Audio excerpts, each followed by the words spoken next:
Now what happens is if some of the contributions are positive, let's say, and some are negative, then they can cancel each other out, okay, or they can interfere destructively, as we say, so that the total amplitude is zero, which means that that event won't happen at all.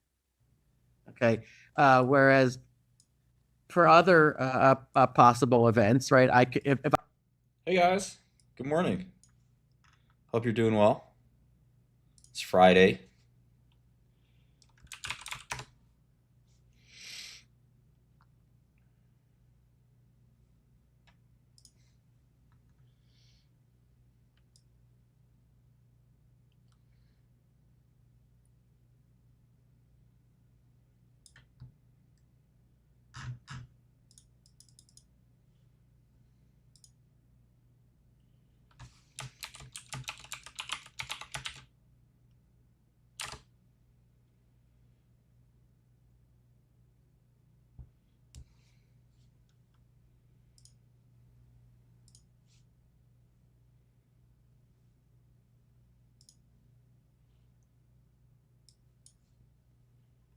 Thanks for being here.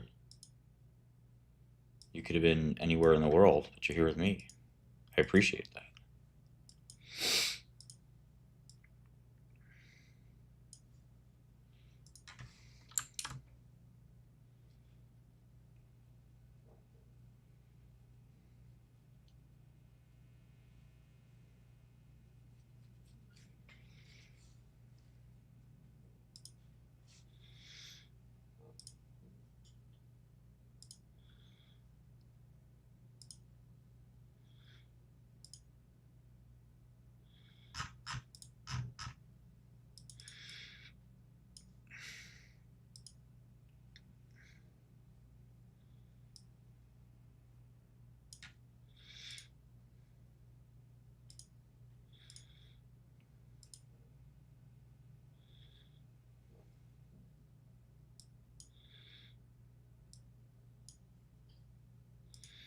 Installed or in store?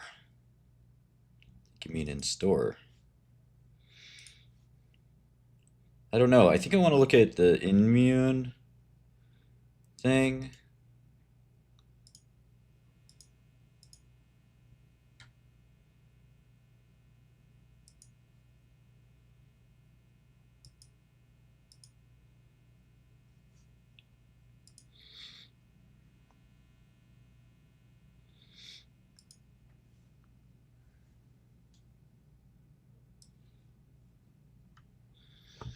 Immune is that weird biotech company I was looking at yesterday. Um, it's this weird drug for Alzheimer's.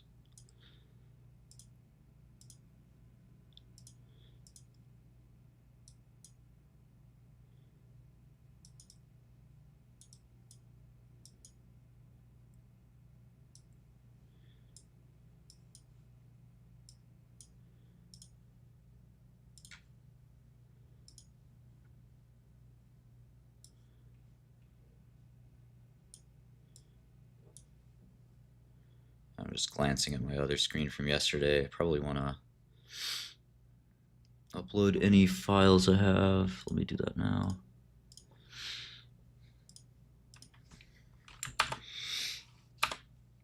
I don't know ATI really well. I think you'll get an interval IPO at some point, but yeah, the valuation is.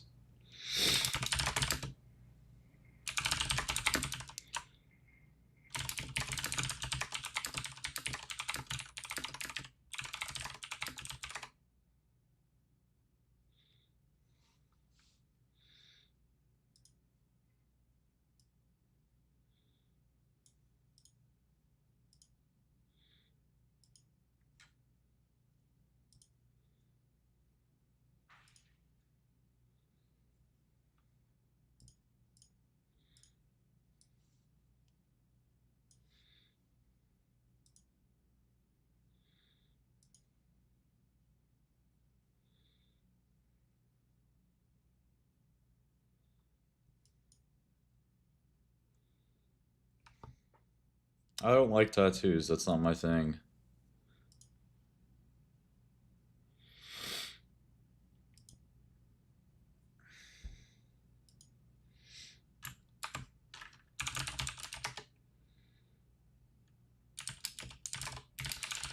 Yeah.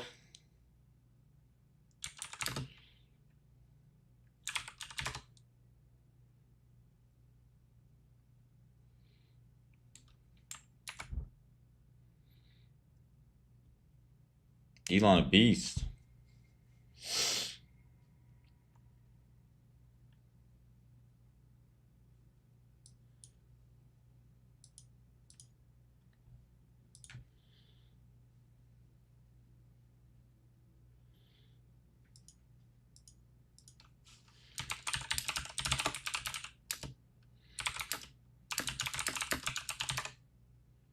Tattoos. Is that how it works? I would never say that normally. I'm from America, the greatest country of all time.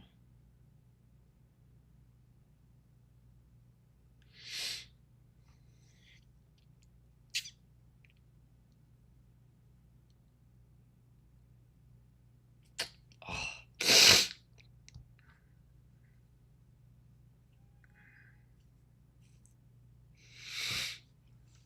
I didn't put Circle or Tesla in this portfolio. I should have,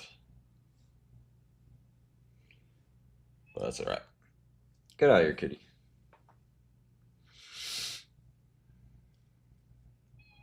Shut up, kitty.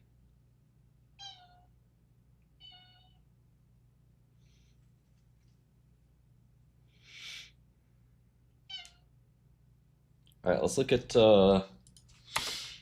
what's moving and shaking. All right, Tesla's traded the most, up 4% after a historical spat between the founder and CEO Elon and the president of the United States. Nvidia's up 2%.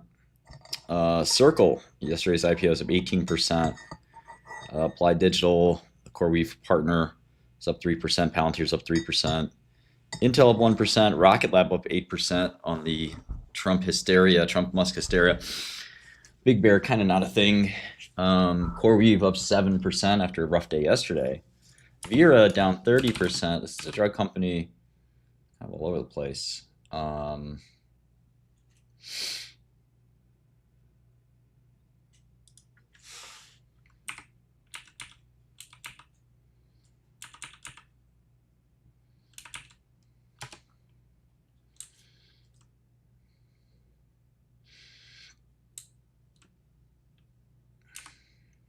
IgAN is a disease that I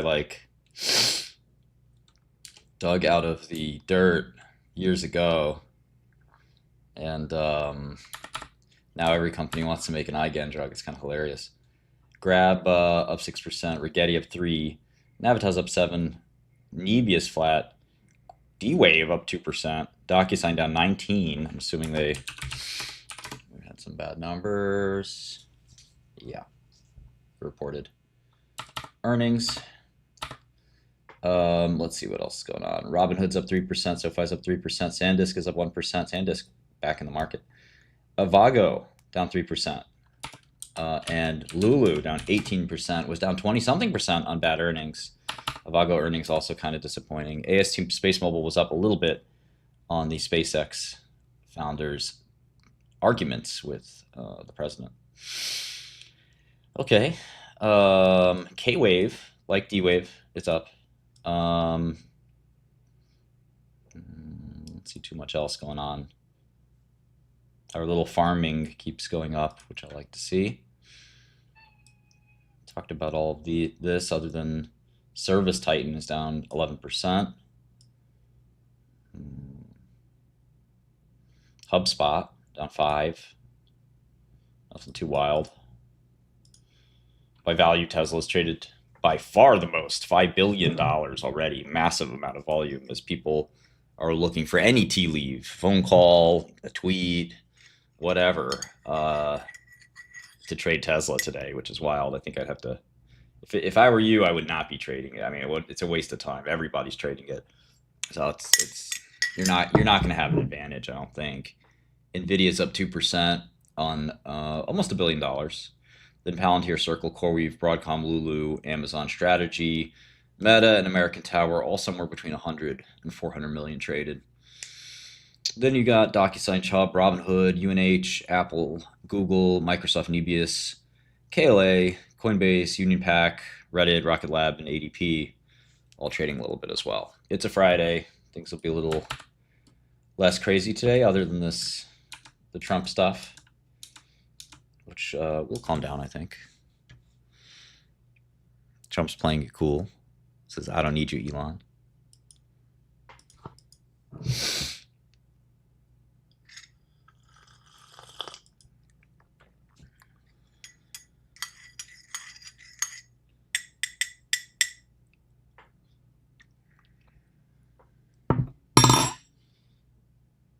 Yeah, this is a MIT mug. So proud of my brilliant girlfriend. She's a really smart lady. I think I'm marrying the smartest woman I've ever met. And having a baby with her, at least. Marriage is another question.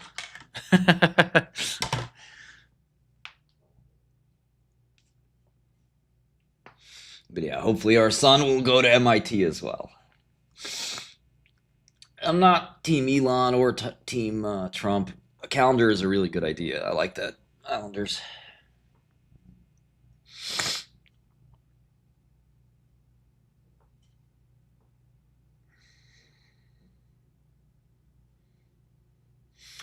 Um, yeah, marriage is just like a little bit of a. Yeah, she got a master's degree from computing at MIT, and she's been a startup queen since.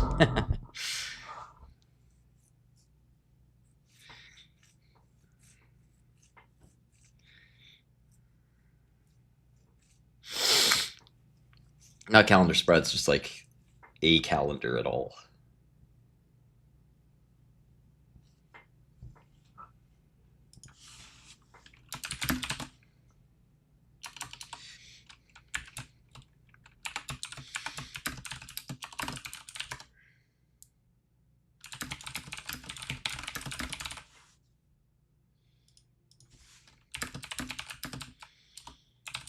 Yeah, there's coding for babies.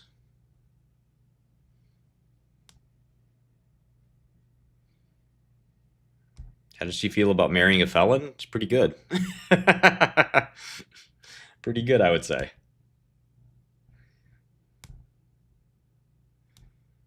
You know, I'm a different kind of felon, not your average grocery store robber. Although I will rob a grocery store, especially if you're working there. Give me the fucking money. Give me the fucking money.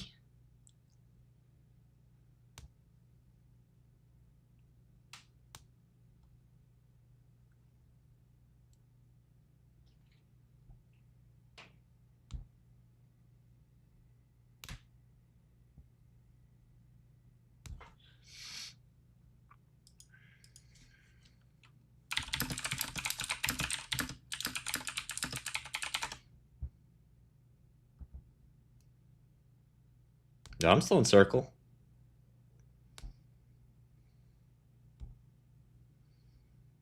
Thank you, Sarah.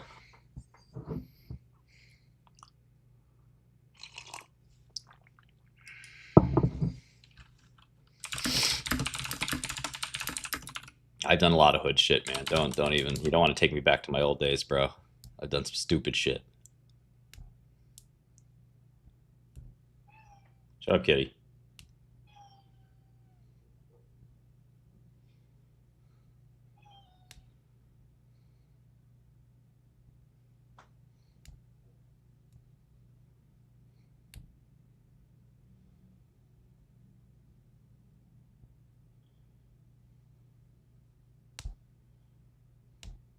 You can short circle now? I wouldn't. I think you get 100 and 120, 130, that kind of thing. Maybe even more. Walking with the toast. The toolie. There's like 85 slang words for gun. Galaxy gas. Just you guys just do a little galaxy gas together. You'll be fine. All right, market's opening up here. 1 minute. I'm a big Resolute fan. Oh my god, kitty, shut the fuck up.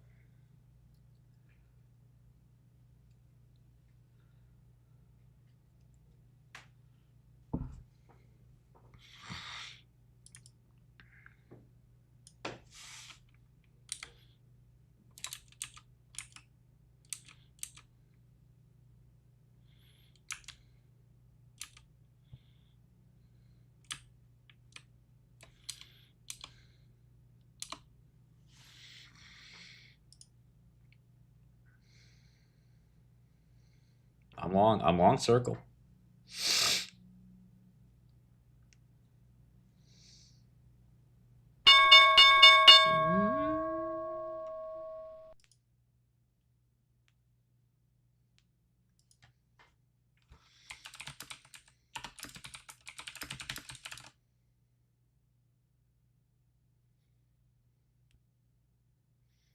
Dr. Gupta was an experiment. Not successful.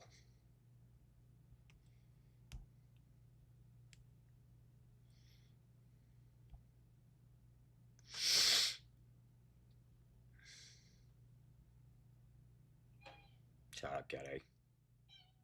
Shut up, Getty. Shut up. Shut up.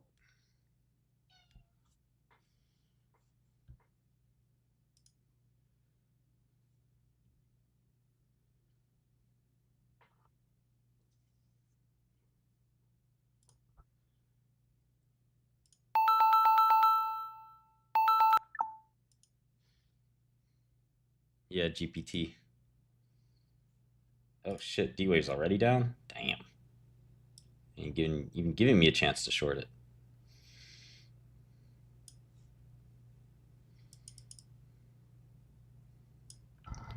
This cat is a little lady. It's a she.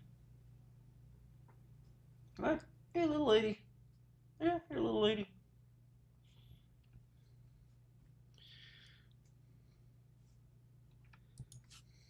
Tesla above 300, circle above 100. Let's go. Let's go.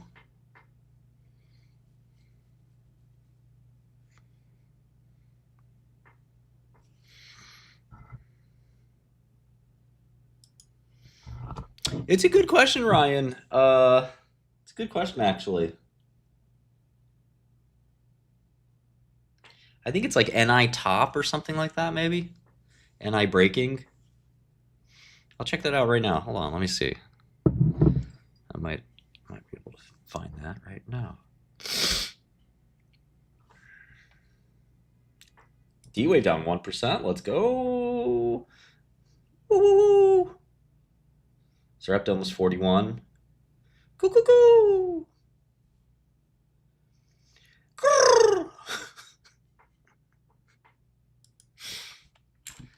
Brooklyn, it depends on where you're moving from. I didn't buy Lulu or I would be perfect in all my trades. I missed that one.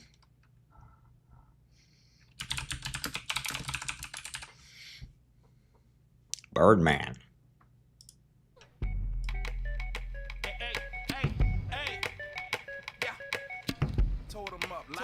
Light it up, nigga. Birdman, motherfucker. Clips. You know, nigga. What you smell? Money smell. Coca leaf flash. Come on, Lil, and handle your business for me, boy. What happened to that boy? What happened to that boy? I was dancing like that before Trump. Talking shit, we put a clap into that boy. What happened to that boy? What happened to that boy? What happened to that boy? People talking shit, we put a clap into that boy. I heard they snitching on a player, man, say it ain't so. Even as a youngin', they consigned me to blow, which explains why I'm worth my weight in gold. While they was taking baby steps from an 8 to an O. Word in the streets that the envy is me. Enough ice on that watch to make a nigga lose sleep. Magnified face help the bitch see clearly. 9 on the waist hit the bitch up severely. I'm known. As a person of color, I would say yes, I do have the N-word pass. That's correct. But I still respect my fellow people of color, so I make sure that I don't disrespect them by inadvertently abusing my privileges. Oh, I have good news, or interesting news. Maybe not, it's not good. You know that podcast that stream that was that had the IonQ CEO yesterday. I will be on that on Monday.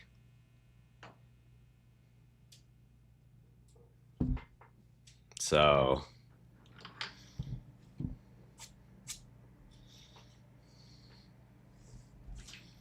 that's going to be fun.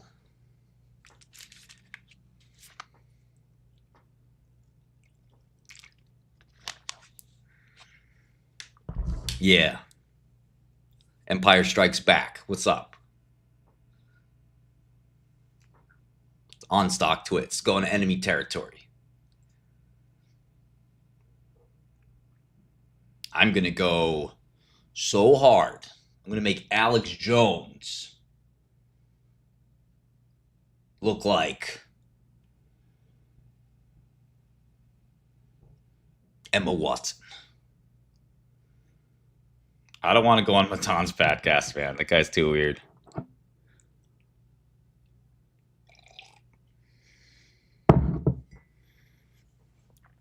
Yeah, I'm speaking to Katie. So what?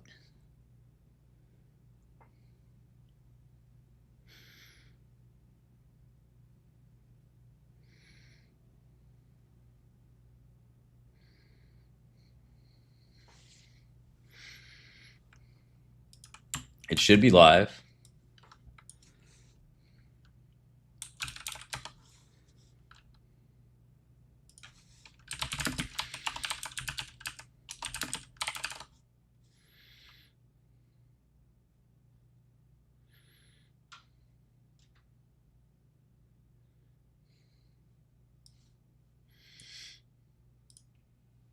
And you had sex with Katie.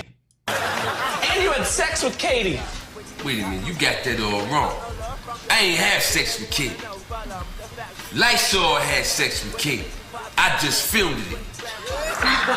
No, Tyree, you had sex with me too. Correction. I had sex with Katie.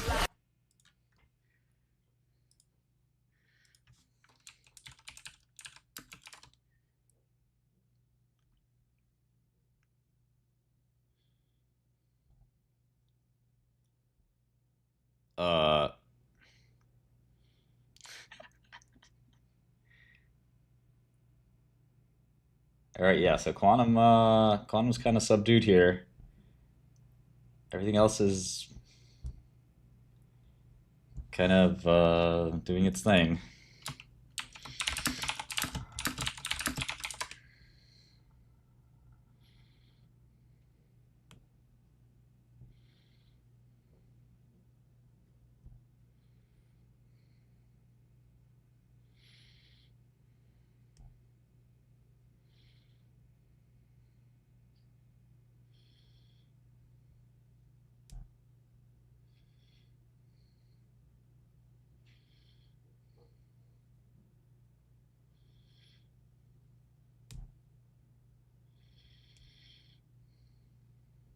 All right. Okay, so the one of the things we have to do here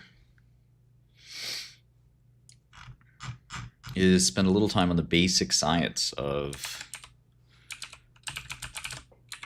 Alzheimer's, which we've done many, many times. But we have to do one more time. One more time.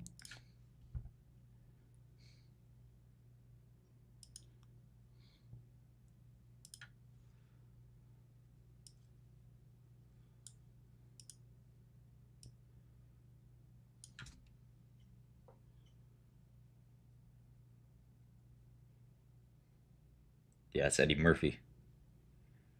Eddie Murphy passed away.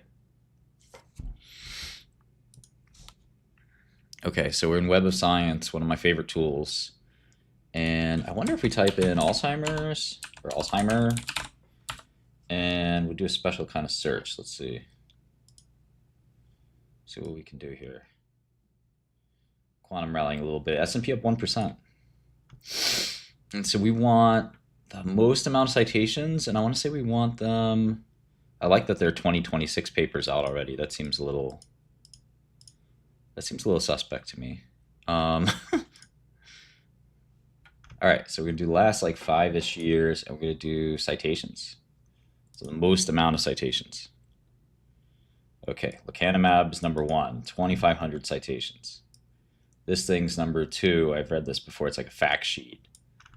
All right, new insights into genetic etiology of Alzheimer's and related dementia. So actually, this is a good point. So ApoE is the one of the main biological underpinnings of Alzheimer's, and we want to understand cholesterol and lipid trafficking. Yeah, that's a good point, Jar Jar. I should do that.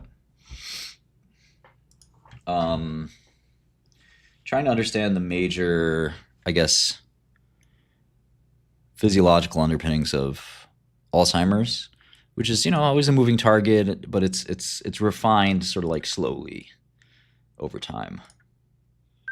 Thanks for reminding me to short more D-Wave. Appreciate it. It's always a good idea.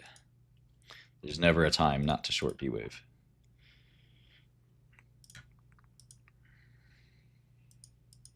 Darkness.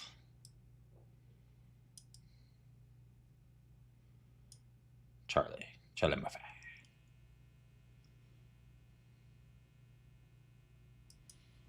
ApoE, so ApoE is apolipoprotein E. It's not really clear what its function is, to be honest. Oh, my allergies.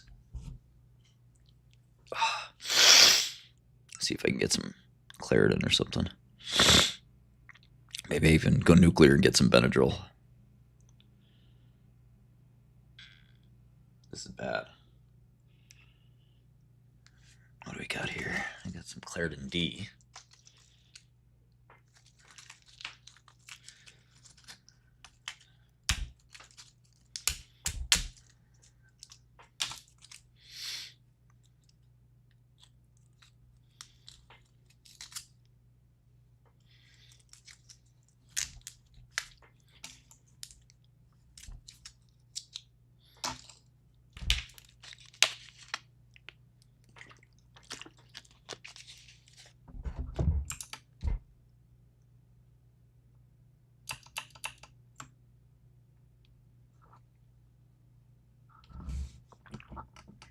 Okay, so Nature Genetics. I think I've read this. I actually know I've read this, but worth reading again, perhaps. There's the other big Alzheimer's study, donanemab, Trailblazer 2. It's the whole thing on inflammation. It's sort of like across the board inflammation, not just Alzheimer's. Reactive oxygen species. In Archives of Toxicology, of all things. But, you got to read everything, man. Can't waste time. All right, here's probably something a little more interesting. Microglia states. Okay, there's aducanumab. These are the most cited papers in Alzheimer's. This is a great tool, Web of Science, from Clarivate, which is, I think, publicly traded, actually. And... yeah, not everyone has tools to these kinds of things. Actually, I hope to make some of these types of tools available on Godel at some point. I don't see why we couldn't do some scientific research stuff.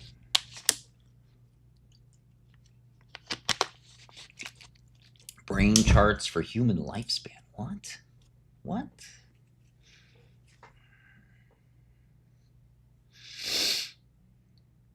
Okay.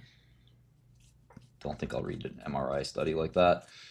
Hallmarks of neurodegenerative diseases. We'll sort of look at 10 papers. Well, Alzheimer's facts and figures thing isn't so useful. Dementia prevention and care, report of the Lancet Commission. This one's, I think I've read that. It's not so great. RF diffusion. This is a protein structure and design. That's funny. I got a Nature paper, not bad. Global regional burden of diseases, more Lancet kind of BS. We can skip this. Role of neuroinflammation in neurodegeneration development. This is a weird paper, weird journal, signal transduction and targeted therapy. More working group criteria for how do you what are the staging of Alzheimer's. An overview of oxidative stress, neuroinflammation, and neurodegenerative diseases in Int J. Mulsai. Microglia polarization from M1 to M2. That's pretty important, it turns out, I think. And again, these are the subtleties that probably a TNF alpha inhibitor is not going to capture, quite frankly. Phenolic compounds, no thank you. Exerkines. That's a fake idea. Exerkine. The amyloid hypothesis. I've read this. Flavonoids as anti-inflammatories. Human Brain Vascular Atlas reveals mediators of Alzheimer's risk. Not bad. Essential metals in health and disease. There was a chelation hypothesis of Alzheimer's a while back. Is anybody making fun of me? Better not make fun of me. Microglia in neurodegenerative diseases. Oh, Bagajandro, I don't have my maracas for you. Bagajandro, you're a stupid baggy. Get my food. Oh, Bagajandro, do you want to go on this podcast with me on Monday? If you explain to the world, we could debate IonQ Bull versus Bear. Let's go. Oh, wait, you're a fucking idiot.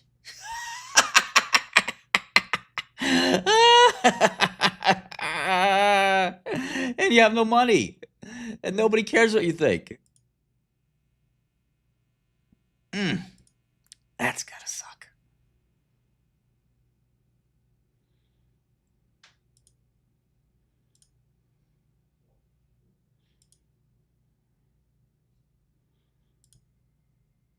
Bagajandro, LARPing every time.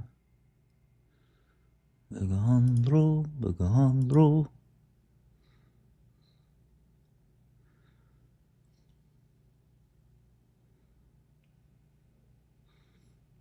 You're up 27% on me. Does that make you a good investor? Well, you're up 27 on me in the last 2 months, right? Over the last 8 months, sounds like you're down a lot. So I would say no. And over the last 5 years, you're probably down like 1,000,000%. So no, I don't think so. Sorry to break your bubble there. But you can lick my balls too while you're at it. They're very salty. Go ahead.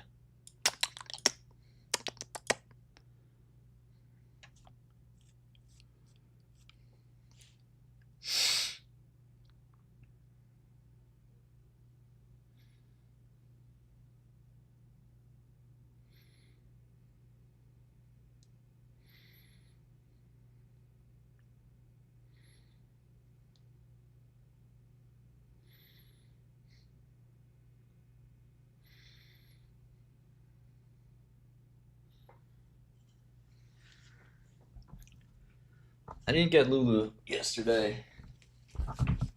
It's a weird stock, man.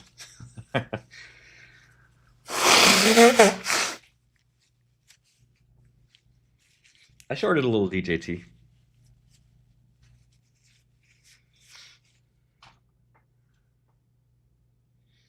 No position on HIMS. I'll wait for a more clear situation.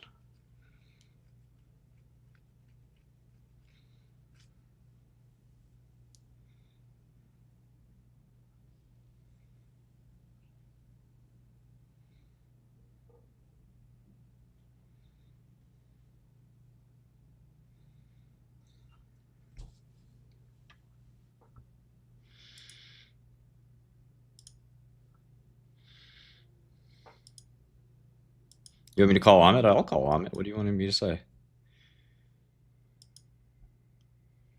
Oh, you think Amit has something to do with the fucking stock market? You got serious bagatosis. You think me calling some rando YouTuber is gonna change billions of dollars in the stock market? You're fucking dumber than I thought. You're a real idiot. I was just playing with you earlier. You're like one of those, like, what do they call them? Clinically behind? Intellectually disabled?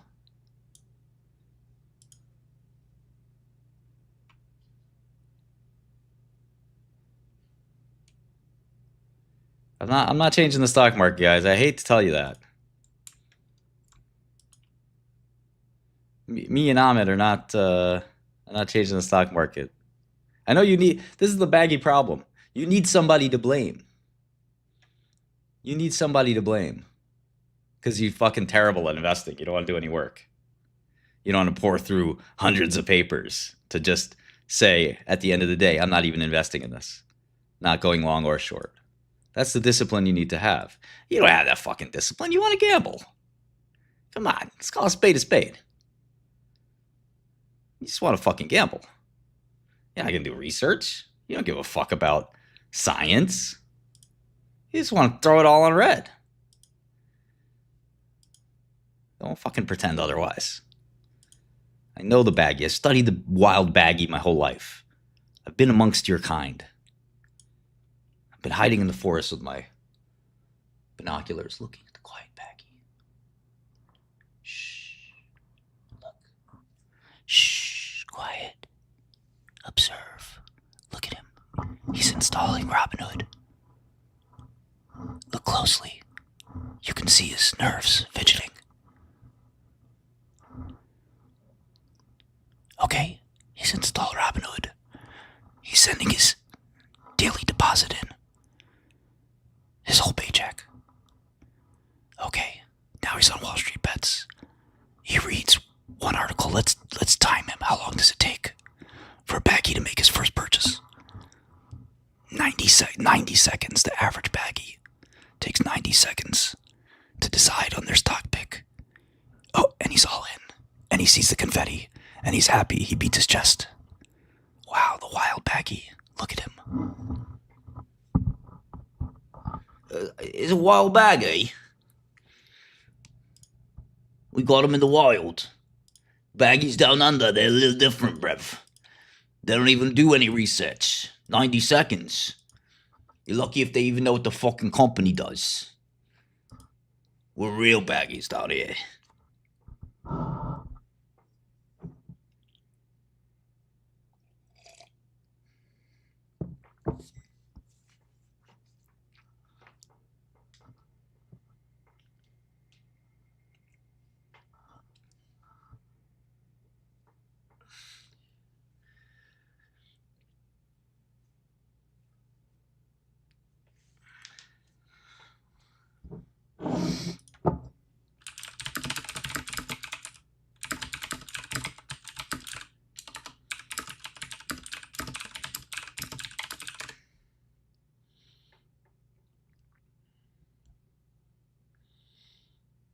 It's not a knife, it's a spoon. Or you want to fight a kangaroo? Or you fighting a kangaroo?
You want me to do a real-time update of the title?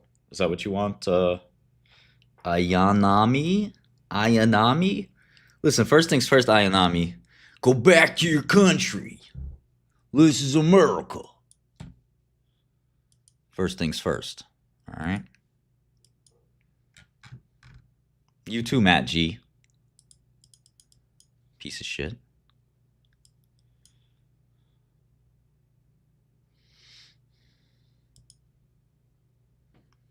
It's the market makers.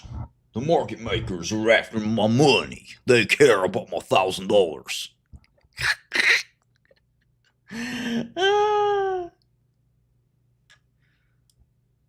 It's that Ken Griffin.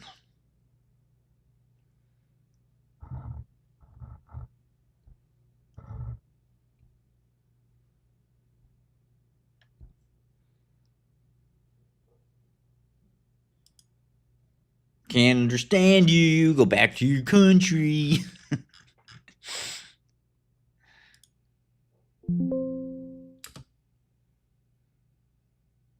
Yeah, I'm just about to work on IMNB. I'm opening up my files as we speak.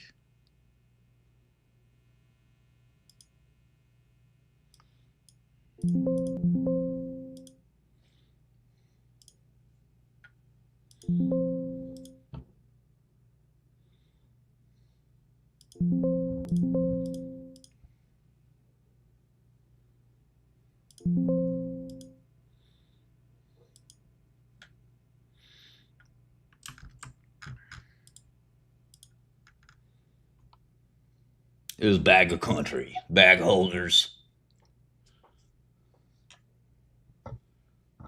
America, great again. Ugh. You got hate in your heart, just let it out. What power? I'm gonna tell you the truth. Hate.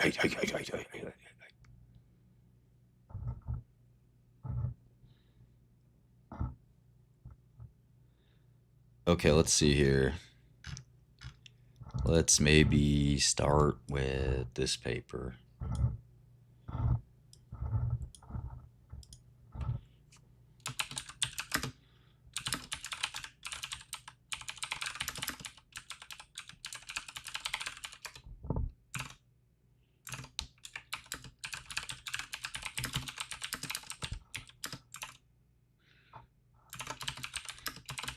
That joke at the end, that made the whole thing. But just to set up that final joke, it was worth. Like already you're and it what's funny about it is if you make a skit that's so funny and then you give a joke like that that's so good at the end, it's almost like you're already exhausted from laughing. So like that when he quote unquote leaves his wife at the end of that skit, it's like I can't even laugh anymore.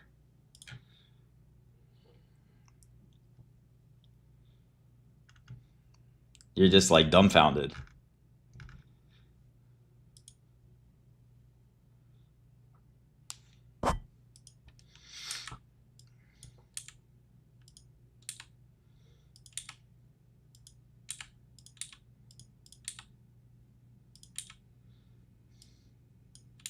The hell is this PDF?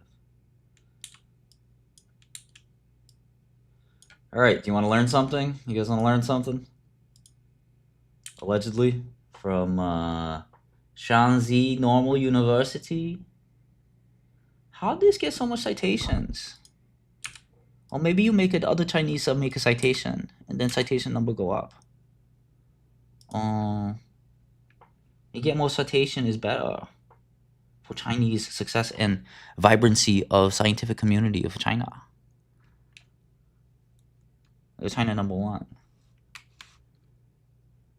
We infiltrate American scientific community and we get #1 impact factor, #1 age factor, #1 all the time. China. #1 university system. We publish more than anyone. We make a publication every second. Okay. Neurodegeneration corresponds to any pathological condition primarily affecting neurons. Okay, makes sense. Makes sense. In yeah, so what? I'm Chinese. So what? Shangji. Zhang. I don't know. I'm gonna learn. I have to learn Chinese, right? The girl knows some Chinese. Uh-oh. It's baby girl calling.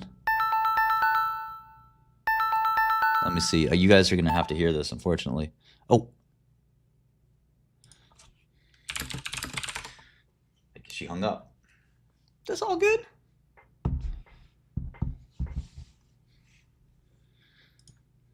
That's baby. That's my baby. That's my lady.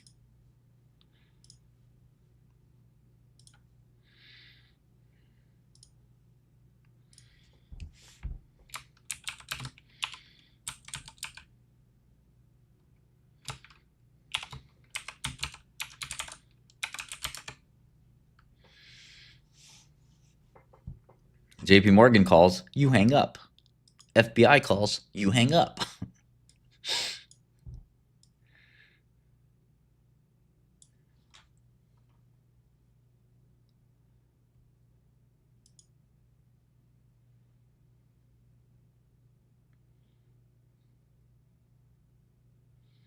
Purse is empty. Go back to sleep. Everything's fine. Second purse empty. Okay, that might have been my homie. Martin, where's my purse?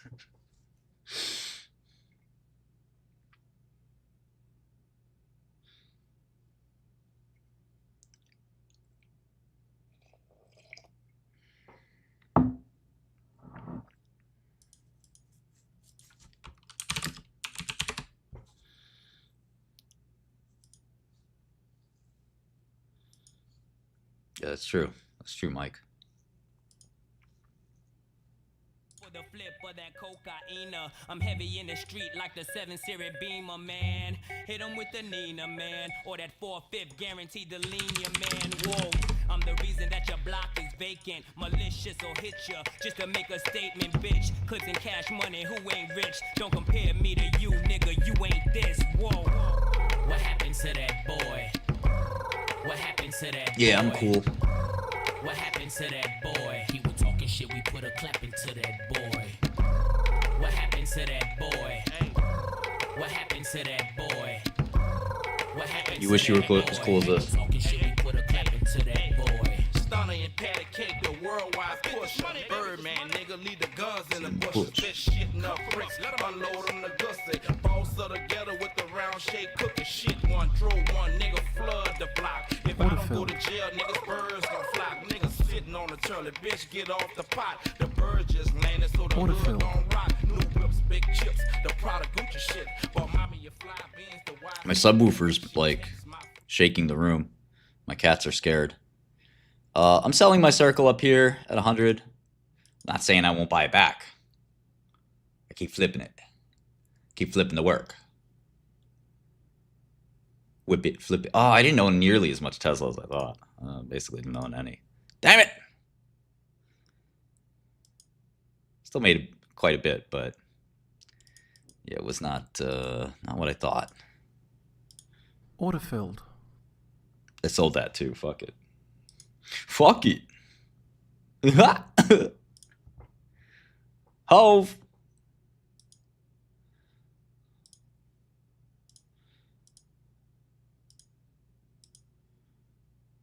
Order partially filled. Order filled.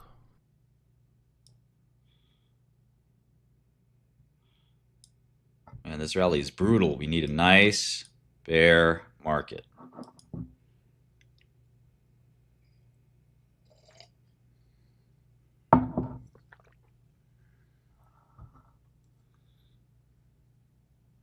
Exactly, Tyler. You nailed it. She holds my weight while the pork was staked out from state to state. It ain't nothing to a baller, baby. Pay the cost, big money, heavyweight bird. Nobody knows why D-Wave is gotten everybody so interesting. I will tell you that I may have secured access to a D-Wave box. I may have secured access to a D-Wave quantum annealer.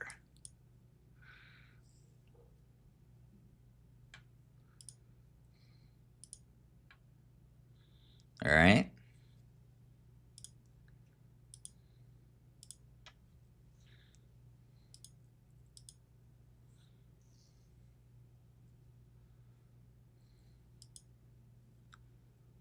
So we may have to run some programs, do some work. Advantage secured.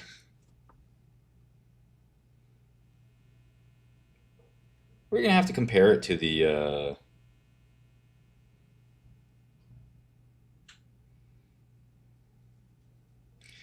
this stream is giving Quantum Trade too much attention. Listen, motherfucker.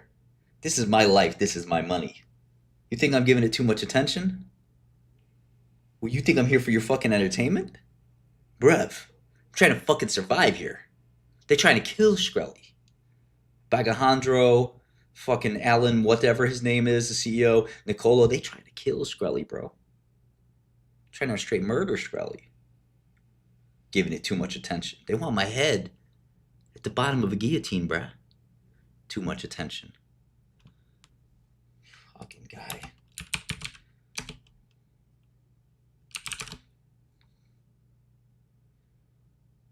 Michael Bigger's my man. I tried to buy Circle back, sold it at 100, tried to buy it back at like 98.5 or something. I just missed it. The momentum's just so good.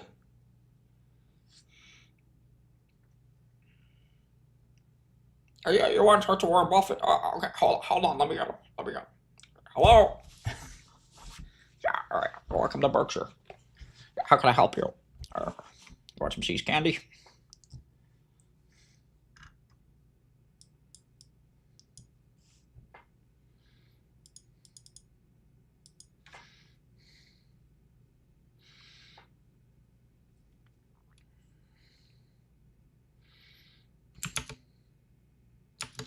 I'll work on some of my impressions this week, and I'll give you some good ones.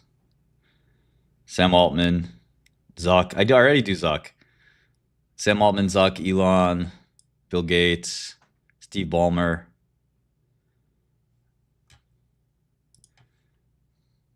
I gotta do the. Hell yeah, you should short quantum computing. I gotta do the Godfrey impressions. And they didn't know I had. So when I did Steve Harvey, I just was like, what, when? Yeah. And my Biden's not too bad. Biden's like, listen, folks. Just because I'm doing it because he's losing it. Finish anything, folks, it's fucking things there. Yeah, everything's going around. Folks, billions of dollars. Folks, supercalifragilisticexpialidocious. Very good phrase. Folks, I don't have time. People running around. And then I said, now Trump is starting to look kind of fucking right about him. Sleepy Joe, very sleepy. Very sleepy. Yeah. Very slow. You know, I've done stuff now where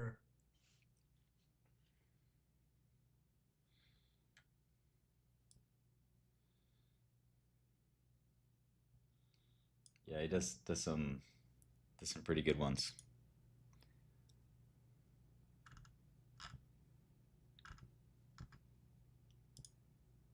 Listen, I'm Nigerian, okay? 100% Nigerian, all right? I was fucking born here, but I'm still African. But people question me, you know what I mean? Even Nigerians after the show question my Nigerianness when I fucking explained it.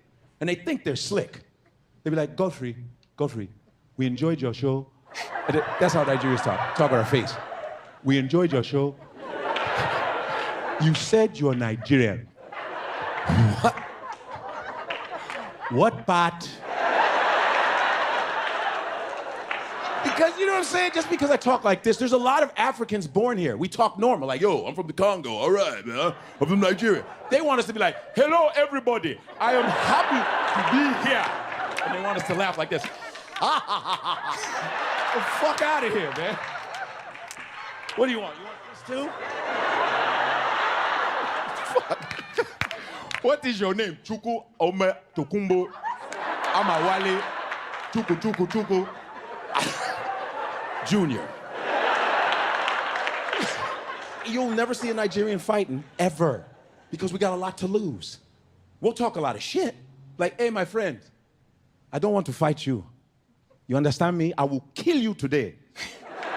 But I have a double shift right now. I have to work, but I will destroy your life. You are still here after my double shift. I will destroy your life. We got shit to lose. And I'm gonna be honest, when my cousins call me to come visit me in New York, I don't know. They go, Godfrey, when can we come and see you in New York City? I don't know about that fucking accent. God damn. Because I know they're gonna fuck up my shit. I know, especially my male cousins, the way they talk to women, they don't give a fuck. Hey, woman! Come here! Why are you running? Why are you running? She's not dead. Bring her here. Why? Tell me what to run. I'm looking at you.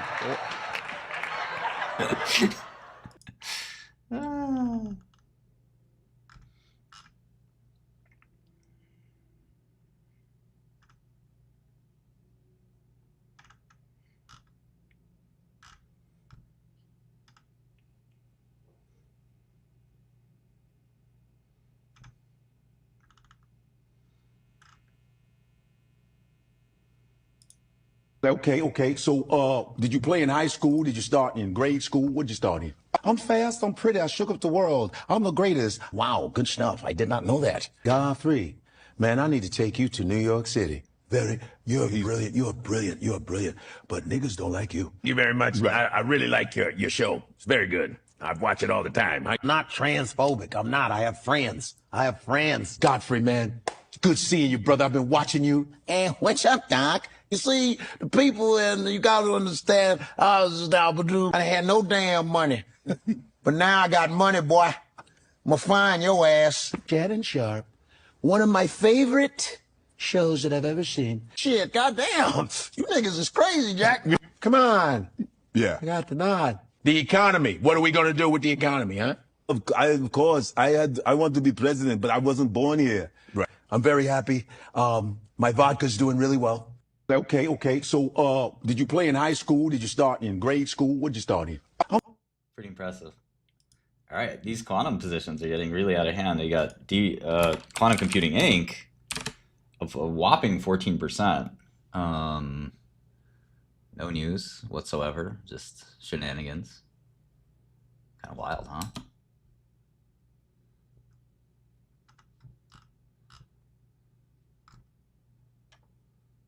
Okay, there was a... Oh, let's see. This is really cool. Godel has a lot of crazy stuff here. So this is a transcript of a conversation that Alabama Senator Tommy Tuberville had with the Secretary of the Army, the Chief of Staff of the Army.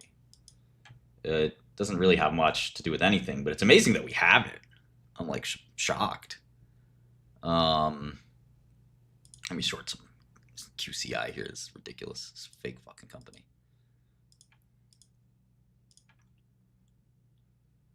Oh, hard to borrow. Rough. 32% interest rate too. All right, so let's see. What does he have to say about quantum? Talk about soldiers, generative AI, AI-driven command and control. How will AI be helpful for decision making? Senator, we think of the Army as kind of two discrete functions where General George and I talk about it. One is like a large enterprise business that moves people and things around the country and the world. The other is hopefully an incredibly lethal killing machine and a war-fighting machine. And so I think generative AI will meaningfully impact both spaces. First thing we're working on is a data layer that basically allows our people, things, sensors to all communicate in real time. In the war-fighting function, you can layer in generative AI for things like fire targeting or air and missile defense. It's incredibly valuable. I would estimate that we'll start to see that kind of scale in 12 to 18 months. On the Army and enterprise business side, we're incredibly optimistic. We have 200 plus enterprise systems right now that are oftentimes siloed. Oftentimes we had software created just for us that we have to maintain and is decades out of date. Generative AI will help us with that. I'm excited to give credit to the recruiting team. They've onboarded a very common CRM tool called Salesforce. Generative AI can be applied to a lot of things. How do we recruit soldiers and bring them to the Army? Okay, if you haven't, we need to get in there. And by the way, you're making decisions and transforming our military. I'm good with that. You're actually cutting some contracts and things in my state. If it helps save taxpayer dollars, I'm all for it. And so we'll work with you as much as we can. But right outside the gate at Redstone, a partnership between Davidson Technologies and D-Wave has completed the assembly of a quantum computer. This is the senator of Alabama. That should be soon complete with its calibrations and readiness tests. What the? Secretary, how can the Army leverage these new systems? Senator Slotkin and I were at dinner a couple nights ago talking about quantum computing. Jesus. What quantum computing is going to do is to be able to help our ability to process information as human beings is otherworldly. It can be used for something as simple as convoy routes for transportation, all the way up to, and you could probably start to plan out where should you put air and missile defense systems and how they would react in real time to threats. And any sort of innovation like that, we're completely supportive of. That's it. Okay. These people are brainwashed. Bizarre. Just fucking bizarre.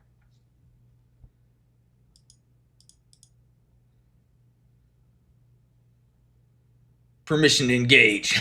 Check the Salesforce.com. What would Benioff say?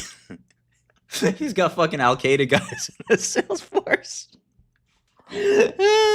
Abdul Sheikh Mohammed Khalil. Last time I checked in with him, I shot some 38 caliber at him. Let me go check in again. It says he's due for a check-in.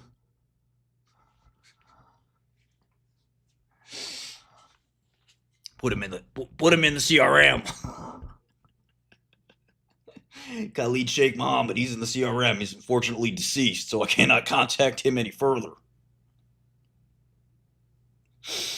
We got the enterprise software system.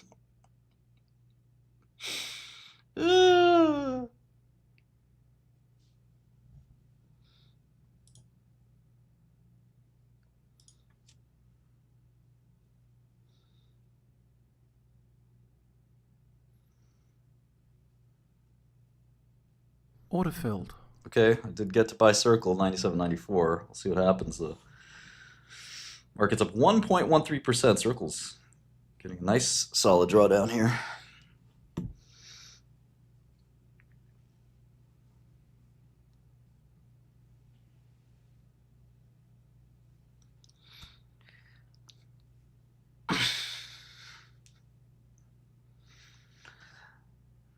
Yes, this is John Johnson from the United States Army. What do you want? Yes, Mr. Khalid Sheikh Mohammed. I want to know just, were you satisfied with our drone bombing of your facility in the last 2 weeks? What?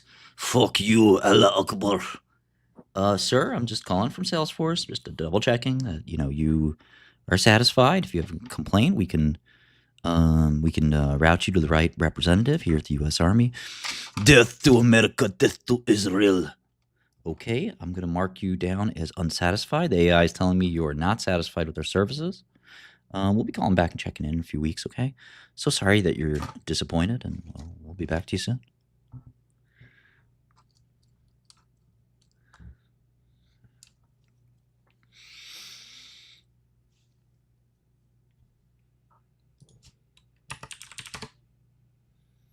Yeah, I don't know about Lulu.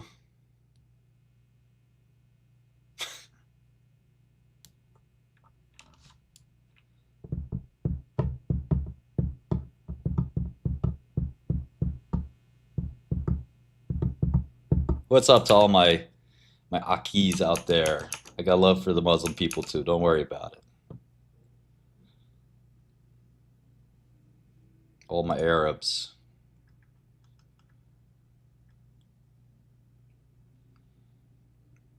In clinical practice, neurodegenerative diseases represent a large group of neurological disorders with various clinical and pathological characteristics affecting specific subsets of neurons in specific regions of the CNS. Classical neurodegenerative diseases include Alzheimer's, Parkinson's, ALS, frontotemporal dementia, and Huntington's. Although these diseases have different pathogenic mechanisms, such as different protein aggregates and genetic variations, they all share the hallmark of classic or chronic neuroinflammation. I would love to visit the Middle East, actually. I'd love to go to Qatar and Saudi Arabia, and the UAE.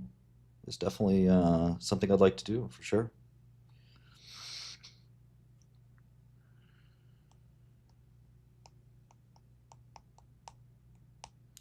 Listen, you know how I operate. You know, Arabs want to give me a big check. I'm already there, baby. Assalamu alaikum. Wallahi. Yeah, astaghfirullah. Jews, astaghfirullah. What's up, Sheikh? Good to see you, brother. And then, you know, I get some money from some Americans, you know what I'm talking about, those people. Shalom. Larry, what's going on, buddy? Oi. Oi, hey. You got some spots on your face. What's that? I don't know about these fakakta Arabs. It's fakakta.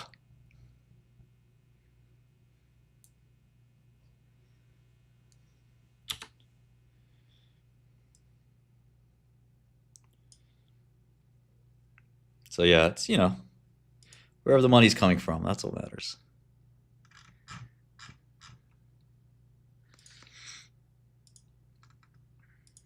You have any values? Shabbat Shalom. Are you talking about Asia? Absolutely. There's plenty of Chinese money to get.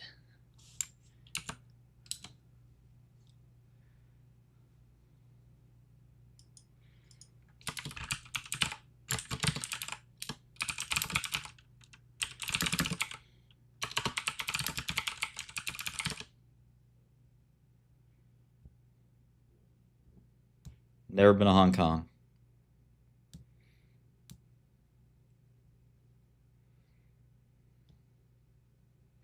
Not much Albanian money out there, unfortunately. Not much.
There's not much Albanian finance. I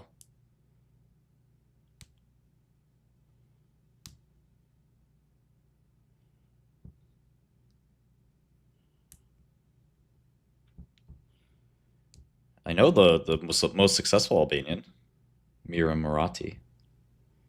There's some old Albanian like kleptocrats, but I'm not sure that's the kind of money you want to deal with.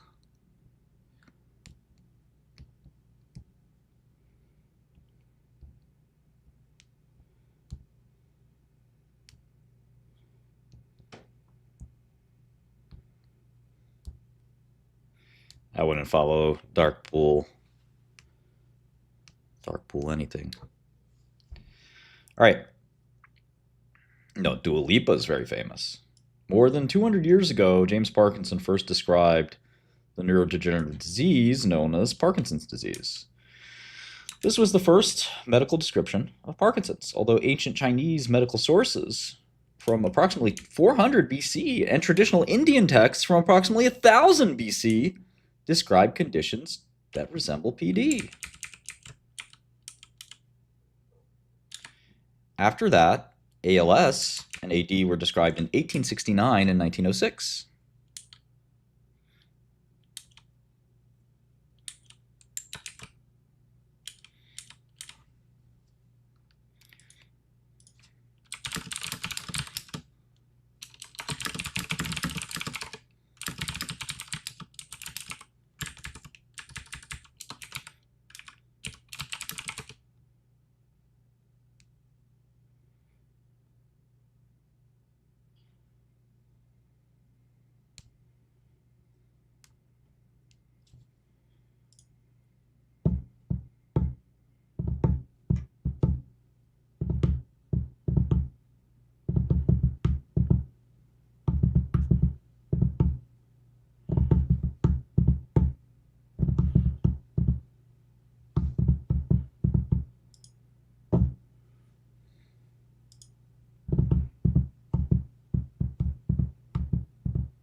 Dan Bilzerian is not Albanian.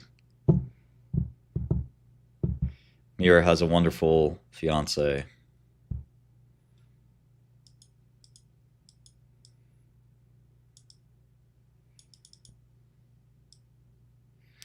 Whoa, Grover's is not, cannot factor anything.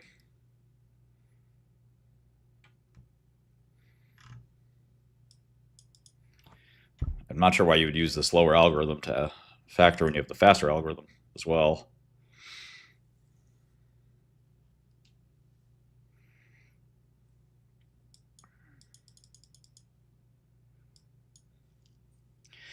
Okay, at first the molecular mechanisms underlying neurodegenerative diseases were largely focused on gross anatomical changes, including protein aggregation like amyloid beta, neurofibrillary tangles, TAR DNA binding protein TDP43, and neuronal damage. In 1975, the presence of immune-related proteins in the senile plaques of AD patients was first reported.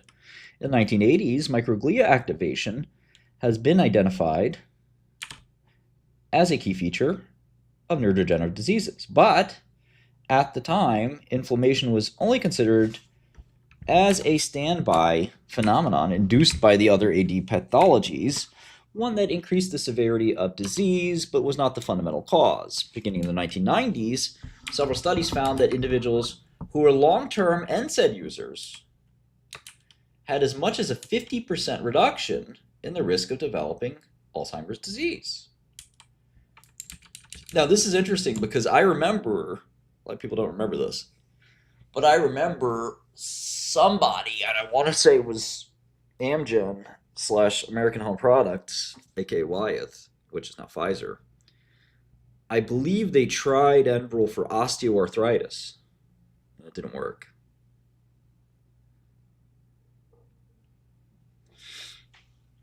So I think that the idea that all inflammation is just this like gestalt thing you can just throw in a box and just lump it all together.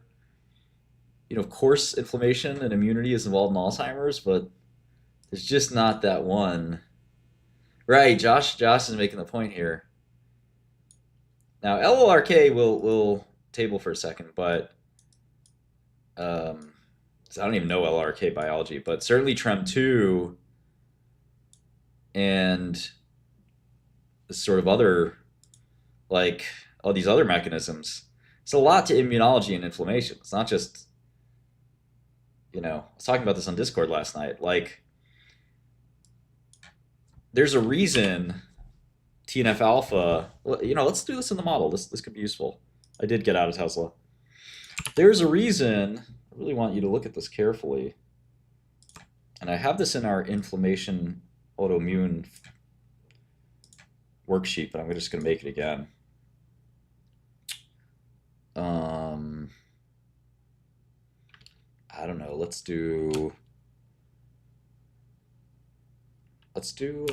call this autoimmune inflammatory drugs. Okay. And so basically the point here is there's a reason that these drugs work sometimes in some diseases and don't work in others. And that's something that I think a lot of people who are interested in this company may be failing to understand. So if we go, let's just like list a bunch of them. Let's list Rituxan, let's list prednisone, let's list celecoxib, let's list adalimumab, etanercept, ustekinumab. You know, there's literally dozens of these, but this is a good start. We basically say like, okay, what are they each good for? Vedolizumab, and maybe we could do this in alphabetical. So let's start with rheumatoid arthritis. Yes, Cardist. Yes.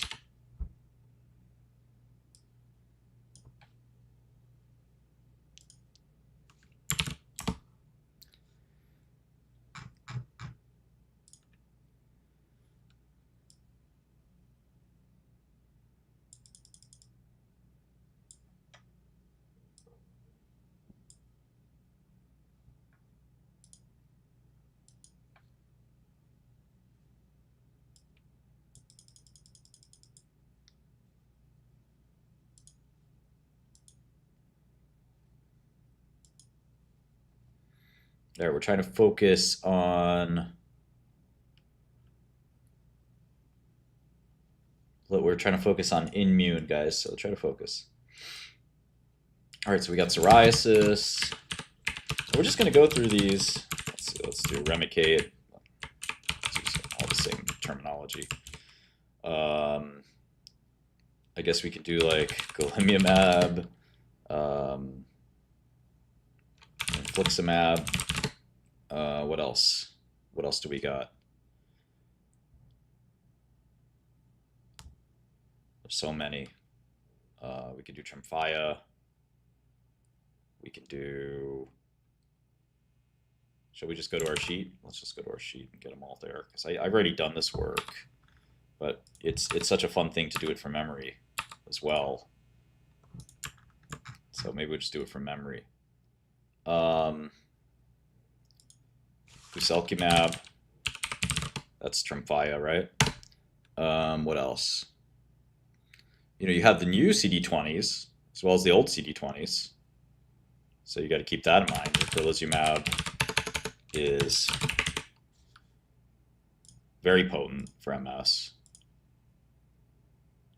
but not very potent for, say, lupus. Oh, we should put in belimumab as well. So the point is, there's not real much rhyme and reason to this. So for example, TNF inhibitors are not used in MS, which if you know, the point here is like, all right, well, MS is probably closer to Alzheimer's than anything else. Here we'll do Alzheimer's. Rilonacept's a good one. There's so many. I mean, that's IL-1, obviously. Ilaris is another good one. Canakinumab. No, TNFs don't have variation within themselves. They all work the same way. So I'm going to group them together. So we got golimumab, etanercept, adalimumab, infliximab. Then we get cetrol. What's it called? This is the UCB one. Cimzia. Cetrolizumab? Let me see. That one I admit I don't remember. Cimzia, Cetro. I might have gotten it right. Nope. Certolizumab.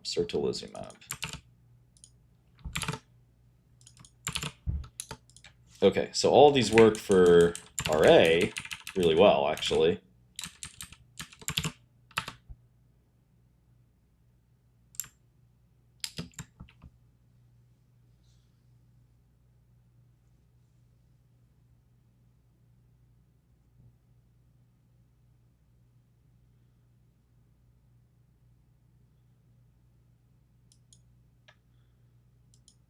Nah, I don't think it matters, Ashley.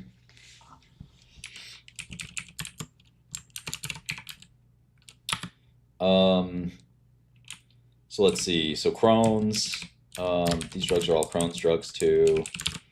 You know, ulcerative colitis. I mean, you just could kind of call it IBD. It's sort of the same thing. So let's just do that.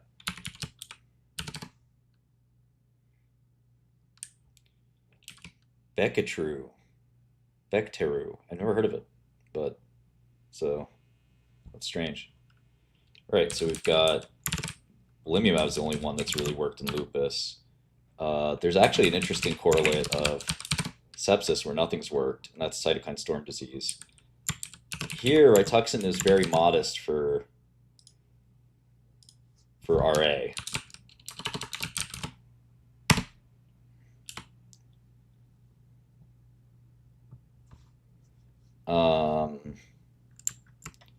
We're going to write these as just sort of, if it's never been tested, let's put it in black. So I'd say that most people would say that these were tested and that they didn't work, but I'm going to give the TNFs the benefit of the doubt. But we're going to sort of do research on all this stuff right now, just sort of see.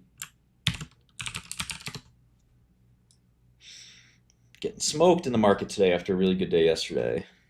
But them's the breaks. All right, let's look at rituximab in psoriasis. Rituximab-induced psoriasis. Let's see if there's a trial.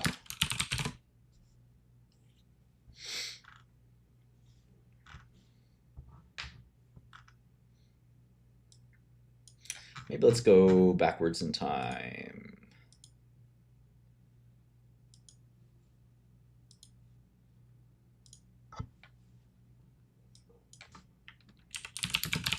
We should do leflunomide too. Is the music too loud? Let me know. It's going to be a lot of busy work.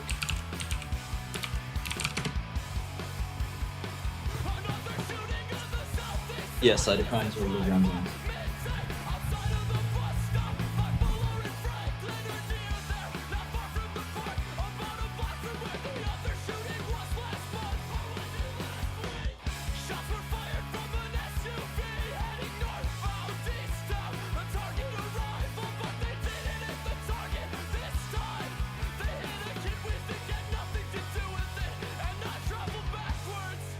Through time and space, and I disintegrate.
days later, they made funeral plans.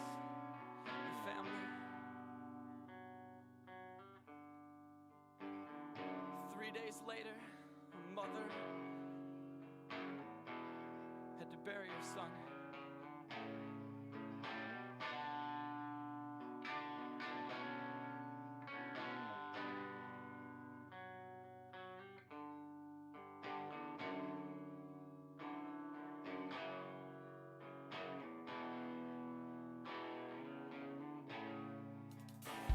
Not far away, the shooter holed up in a hotel near to the highway with a friend and the gun. That same gun.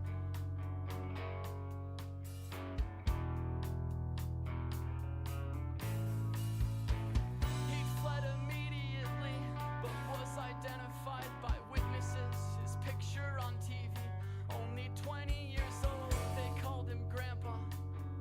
He was older than the others by a year, maybe two, and he was safe for a while until somebody saw him there and notified the authorities who surrounded the hotel, first arresting an accomplice while attempting to flee, then chasing him up the staircase to the floor where he'd stay. He closed the door hard behind him, locked himself in the room. They could have kicked in the door, but knew the gun was still with him, one he'd already used, and so they feared what he'd do. I floated up through the window of the room to the west. I hovered out to the hallway, tried to listen in. I heard them trying to reason, get him to open the door. His uncle begging and pleading, half collapsed to the floor. He preached of hope and forgiveness, said there is always a chance to rectify what you've taken, make your peace in the world. I thought to slip through the door, I could have entered the room. I felt the burden of murder and shook the earth to the core. Felt like the world was collapsing, then we heard him speak. Can I still get into heaven if I kill myself? Can I still get into heaven if I kill myself? Can I ever be forgiven cause I killed that kid? It was an accident, I swear it wasn't meant for him. And if I turn it on me, if I even it out, can I still get in, or will they send me to hell?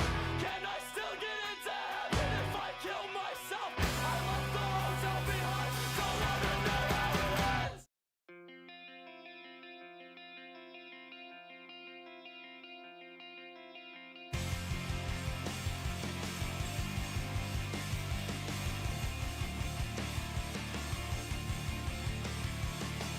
In this blacked out inertia, we'll hold our thoughts,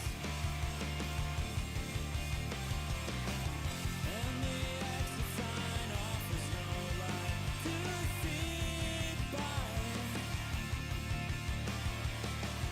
Can we cast our shadows alone in the dark? I can't see without you when the world is crashing down. Or if it start again when the world is crashing down. These notes will fall themselves. Standing at the margins that see where the day Order partially filled. you can find Order filled. here, but the page turns too fast. We fell in this hole that opened up, giving up on hope, living without. We still type black lines when the world is crashing down. These notes will fall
Okay, what's up? Just going through this stuff. It's gonna be a little bit boring, but that's what due diligence is, isn't it? And it. This is why I'm me and you're you. That's right. I said it. That's why I'm me and you're you. I'm willing to sit here for the next 60 hours on PubMed. Are you? What are you doing this weekend? Nothing. Reading PubMed. I've got McDonald's wrappers over there. I've got cat pee over there. I don't care. You think I care? Look at these eyes. Look into these eyes. You think I care? No, I don't care. I need to get this trade right. That's what I care about. You don't got that dog in you, do you? You don't got that fucking dog in you. Ruff.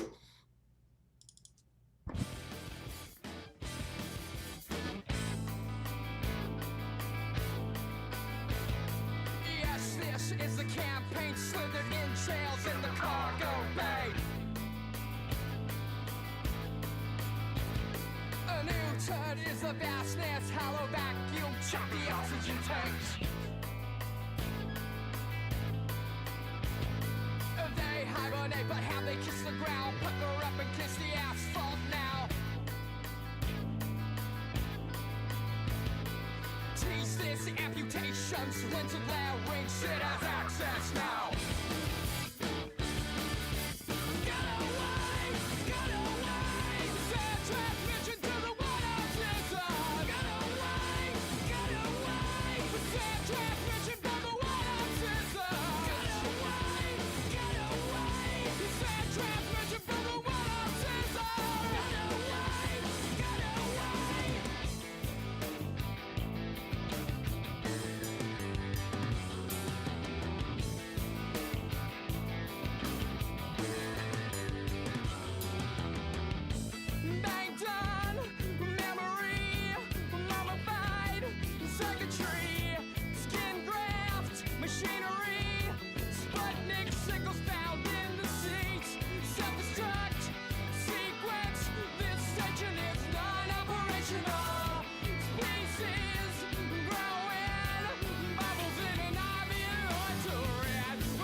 cheetah with a hat full of napalm.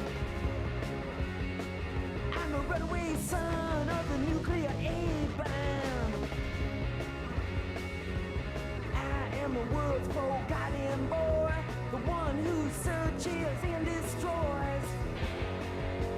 Honey, gotta help me, please. Somebody gotta save my soul. Baby, detonate for me. Ow! Look out, honey, 'cause I'm using technology. Ain't got time to make no apology. So radiation in the dead of night, love in the middle of a firefight. Honey, gotta strike me blind. Somebody gotta save my soul. Baby, penetrate my mind. And I'm the world's forgotten boy, the one who's searching to destroy. And honey, I'm the world's forgotten boy, the one who's searching only to destroy. Hey! Hey! Hey! Hey! Hey! Look out, honey, 'cause I'm using technology. Ain't got time to make no apology.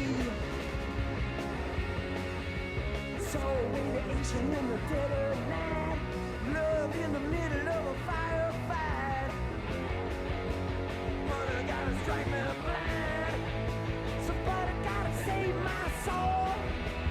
Baby, penetrate my mind. And I'm the world's forgotten boy, the one who's searching to destroy. And honey, I'm the world's forgotten boy, the one who's searching to destroy. Forgotten boy, forgotten boy, forgotten boy, said I, yeah, forgotten boy, said I.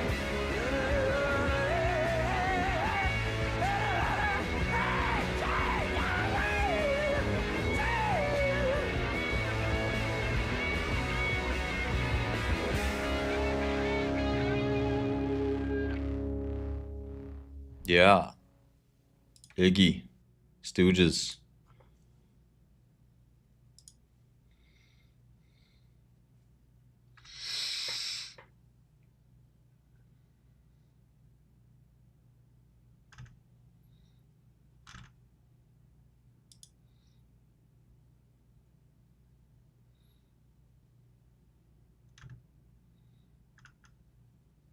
What's up, guys? Yeah, you don't always make money every day.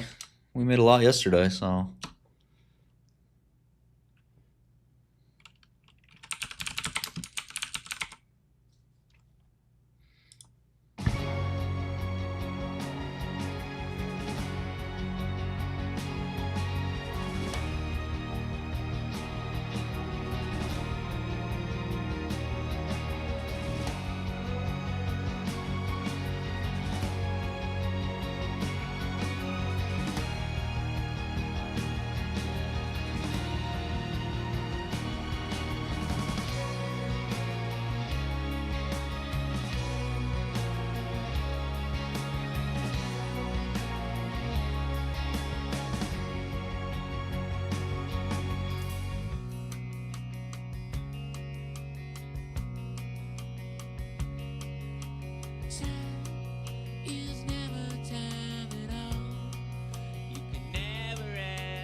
Talk about drug trivia. This is one that even Pharma Bros never heard of.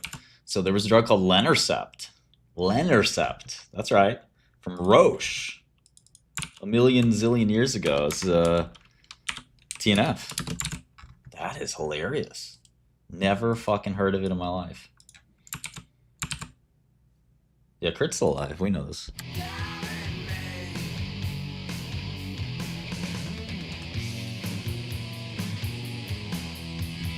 This is the famous Kurt Cobain solos. One string, baby. Let's go.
Interesting.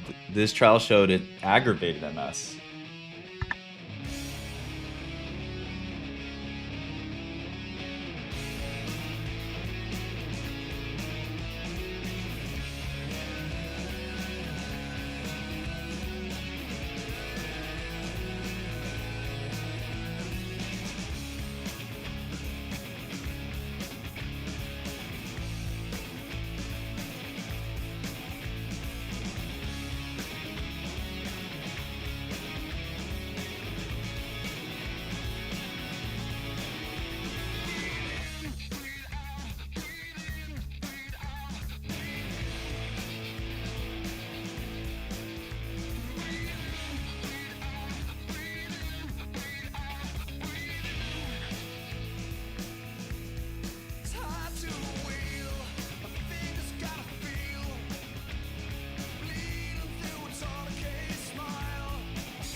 It's funny, you know, back then I used to make fun of Bush as a derivative, like, bullshit, kind of bullshitty band. But they were actually kind of solid. And, you know, you kind of take it for granted, right?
What else you guys want to hear?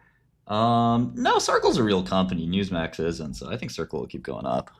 Like what I say, 120, 130, maybe 150. Exactly. Alvin knows 92.3 K Rock.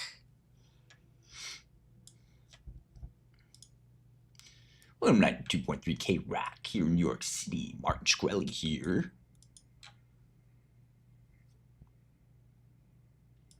There used to be, you know, some of the songs. So the other songs, oh, Alva's gonna go crazy. The other songs that were played at this time. All right, this one was Every Day.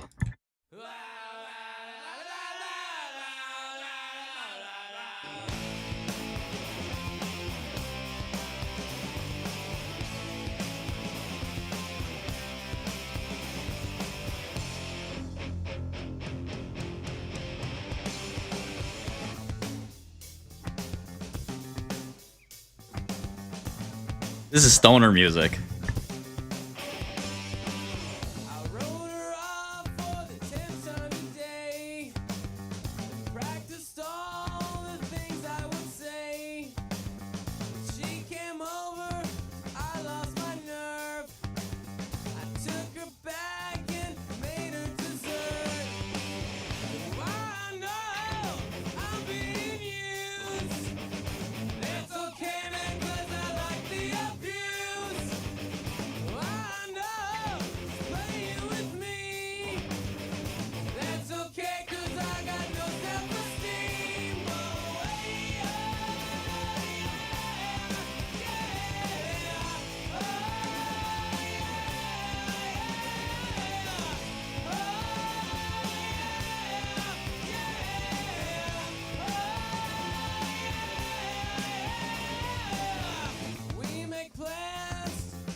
That was the good thing about like these produced rock bands is the fucking music was incredible. The lyrics are terrible.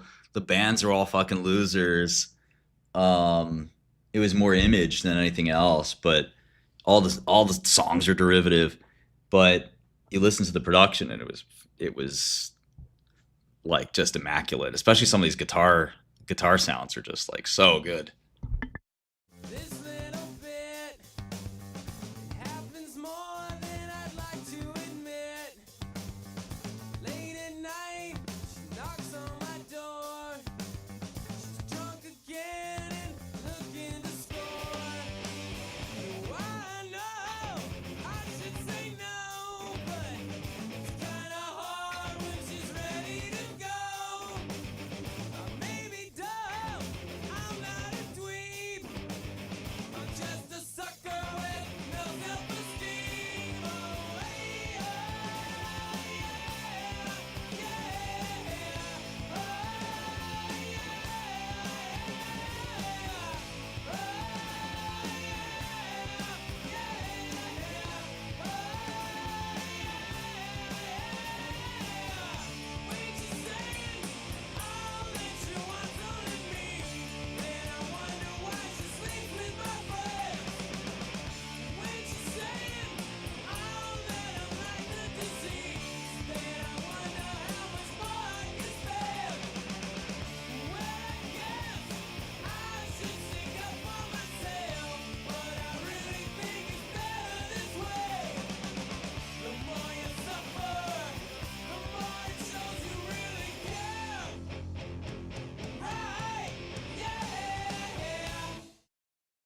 Yeah, I always try to be funny with some of the big bosses in finance and get a good reputation with them, and they'd always, it's pretty hard to dislike somebody that's funny. You kind of can't hate them, if that makes sense.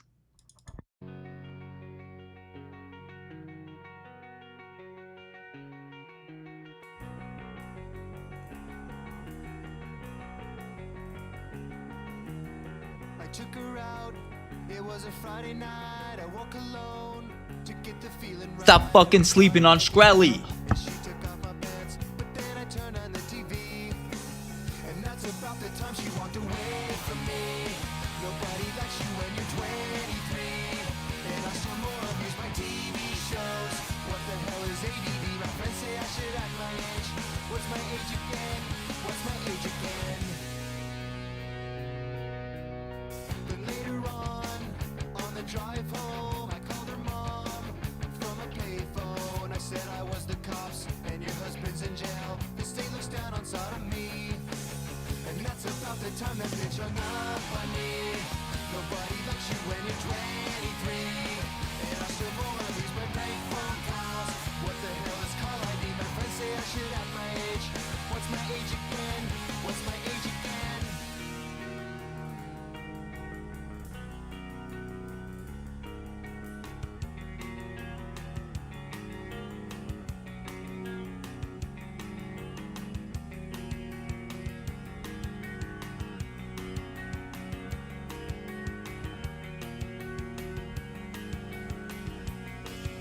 And that's about the time she walked away from me.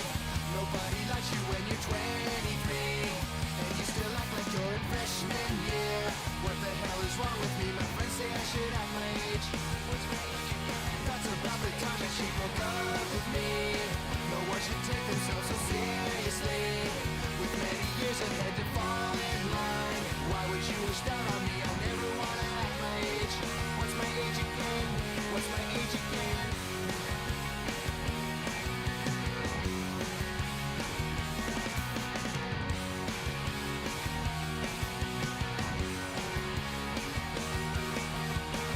What's my age again?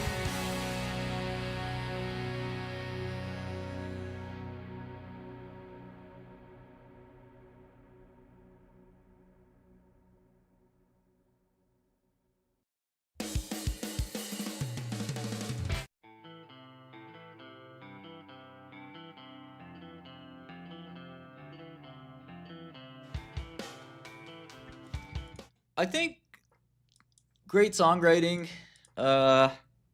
What makes a song timeless? This is like something that AI can't get right, for example. It's a tricky one.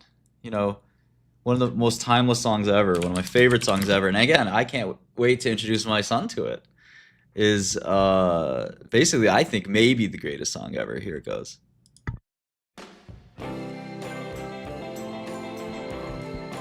Okay. Feel it? You know it? Sing along. Once upon a time you dressed so fine, through the bumps of dime in your prime. Then you, people call, say beware doll, you're bound to fall. You thought they were all kidding you. You used to laugh about everybody that was hanging out. Now you don't talk so loud. Now you don't seem so proud about having to be scrounging your next meal. How does it feel? How does it feel to be without a home? Like a complete unknown, like a rolling stone.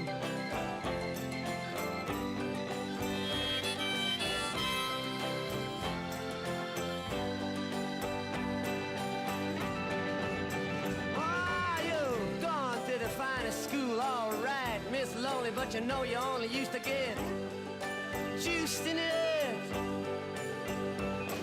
Nobody's ever taught you how to live out on the street, and now you're gonna have to get used to it.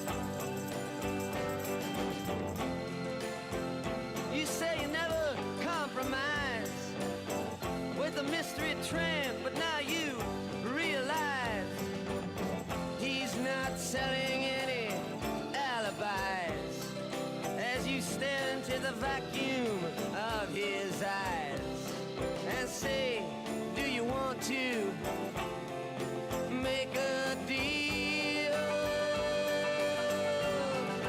How does it feel? How does it feel to be on your own with no direction home? A complete unknown, like a rolling stone.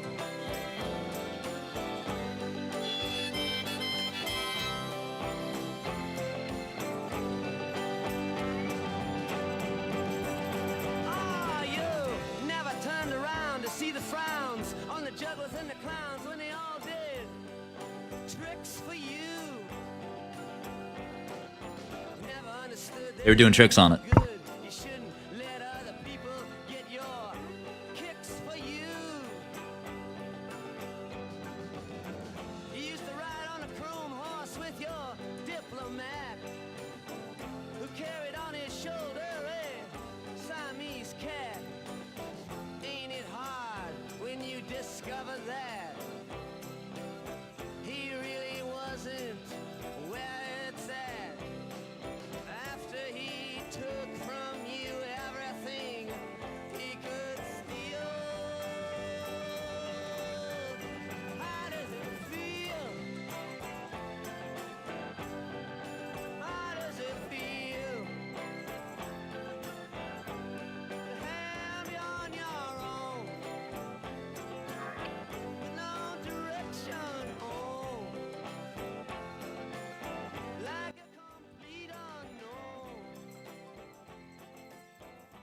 like a rolling stone? We're back.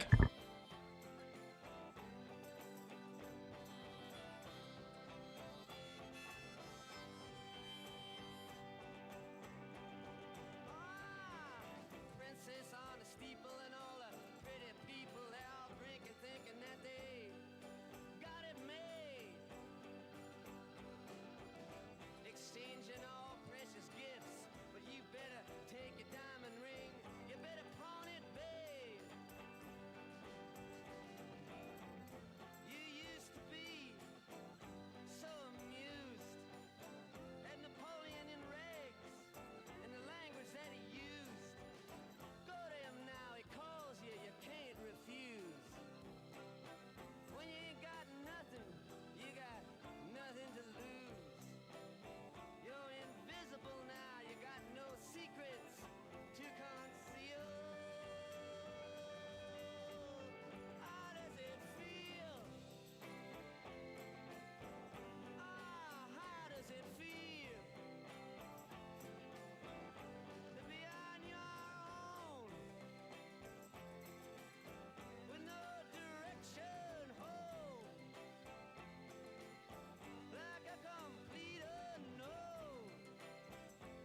time you dress so fine. You threw the bumps of dime in your prime.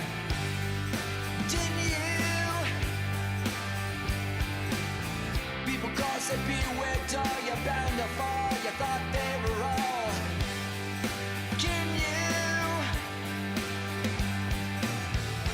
You used to laugh about everybody that was hanging out. Now you don't talk so loud. Now you don't seem so proud about having to be scrounging for your next meal. How does it feel? How does it feel to be without a home? Like a complete unknown. Like a rolling stone.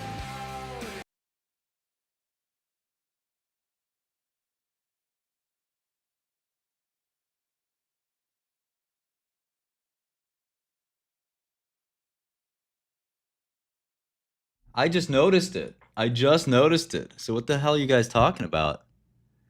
That's a... Important security message. Oh shit, it's a virus. Your computer has been locked up. Your IP address was used without your knowledge or consent to visit websites that contains identity theft virus. Fuck! To unlock the computer, please call support immediately. Please. Okay, so yeah, that plumbing ad is not a plumbing ad. The funniest thing about it is it takes over your browser and it scares you into downloading something. Don't click the plumbing ad.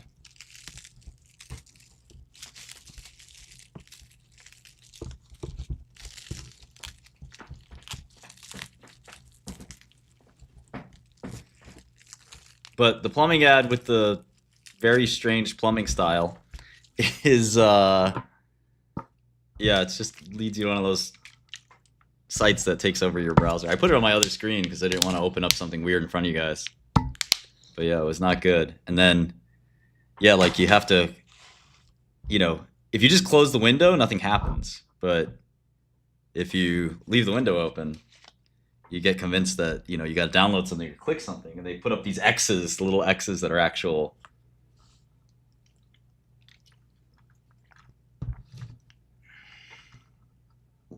just links to further problems. I don't think it's just the old people that'll fall for it. Everyone will fall for it. I mean, you look to click the X, your mind instinctively wants to click the X. You know, once you've been owned a few times, you know. You figure it out, learn. But in the old days, you'd get owned, and nothing bad would happen to you. This happened to me. It's like, all right, so what? You know, I got to go clean up my computer a little bit. But nowadays, if you have crypto, they wipe your crypto. That's the real reason they do these things now.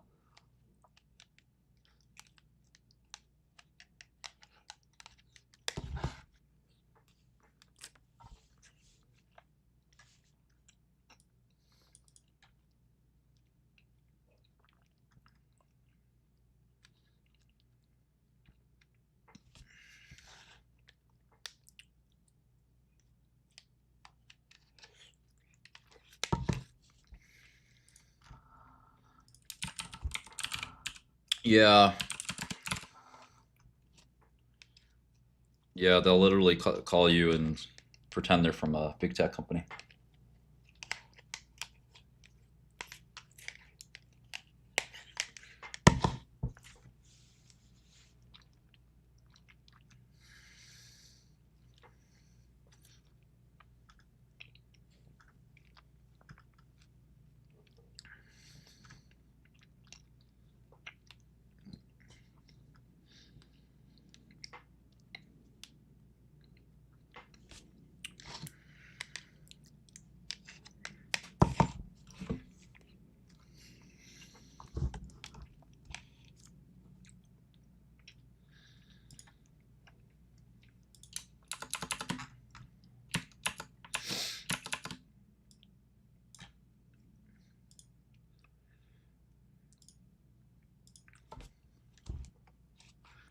bowl of crap. This is just fruit. Hell's wrong with you? Something's fucking wrong with you.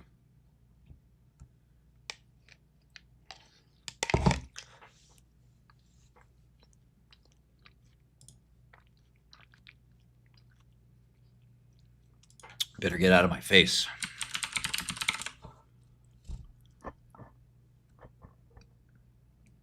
Quick assist? What's quick? Oh, quick assist is remote control, probably.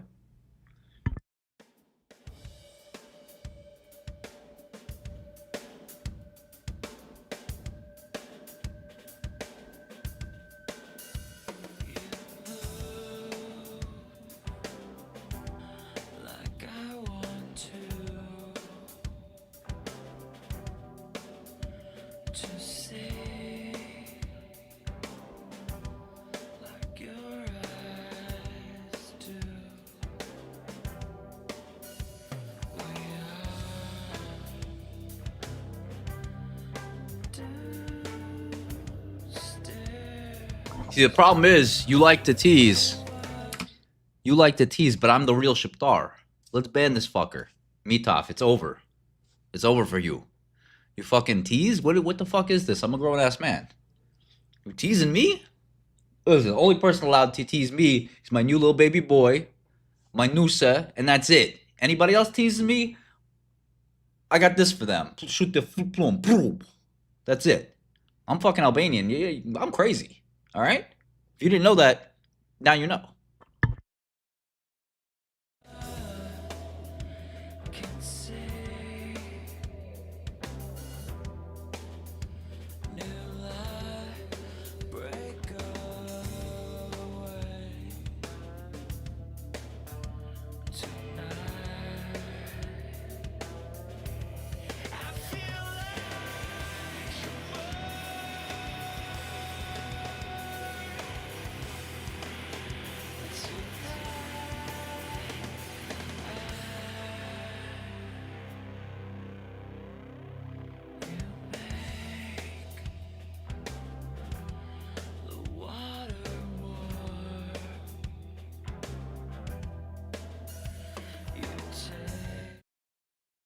At work, I sit next to a Romanian. He's one of our best programmers. His name is Vlad. DJ Vlad.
Don't forget IBIG failed.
For a fake Chinese rubber plant and a fake plastic girl.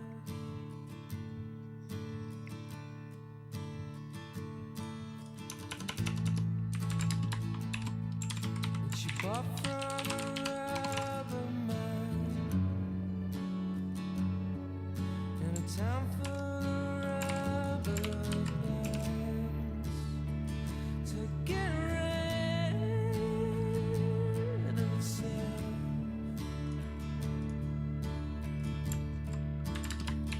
Where's the love? Where's the love?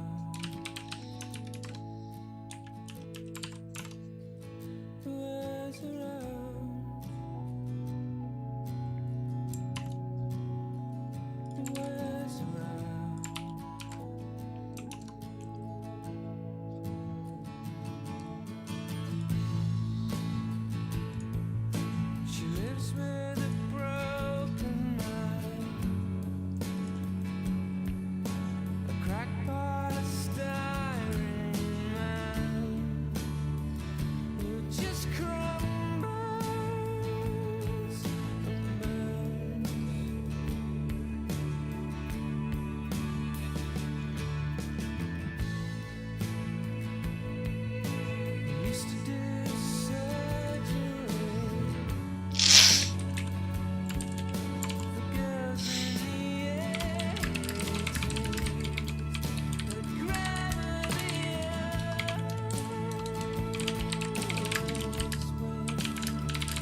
Order cancelled.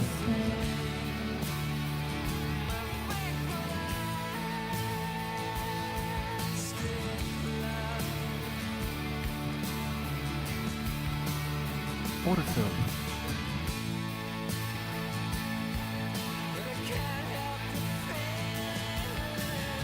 Order filled.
Yeah, it's definitely Florida Man music.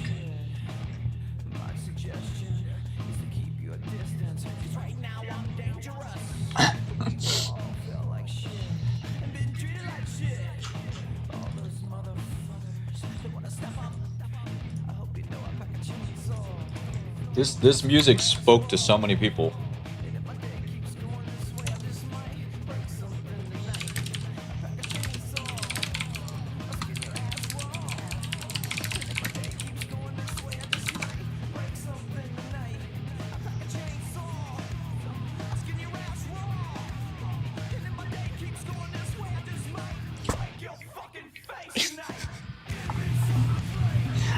Limp Bizkit, they're all Albanians?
Yeah, this is a bear song, right?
This could have been the best band ever.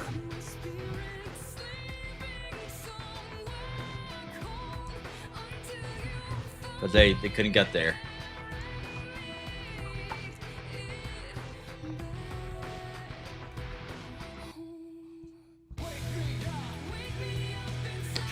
It's no, just creativity, man. It's so hard.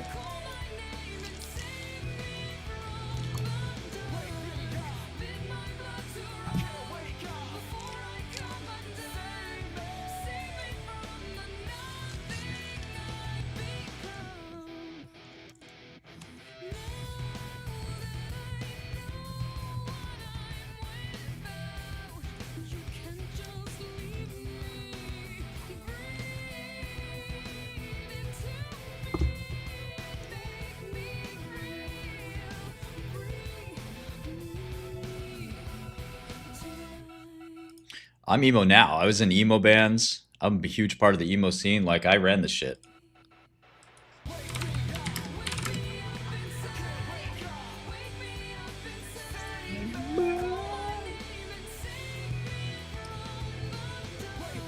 Yeah.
I want you to possess it.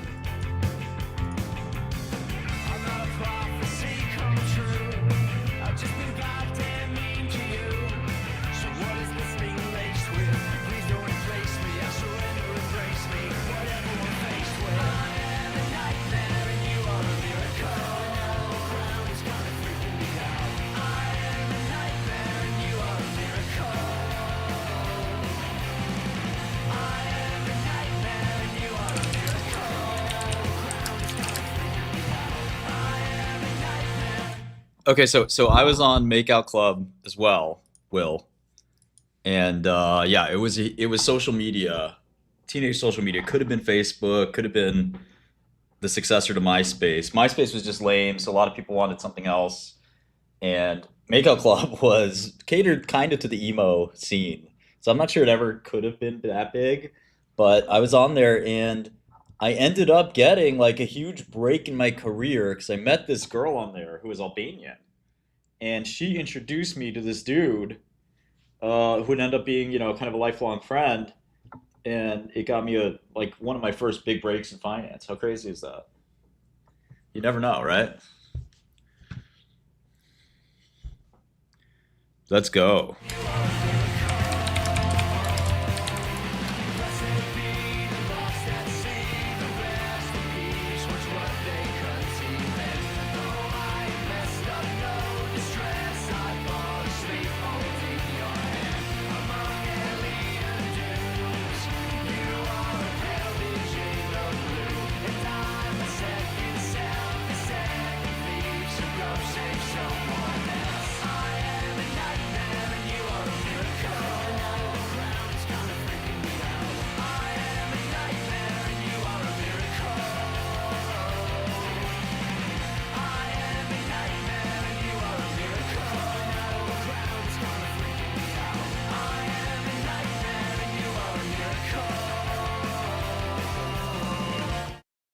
Citizens petition granted for Fathom.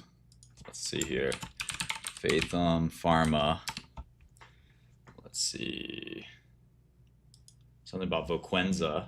This is their Vonoprazan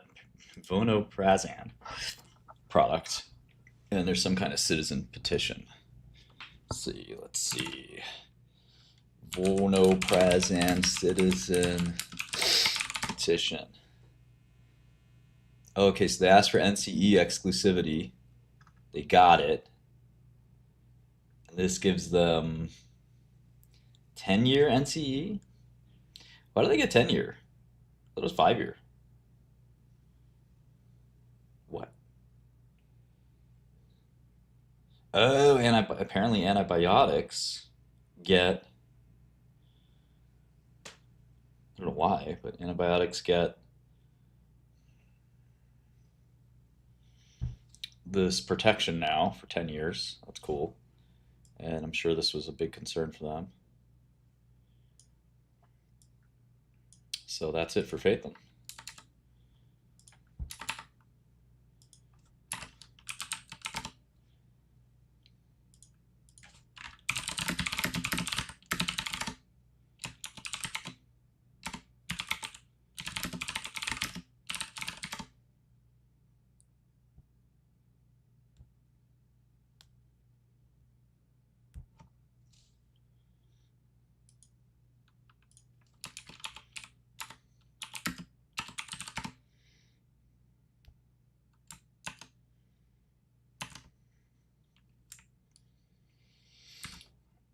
So they'll have 7 more years to go.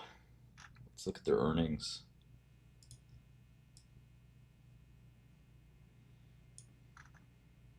All right, good revenue.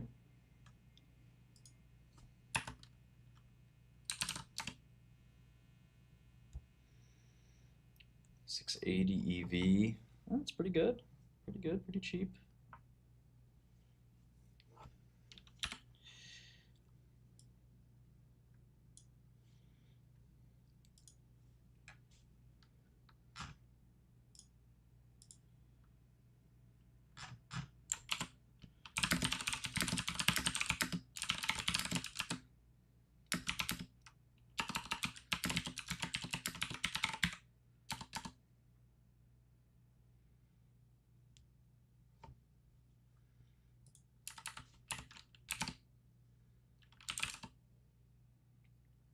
Amazing. Yeah, I don't know that it's worth, is it worth this much? Let's see. Yeah, it's probably worth this. Could be worth even more. Yeah. Oh shit. Did it go down in October because of this? Let's take a look.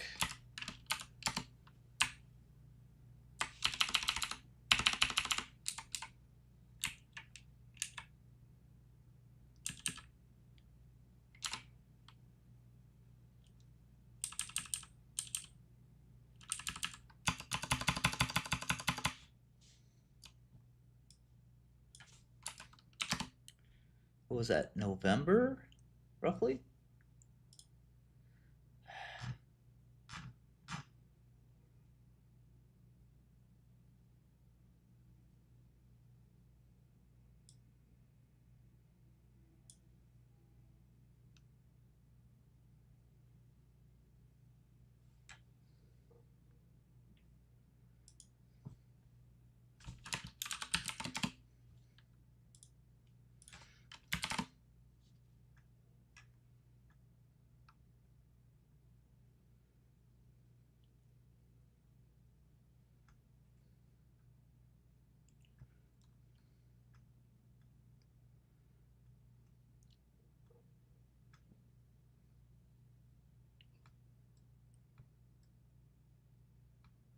Right now I'm paying attention to Fathom, so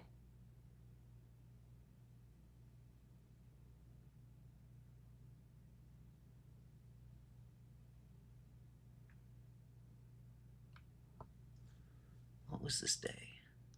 11/7.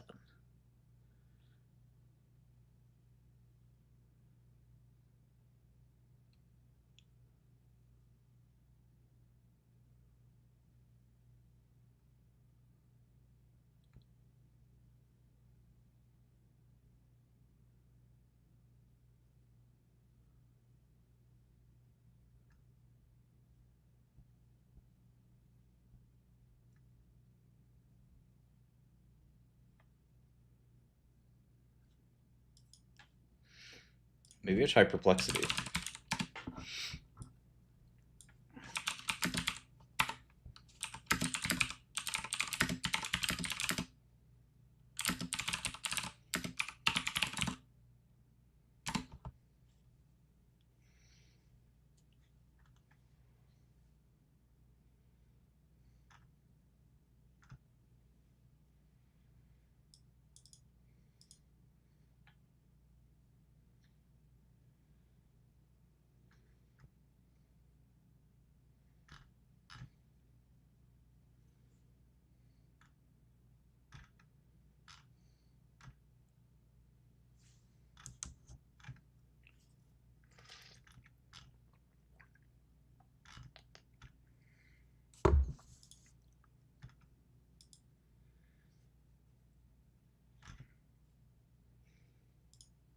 I wonder if you could, I hate to use the term fill the gap, but get back to $20.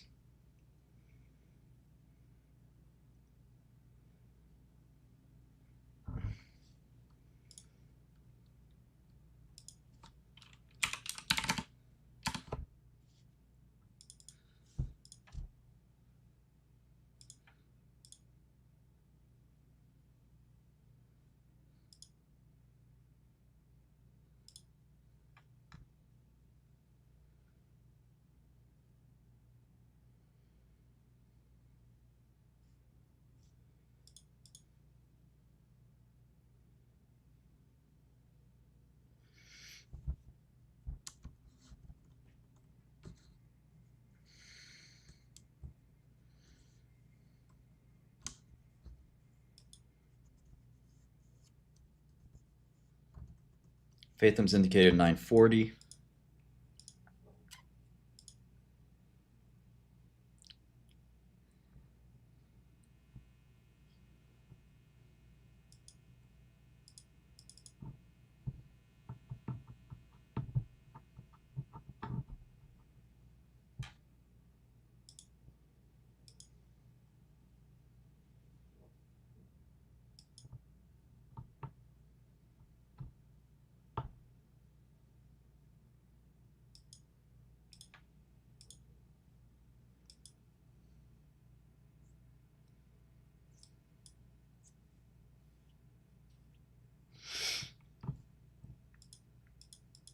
Bullish on Circle.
I'm going to shrink Tesla now a little bit. I'm not going to really look at it that closely anymore.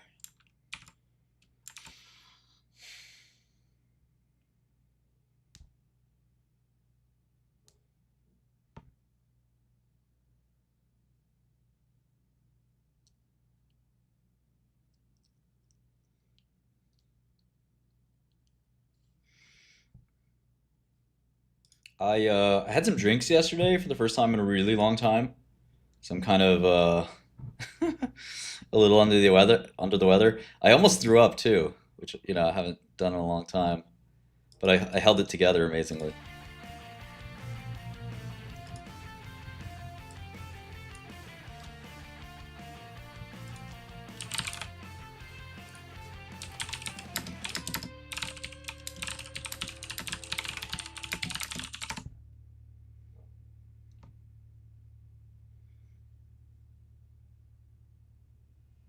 I always have kind of like a cold from my allergies.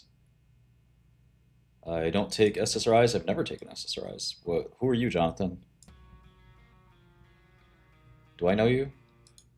You're asking about my personal medicine routine?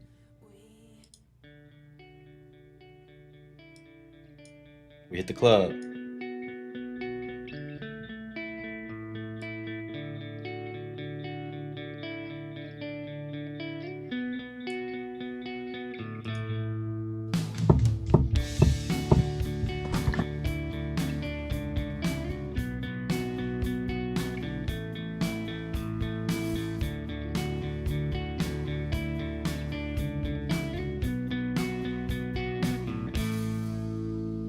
Shaking like a dog shitting razor blades. I'm waking up next to nothing after dreaming of you and me. I'm waking up all alone, waking up so relieved while you're taking your time with apologies. I'm making my plans for revenge. Red eyes on orange horizons. Columbus was wrong, I drive straight off the edge. I drive straight off the edge.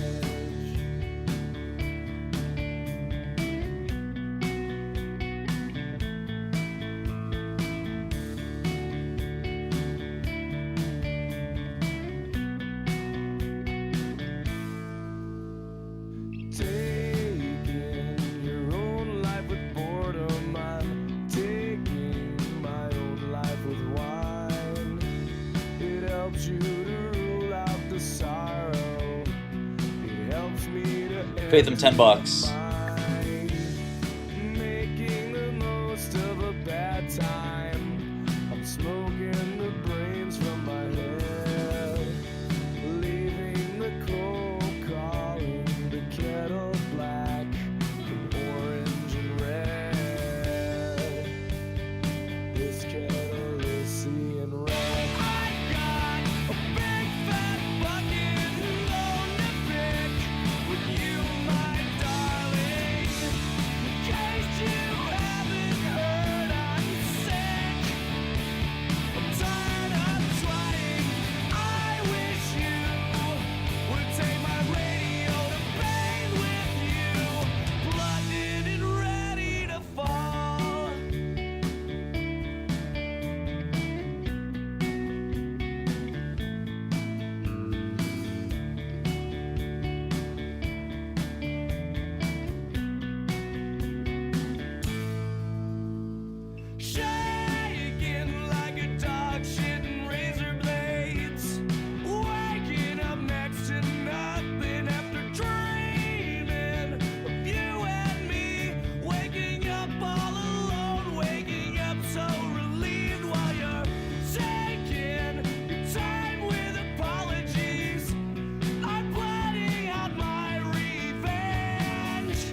What's up? What's up? What's up?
Order cancelled.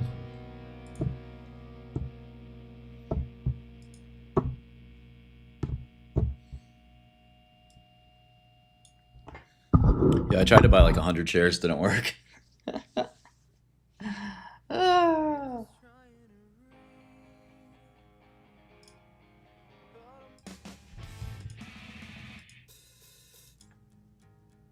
I like the song.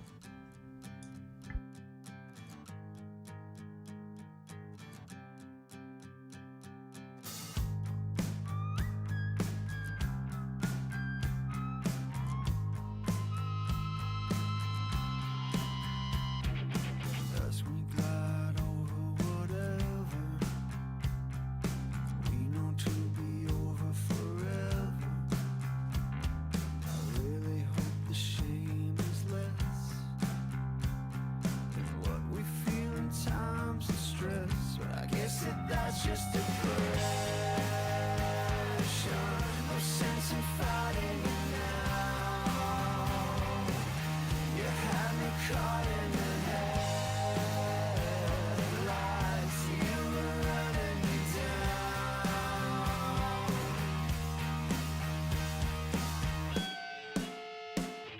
Speaking tongues and Oh, you Robin Hood retards. You know, I do this thing called hedging. So I bought stocks that are like good companies, like this company Circle, that's up 33%. And I short fraudulent companies like D-Wave, and it's only up 10%. So if I'm long one and short the other, and it's such a big difference, I end up making money. So that's what's called a portfolio. I know you baggies only have one or two stocks in your portfolio, but when my longs outperform my shorts, I make money. Just, you know, you can't do that because you don't have enough money to spread it out across your, you know, your $5,000. You can't really own 50 stocks with $5,000. You'd have $100 a stock. But that's how other people who aren't dead broke do it. Just so you know. thoughts of tea. Lift your voice and scrape your knees. Kids in love who plant the seed. Resurrect and start to breathe. I thought I was a creator. I'm here just hanging around. Got my Messiah impression. I think I got him nailed down. I wanna tell you we're alright. Wanna erase all your doubts.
wiped out.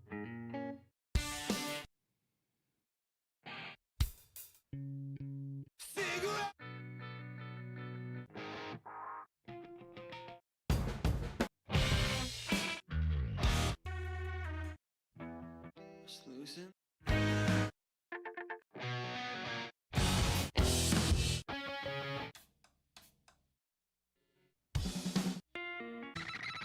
Much.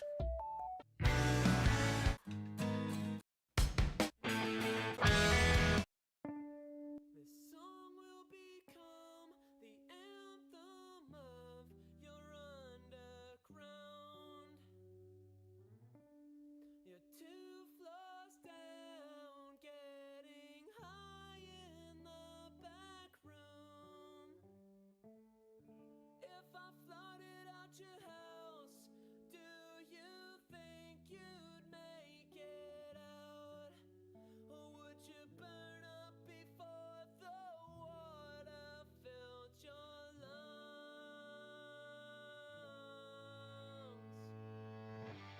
And at your funeral, I will sing the requiem. This song will become the anthem of your underground. You're 2 floors down, getting high in the back room. Order filled. If I flooded out your house, do you think you'd make it out? Or would you burn Order filled. before the water filled your lungs?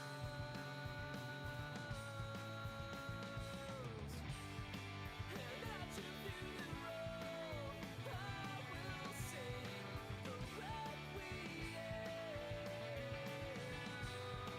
I'd offer you my hand, it would hurt too much to watch you die. And you can bet when we mourn the death of you that night, they'll lay me on the dinner table. I will be the pig with the apple in my mouth, the food that celebrates your end. And at your funeral, I will sing the requiem. I'd offer you my hand, it would hurt too much to watch you die. And at your funeral, I will sing the requiem. Hold on, we gotta stop the music. Unknown, what did you mean by that, buddy? What are you saying?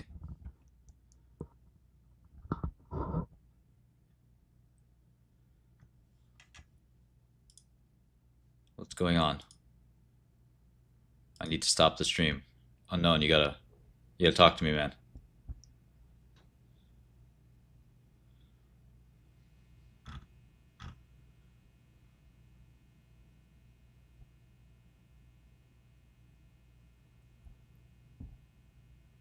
Hello? Unknown?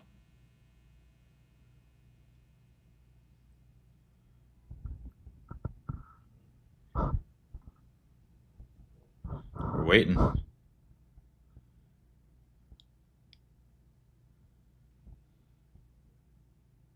Oh, what? Laughing sign? What is this? Let me hover over this to understand this emoji. I don't understand this. What is this? What's this emoji? This is a laughing, crying emoji guy? We're waiting. You're leaving us hanging here, buddy. Man, shoot this man. Shoot him. Just get him out of here. Get rid of the body. Get rid of the fucking body, too. Put him in a building somewhere. That new development in Hoboken. Put him in the building. It's gonna be on the 16th floor. Let's put the concrete in.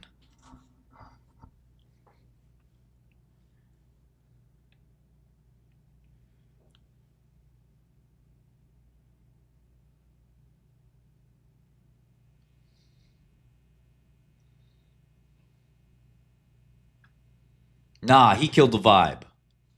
I ain't killed the vibe. He killed the vibe. All right, I'm buying some Phaeton.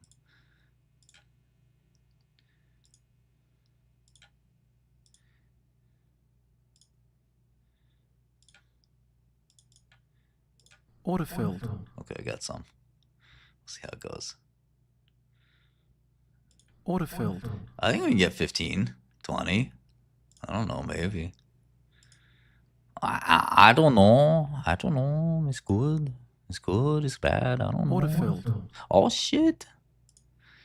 He's coming down. Order getting filled.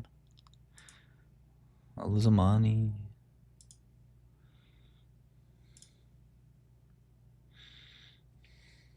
And it's gone. And it's gone.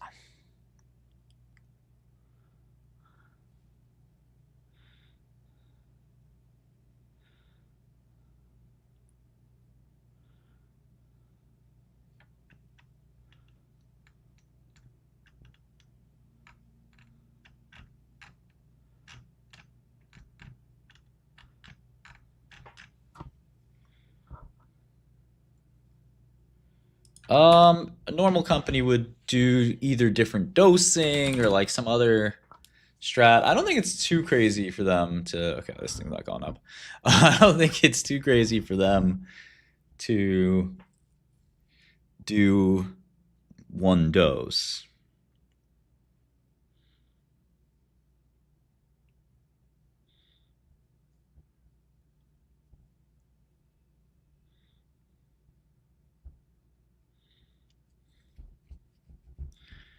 Oh boy.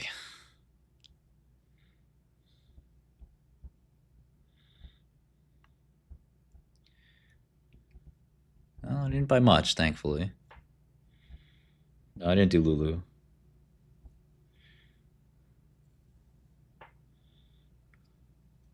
What? Recursion? What? Soon, Josh, soon.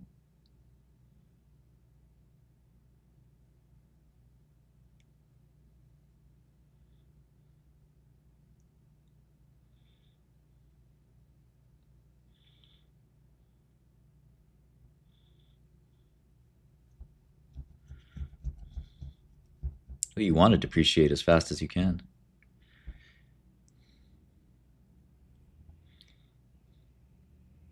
Oasis, fucking reunion. Bloody hell.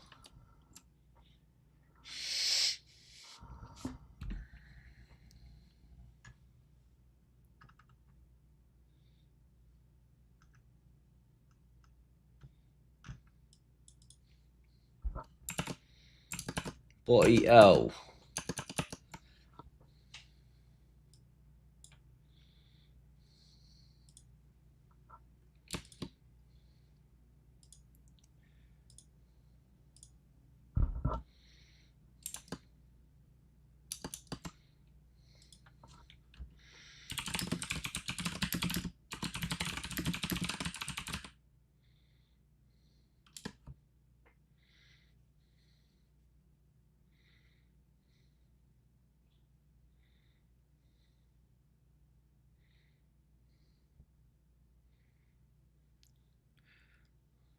Manchester. Bloody hell.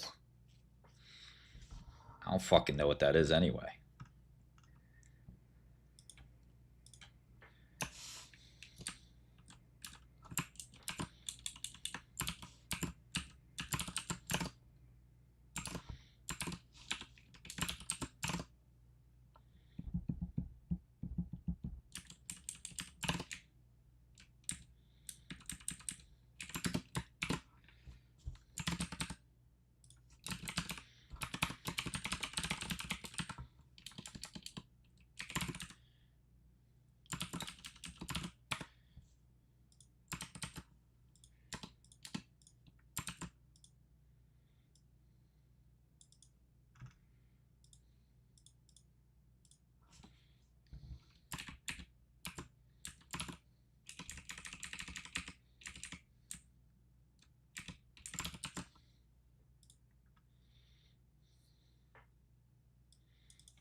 I'm multitasking. I'm focused on one thing.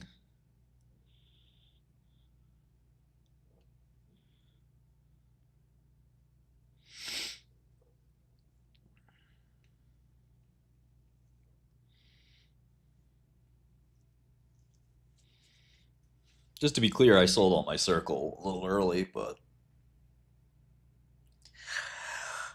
oh, fuck.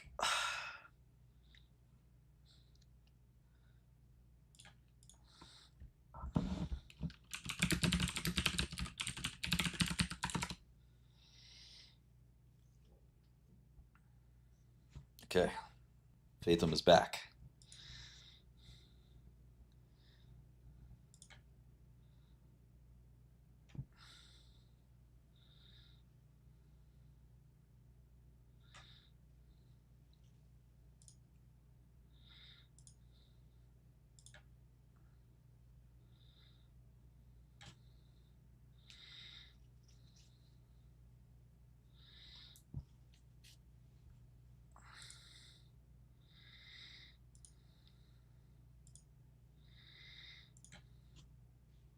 Order filled. Order filled. Uh-oh. Uh-oh.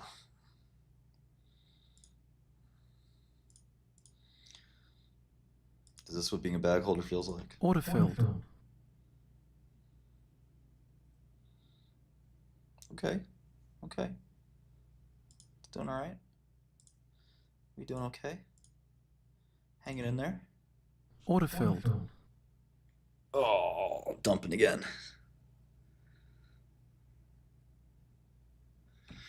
Really dumping hard here. Order filled. Ooh, that's nasty.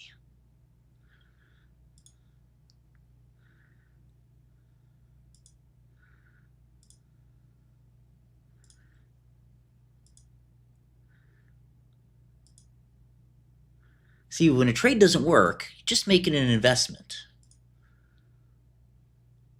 It'll work out someday. Baggy logic. Order filled.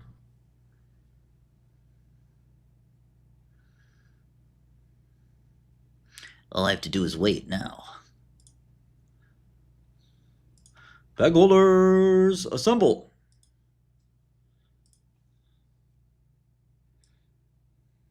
Order partially filled. Order filled. Oh. Fuck.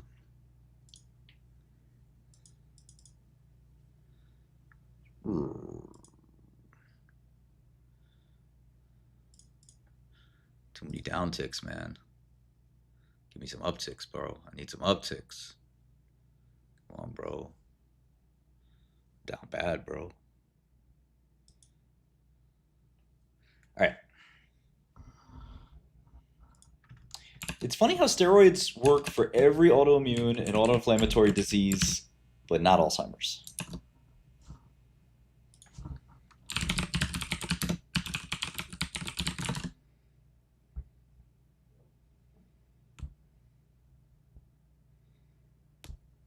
$10.60 is my average on Fathom. So not too bad.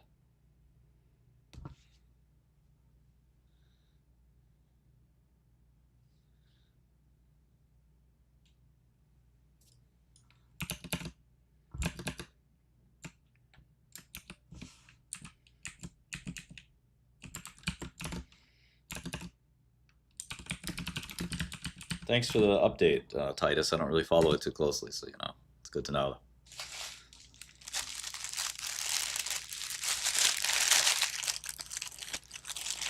I'm long, Fathom. I'm not saying you should do that too, by the way.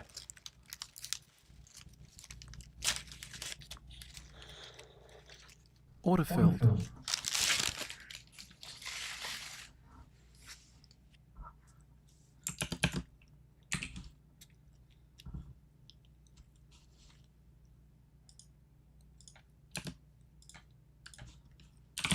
Oh my god.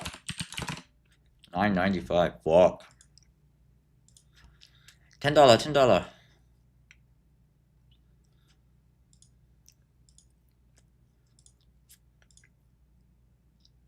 $10, I buy. Order partially filled. $10 buy. Order filled.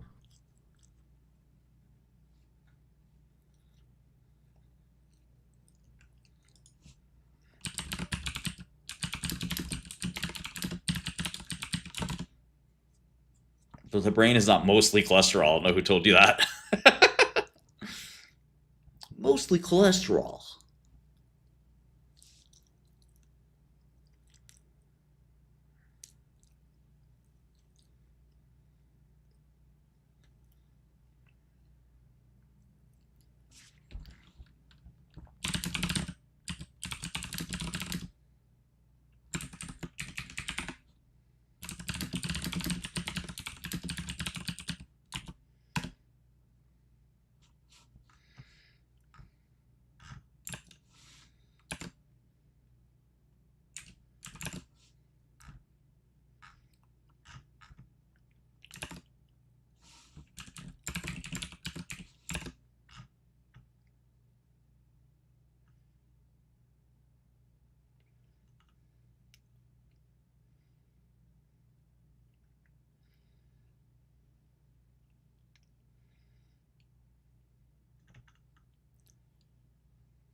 My average is now 1040. I'm going to trade around this a little bit. I don't want to own it for that long. I thought it could pop to 20 bucks. It ain't popping to 20 bucks.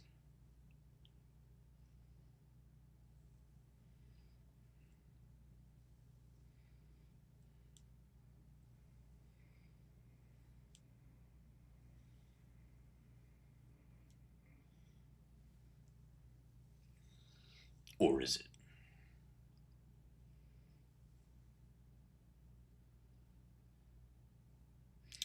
Yeah, the Alzheimer's gingivitis thing didn't pan out either, sorry.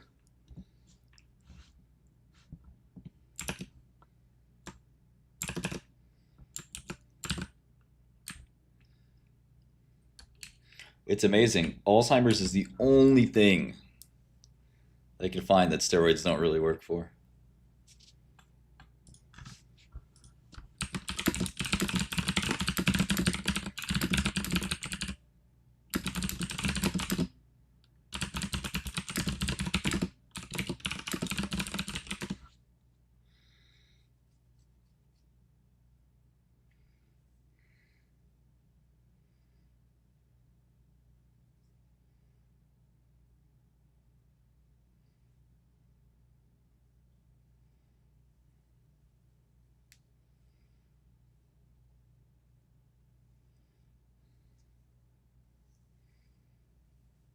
Let's go, Fathom. Give me 11. Gee, stop it, dude. Please. This isn't comedy hour. You need to go to Destiny's podcast or something.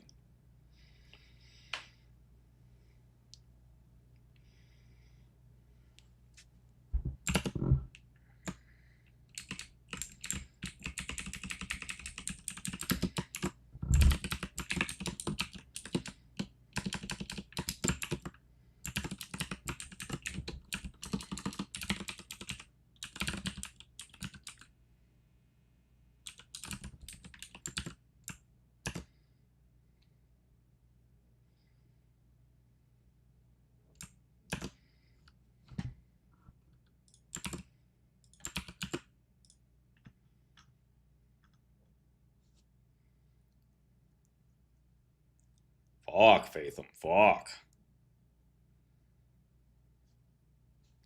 Yeah, we can stop you, G. Don't worry. You don't want to be here anymore. You don't have to be here anymore.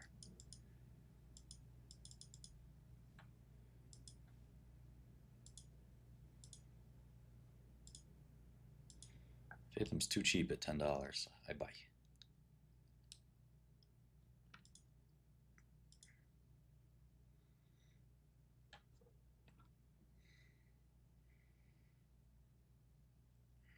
Order filled. Oh, I didn't know steroids have a poor AE profile. I didn't know that. I think it could take them forever and ever. I got to stop taking mine. I've been taking prednisone for 30 years. Fuck. Darn. I wouldn't know anything about autoimmune disease. That's not like half a pharma. Autofilled.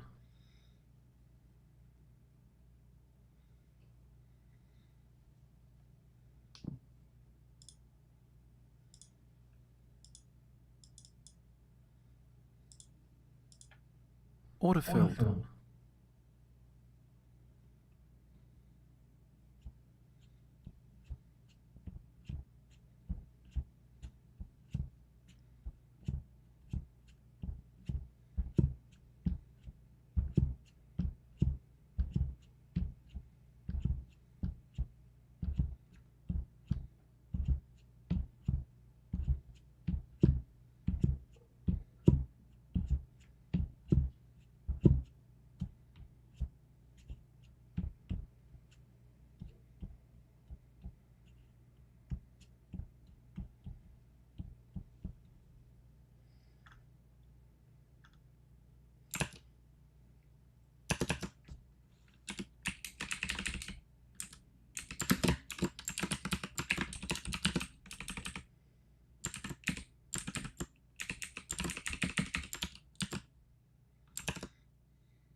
I covered my DJT. Doesn't seem to be working.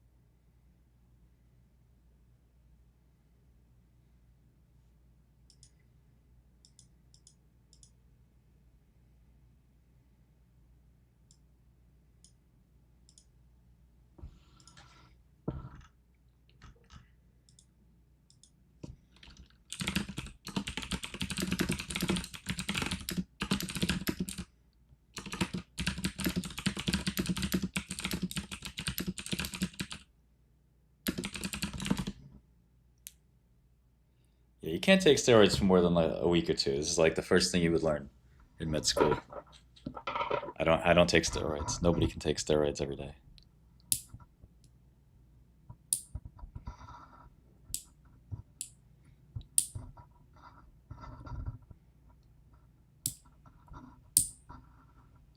These glucocorticoids.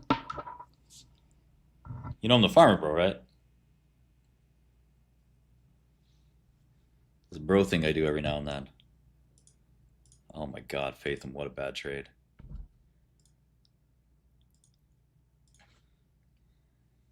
Oh, my love. Yes, my love. I love you.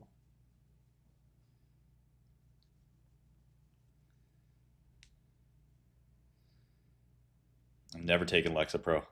Autofilled. What's wrong with you? It's this guy again? Somebody shoot this guy. 81% sure. I'm 100% sure you're banned.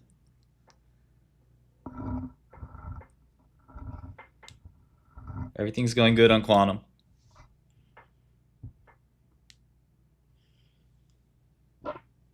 Due diligence confirms it's all clown show.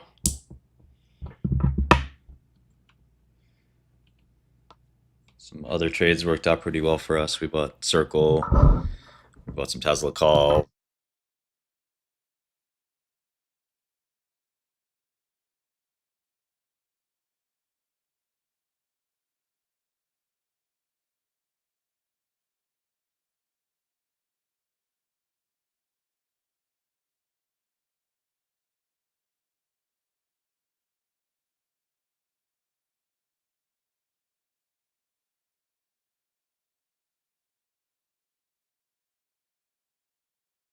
Order filled.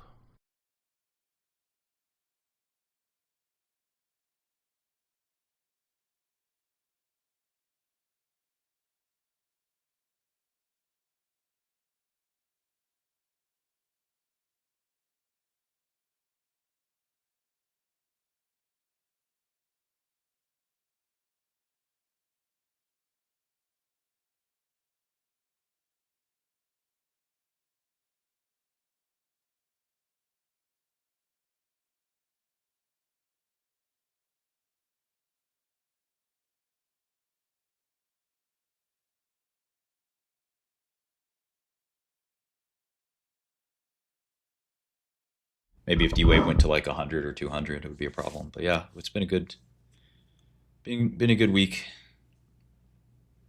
for once.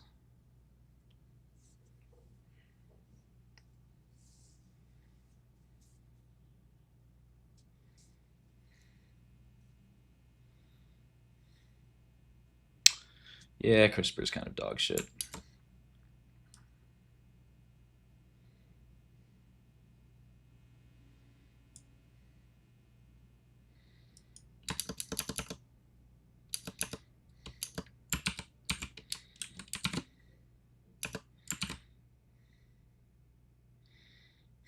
I like this guy. Seth, please tell me more. Teach me more about medicine, please.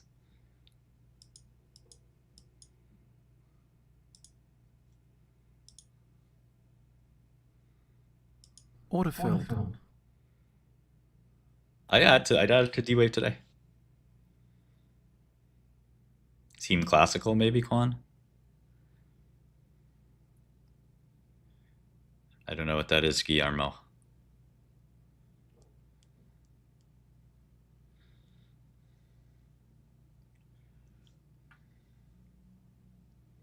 I think I sold Circle. I mean, I think this pretty great performance, up 43%. I'll take it. I mean, it doesn't matter if I believe in it or not. It's P&L. Just momentum is so good, and the valuation's not bad.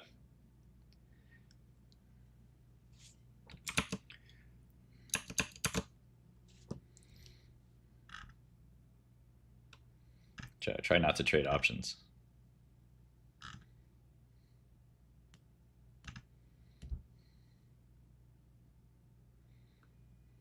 Order filled. Yeah. All the D-Wave stuff will blow over. It'll be here today, gone tomorrow, just like all the other meme stocks. Once it loses momentum, it's over.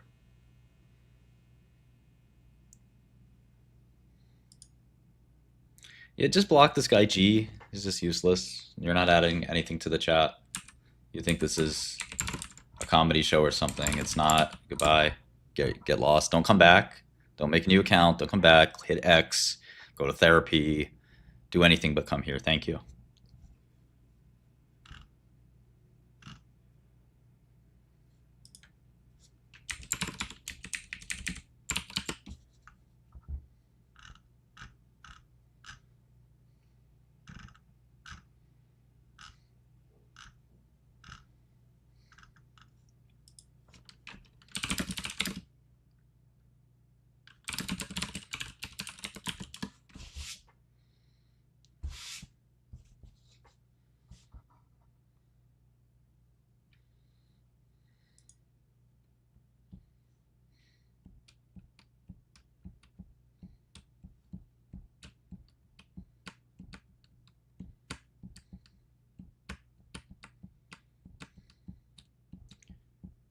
Oh yeah, Scott, who's got the spreadsheet AI? I need that.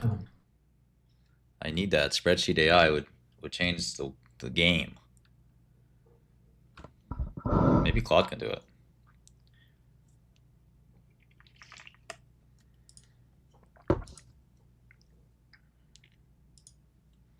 Autofilled. William knows. William knows.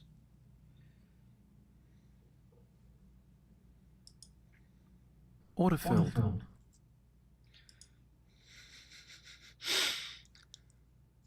I don't know what to tell you, Seth.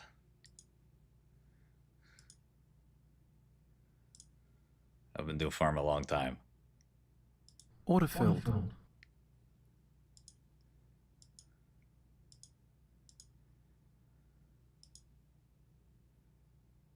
No, it doesn't, Darren. It does not. The hell is wrong with this fucking Fathom, man? What a dog shit stuff. Ah! Clearly, Wall Street doesn't care about this one. I gotta get out. I gotta get out. I gotta get out.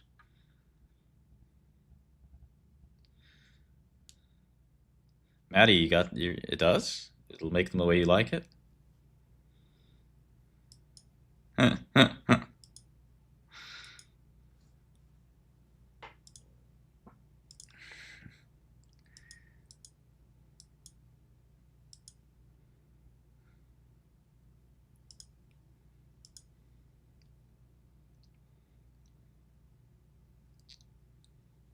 Guillermo, you got to learn some English before you come through here, buddy. Autofilled. No hablo. No habla. Fathom's going to be down today.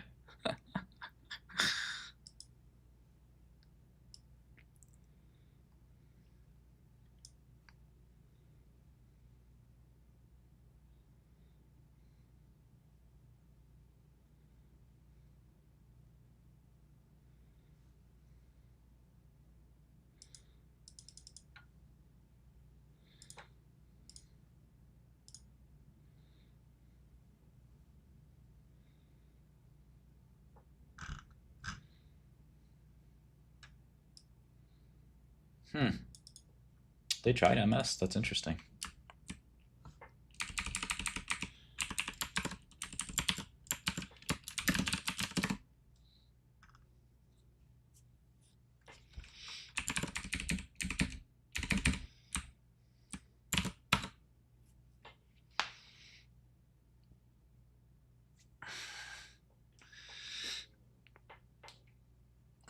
Of course, you have to learn from others. That's part of learning.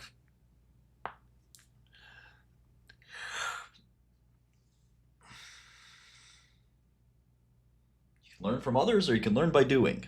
There's only two ways to do it. I don't fucking know. Lack. That wasn't 2016. Oh, I see what you're saying.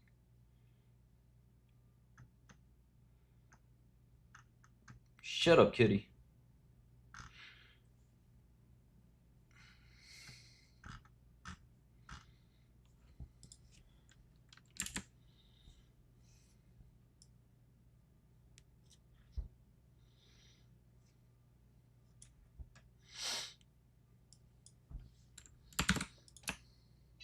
Shut up. Nah, shut up. I don't like you. I don't like you. I don't like you anymore.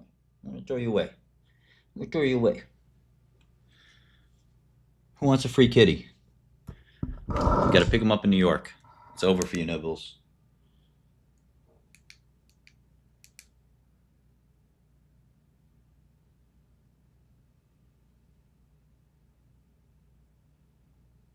It's over for you, Nibbles.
Autofilled.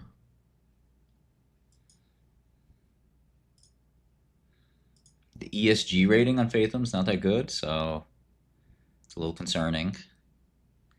It's a little concerning. You want the cat, Rhonda?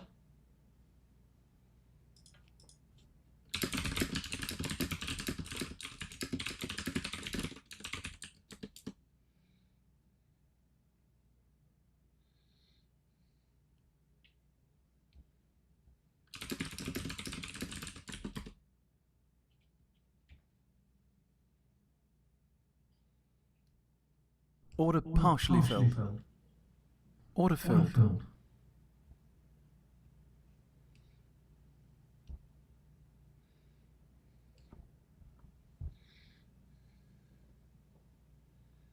Ah, Uber pickup. Okay. You want me to put the cat in the damn Uber? I don't know if I want to do that.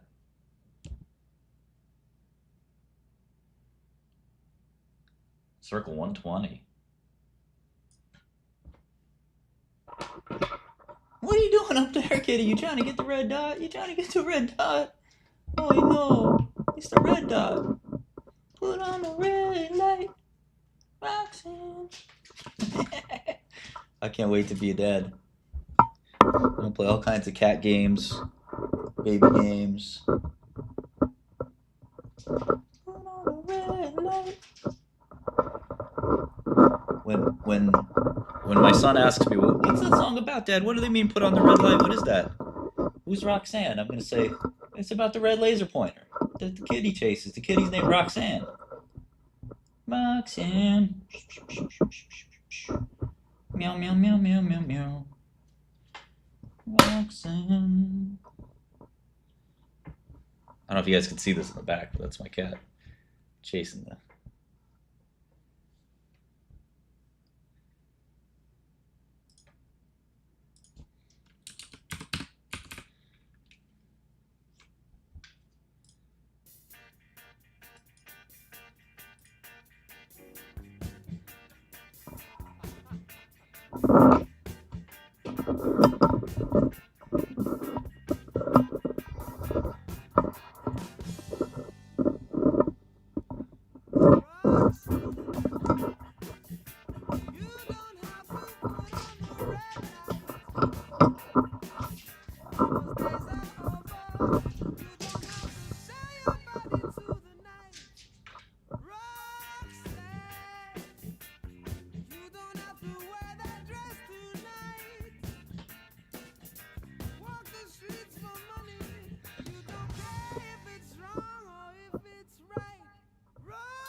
Let's go.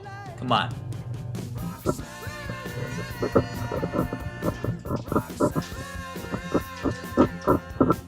Cool!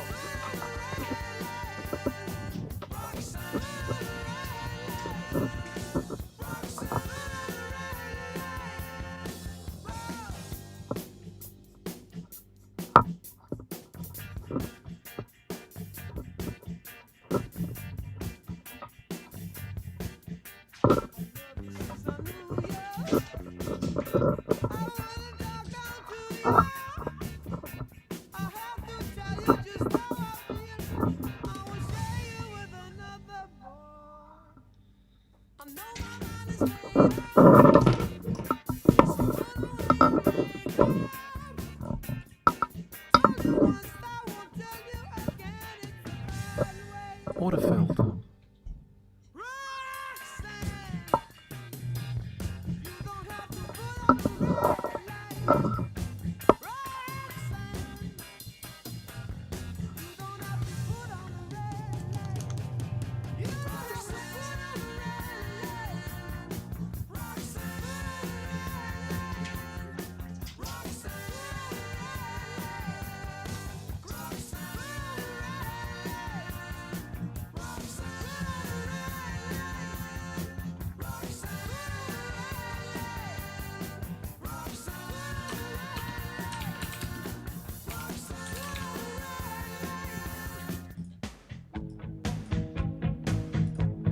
Oh shit.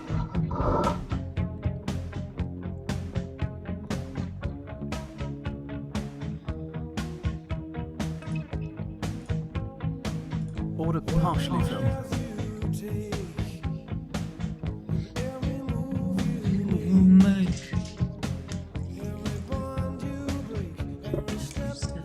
Order filled.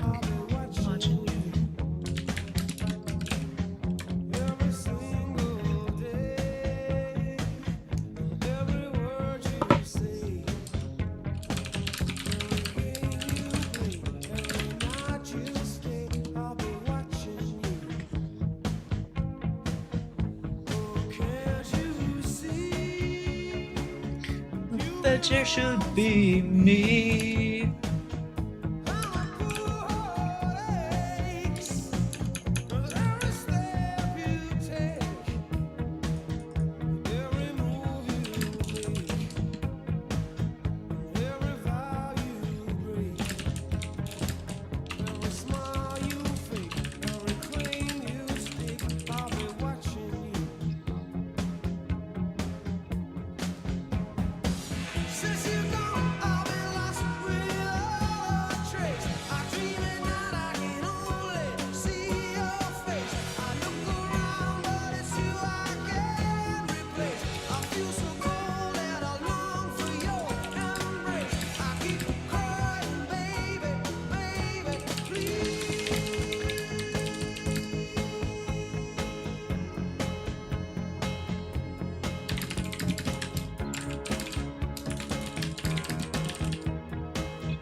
Order filled.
I had dinner last night with a friend who's down 10 million on quantum shorts.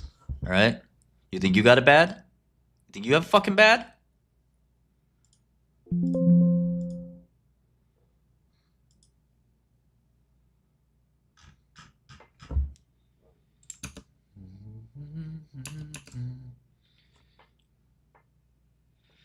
You want to talk about the drugs, so cocaine?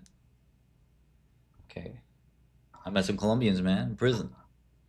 They said they got Mexican mud. You know what that is? You heard about that? Mexican mud? Yeah. Moving that through some tunnels, man, down in Mexico. You show up in the right place in Texas, you might get a package. You take that package.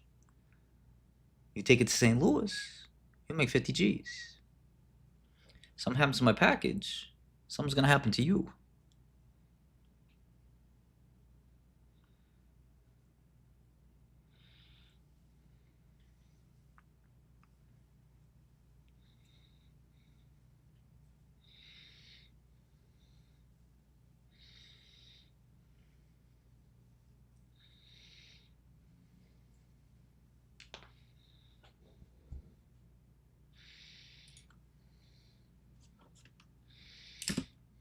Yeah, I don't even think it's 4 or 5% of his portfolio. But you're right.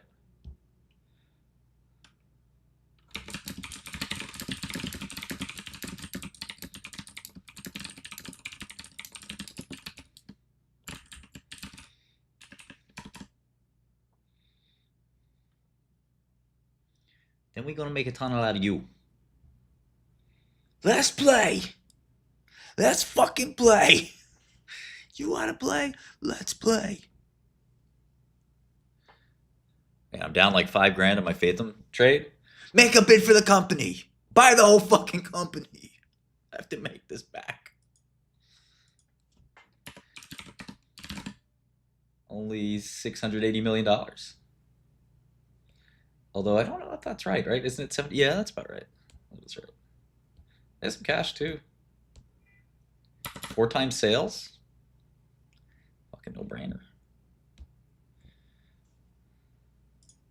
Tired of washing dishes, man. Come on, man. Met a lot of crazy guys in prison, man. They're moving a lot of weight. Really about that life, too. You come in between them and their heron? It's a big fucking mistake, man. They're all fun and games. They love to laugh. All these guys from Brazil, Colombia, Chile, Ecuador, Peru. They're all fun and games. We're playing cards. We're playing dominoes. A lot of dominoes. Slamming the domino on the table. I'm speaking Spanish with them. There's my vatos. But you fuck with that heroin, man. They don't play. That's when the smiles disappear. The heroin. Okay? Ain't playing with that. Some boys they've been known to be ultra violent. And don't even get me started on them El Salvadorians. Forget it. You don't even want to meet them. Do business with them? Forget it. They never smile, I'll say that. So El Salvadorians. Albanians, man, we're different. We're boor. We tell you up front. We tell you, listen, Shipe. You know, I'm gonna put some business together, all right? And you know, you have Albanian Besa. Besa is your honor, your word. You give me Besa, you're gonna take this to the Bronx. Find the Zazoks, and you're gonna give it to them, right? Besa. You're not gonna look in the package, you're not gonna skim some money off the top. You're gonna bring the money back to me. That's Besa. That's Albanian. That's pure and simple. You don't bring the money back, you skim, whatever, it's just over. That's it. There's no talk. This is done. That's honor. So it's very simple with us, how we play the game. I'm talking a bit out of my ass here. It's all right.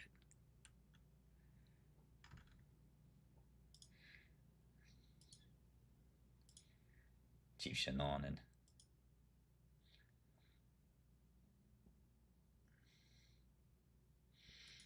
Burek.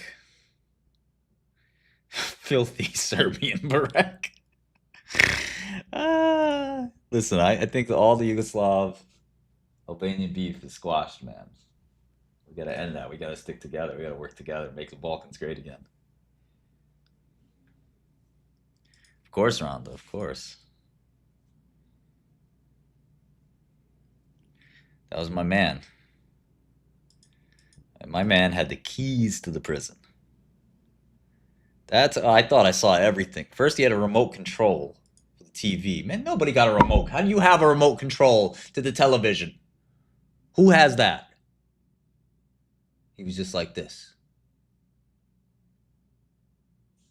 What the fuck? Then he points to the ceiling. There's a fucking locked ceiling. And he goes, so you have the keys to the fucking prison? We could leave? How the fuck? See, the problem is what people don't understand is the warden, the guards, they're humans. They make mistakes. They're not always going to be 100% on point, you know? I had another friend, I shouldn't tell these stories, man. A lot of these should stay in the prison. And this is not uncommon, so I could tell the story, but a friend of mine, he was fucking one of the guards. You know, there's about 1,000 people that work in a prison. About 300 women. You take the best 10, 20, 30 looking women, they're pretty good looking. and you're in prison. There's no conjugal visits in federal prison. So this guy's so slick. He's sleeping with the prisoners, the prison guard. So she's giving him all this stuff. Order filled. Crazy stuff. Exactly, Clavadora. Exactly. You know that. He knows that. All right, Fatham's coming back up. Might not have to lose my club going money, my one oak money.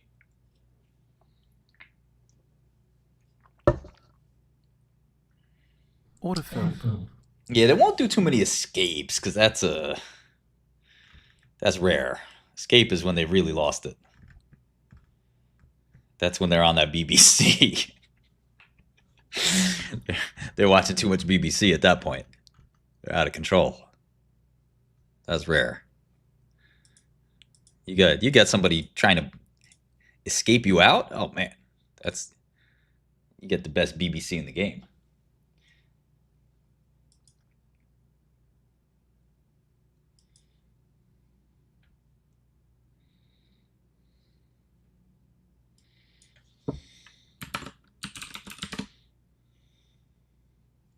You're doing something right. She's ready to break you out of prison? Dang. The hell are you doing? You gotta teach me how to do that shit. Yeah, it's more of a psychological ride or die thrill, yeah. Yeah, I had about 10 different cellmates in prison. And then remember, you have quite often a barracks style prison, so it's yeah, a lot of characters, buddy. A lot of characters. As Jay-Z Order partially filled. Jay-Z so wisely put it once. Fuck Order hashtags and retweets. This is like one of his best lines. This is actually a great song of his too. It's called Tom Ford. Let's take a listen. Blow a stack for your niggas with your trapping ass. Clap for a nigga with his rapping ass. Blow a stack for your niggas with your trapping ass. Tom Ford. Tom Ford. Tom Ford. Coming up, coming down. Ride clean, fix your hair in my crown. Bad bitch, H-Town. Keep it trill, y'all know y'all can fuck around. Paris where we been, part my Parisian. It's whole time and no time, it's fuck all y'all season. Piss Bordeaux and Burgundies, flush out a Riesling. When hoes out, them hoes out, y'all put y'all weaves in and clap for a nigga with his rapping ass. Blow a stack for your niggas with your trapping ass. Spent all my euros on tuxes and weird clothes. I party with weirdos. Yeah, ho, yeah, ho. I don't pop Molly, I rock Tom Ford. International, bring back the Concord. Numbers don't lie, check the scoreboard. Tom Ford. Tom Ford. Tom Ford. Tom Ford. Yeah, Tom. Hands down, got the best flow. Sound, I'm so special. Sound boy Barrio, this my Wayne Perry flow. Y'all know nothing about Wayne Perry though. District of Columbia, guns on your tumblers. Fuck hashtags and retweets, nigga. 140 characters in the street. District of Columbia, guns on your tumblers. Fuck hashtags and retweets, nigga. 140 characters in the streets, nigga. Part in my laughing, y'all only flagging on beats, nigga. Part in my laughing, I happen to think you sweet. I don't pop Molly, I rock Tom Ford. International, bring back the Concord. Numbers don't lie, check the scoreboard. Tom Ford. Tom Ford. Order partially filled. Order filled. Okay, it sounds like this was probably just a throwaway song. Yeah, I was in Gen Pop. Hell yeah. Hell yeah, I was in Gen Pop. I was with dudes like Fetty Wap, man. Fetty crazy. No, not Fetty. Fetty's cool. I was with dudes like Kodak. All right, Kodak crazy, bro. These people are psycho. Fucking straight psychopaths. But I fuck with Kodak. This was this crazy album. Core links and JPEG. We use fucking core links, man. A couple of y'all sent me mail in prison. This is through core links. Take a listen.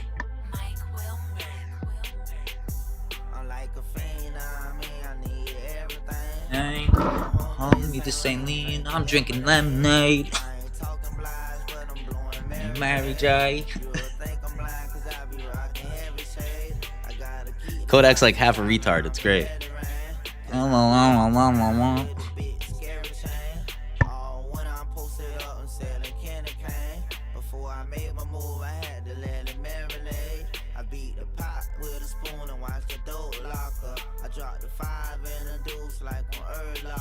Don't make me run up in your gear, cause I'm a showstopper. I got 99 bands, I ain't got no problem. Hey, repeat what you just said, you don't want no problem. I'm patient when she give me head, I call her dome doctor. I keep a pep in my step like I'm pimp walking. I run up in your home like I'm a Carly Crocker. I got Lil Shawty on her. I run up in your home like I'm a Carly Crocker. I run up in your home like I'm a Carly Crocker. I got Lil Shawty on the reef and I she call that bopping. When I jump up in the beam, I be thought hopping. All this perk in the leader got me sleepwalking. I'm booted up, mileage jolly, I don't need coffee. I'm trying to blow the fuck up, them crackers lock me down. They got me, I'm trying to blow the fuck up, them crackers lock me down. They got me on the 7th floor, I'm trying to hit the ground. 7th floor MDC, shout out. Promised land, they need to let me down. I put my trust in that bitch, that hoe let me down. Core links and JPEG. Core links and JPEG. Core links and JPEG. Core links and JPEG. Core links and JPEG. For all my niggas waiting on some pictures through the core link. I know your people ain't keeping it real like they supposed to be. Gon' send your nigga some money through JPEG so he could eat. That nigga used to look out for you when he was on the street. I just hit my cousin. That nigga used to look out for you when he was on the street. So when you're on the streets or in the town, that means you're out of jail. So you can send money through JPay, but that's state, not Fed. You can't send money through Core Links on Fed. Core Links is just email. Okay? Core Link. Supposed to be. Order phone.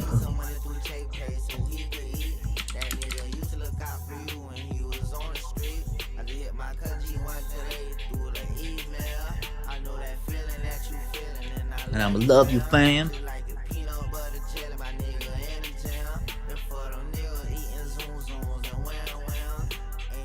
So zoom zooms and wham whams are just like crap you eat in jail. They used to look out for me when I was on the street. Now in jail, they forget about me. That's what happens.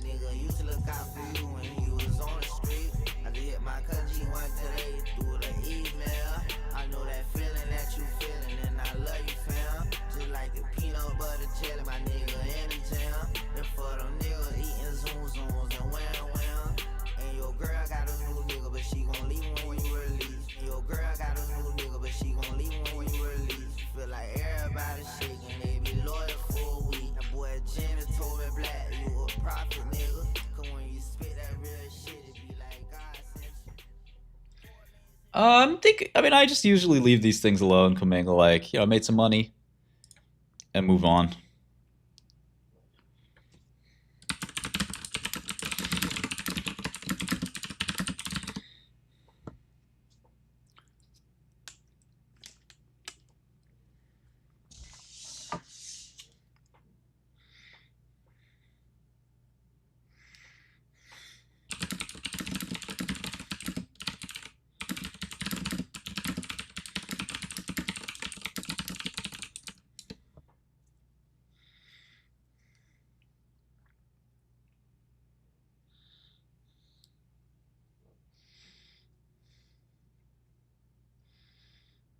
Yeah. I have so many things to do, but I you know, my time is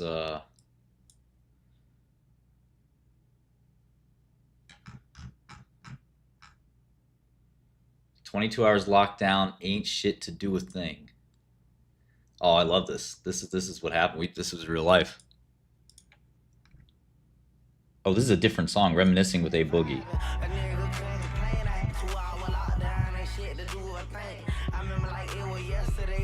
Drinking out. There's no water fountain, so you have to drink out of the sink. This is even better. Listen to this.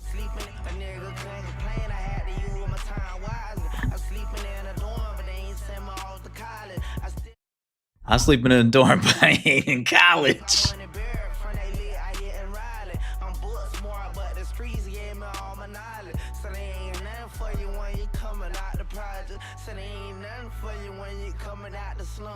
A mouth full of gold teeth, they think a nigga dumb. I got a head full of dread, think a nigga illiterate. But I know when I go to talk, a nigga reconsider it. I know you niggas just trying to benefit. I ain't fucking with you a little bit. I ain't fucking with you at all. I ain't fucking with you at all. I was selling weed in middle school, just meet me in the hall. Right now I'm going in, but I was just behind the wall. This nigga got me thinking, I feel like everybody flaw. I got too much to do, but I still go in a nigga jaw. I'm down for the count, I'm never down for the call. I made $1 million off of shows, I'm going hard. I love money, I can't go Order back to partially the filled. cause I hate it at the bottom. Order Try to filled. Stop thinking about it, but I'm reminiscing, yeah. I'm reminiscing, yeah. I'm out. I sold all my faith and fuck this. It's good news, but clearly the market doesn't care that much. In fact, I'm damn near tempted to flip the script. Maybe short a little piece. Yeah, it's just too weak. It can't rally, man. It's not rallying. Can't rally. I'll flip the script. Straight flipping. Straight flipping the script, man. New York City Tap is good. Man, by middle school, you're supposed to be graduated from selling weed. By middle school, you got to have a gun. Fuck that. Order filled. I'm not short CoreWeave. I do want to short it, but this AI bubble may keep inflating. Order filled.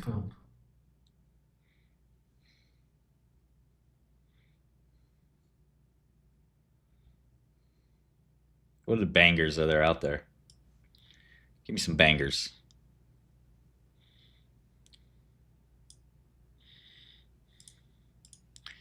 Yeah, faith might break down here. Order partially filled. Order filled. I'm trading the breakdown. You see the volume's coming in, the price going down. That's a breakdown. Order partially filled. So that's the opposite of a breakout. Order filled. Scully knows. Scully Order knows TA. cancelled. Scully TA expert. This is this. Oh yeah, it is a banger right there.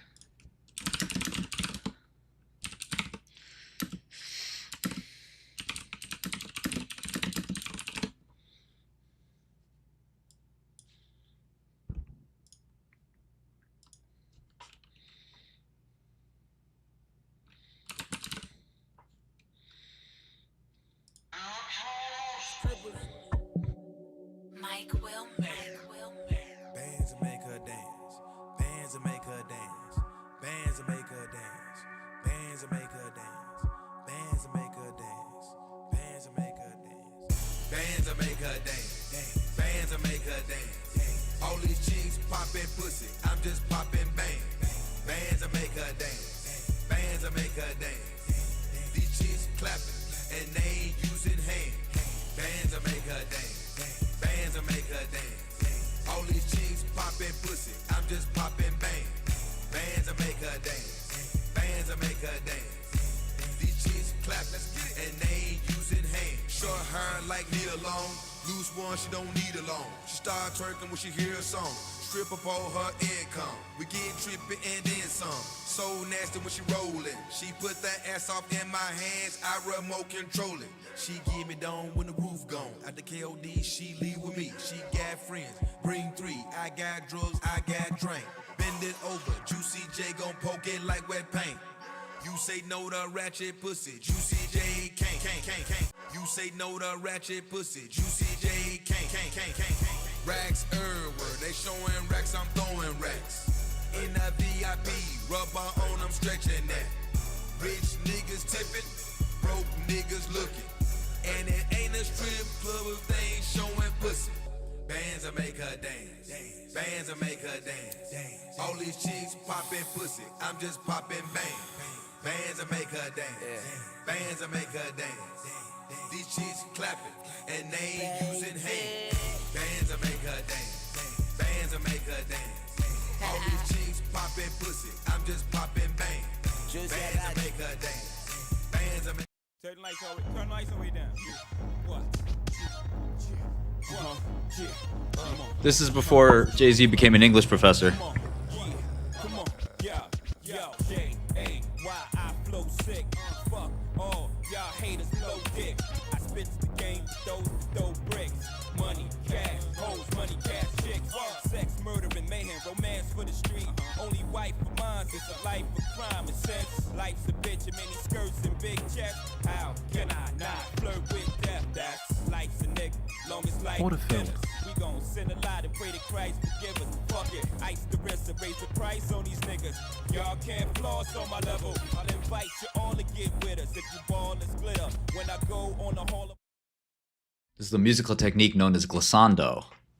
I don't know how far back it goes, probably before Mozart, who invented the term glissando. So Jay-Z's using glissando both as a musical device as well as a metaphor to show just how quickly life can change across the keys. Oops, I said glissando. I meant glissando.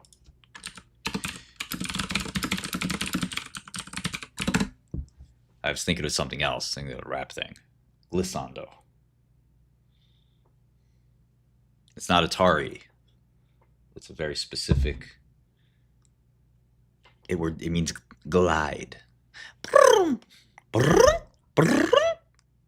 No one inventor. Let's see, the earliest concepts, 1854. Henry Charles Bannister. What's the most famous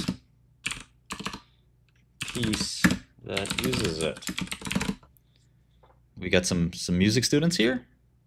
You should probably know everything, baby. Teach you whatever. Alejandro invented it. And my buddy Congressman George Santos. Gershwin's Rhapsody in Blue. What? How about something older, more classical or romantic? I ain't listening to that. Gershwin, man. Come on, man. What are you Team Kanye, man? Come on. We can't listen to Gershwin. I'm kidding. We on that HH, man. Come on.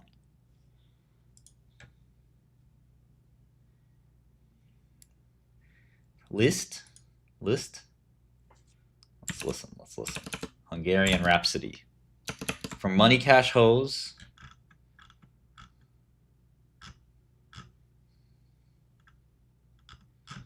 To List.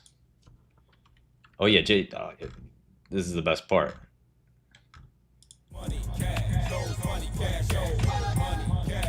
What? What?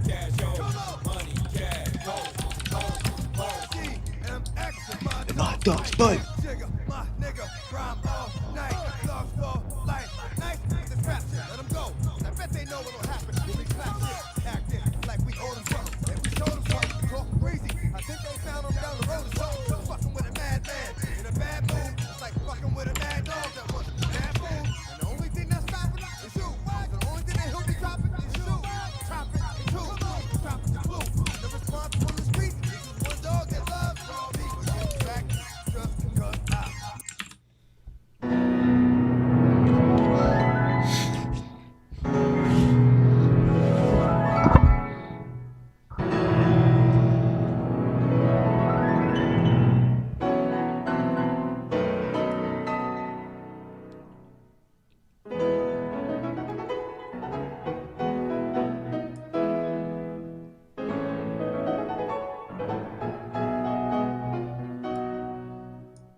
Yeah, list. For all my Hungarians. What's up? Soros, where you at?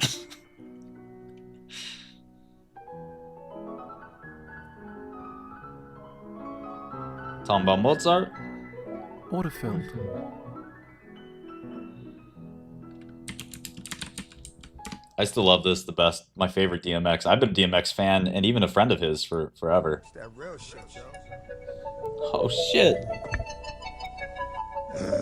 Butterfly in the sky. Come on! I can go twice as high. Let's get it on. Take a look Nigga. in a book. My nigga. Reading rainbow. You think it's a game? I can go anywhere. Suck my dick.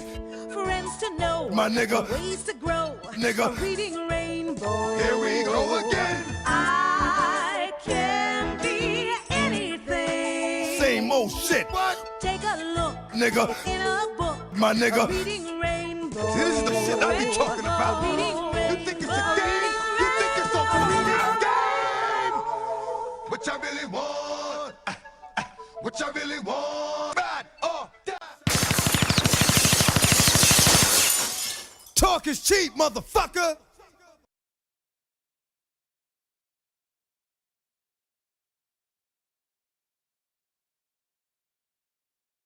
That was such a funny joke. I'm giving moderator to Brian for being that funny. What else does this want to show me? Any exercise? Cosmology and How polytopes? did the other? But I presume the other Laura was Look at this nerd. gave exercises. Yeah. So to define, illustrate some very, very simple examples, just so you get why. Right? Well, that's very beautiful. That's exactly the canonical form of that integral that we just established a moment ago. Yeah, I see Chega's up a lot. DMX is crazy, man. I didn't know DMX did Woodstock.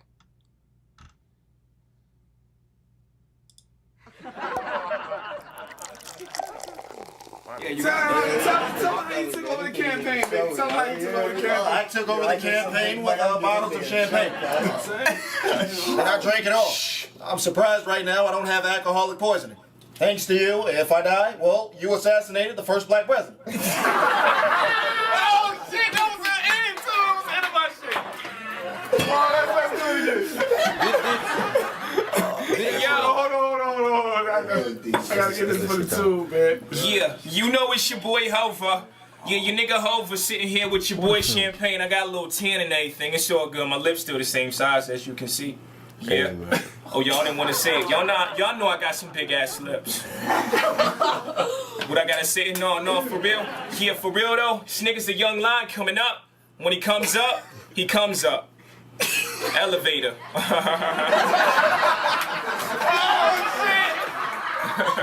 Oh! Do this 50 real quick. Hey, yo, son. Hey, look, nigga. This is my nigga right here, son. For real? This nigga's like one of the illest niggas ever. I can't even say shit because motherfucker toe up. Nigga won't toe up, I'll be saying more, but. Hey, man.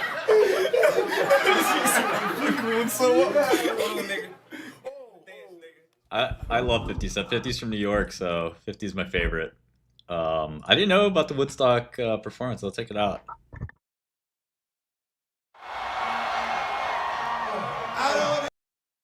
There's a DMX concert once where someone tried to stab him and he kept performing. It was amazing.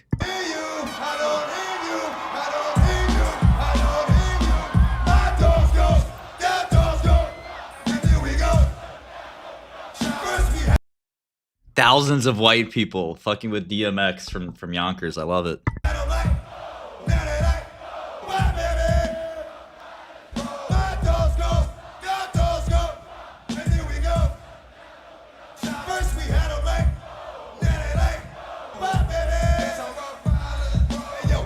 Mosh pit.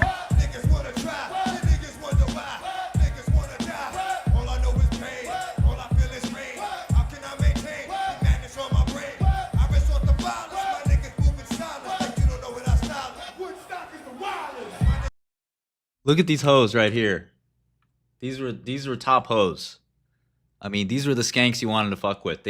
They're loving DMX.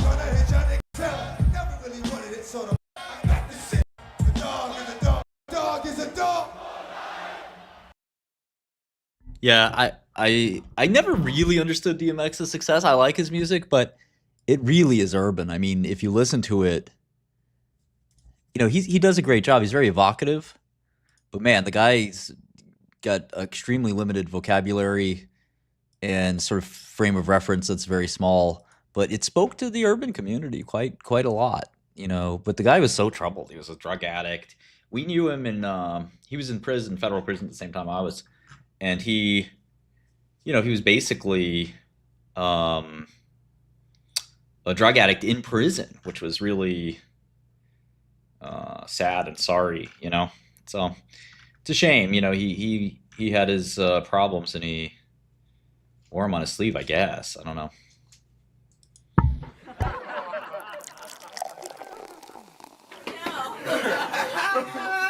Oh shit! Hey, look, it's Will Smith, and this nigga is fucking ill. Like, he's like the what? Yo, that's the dude. Like, yo, I Am Legend. He is the fucking legend.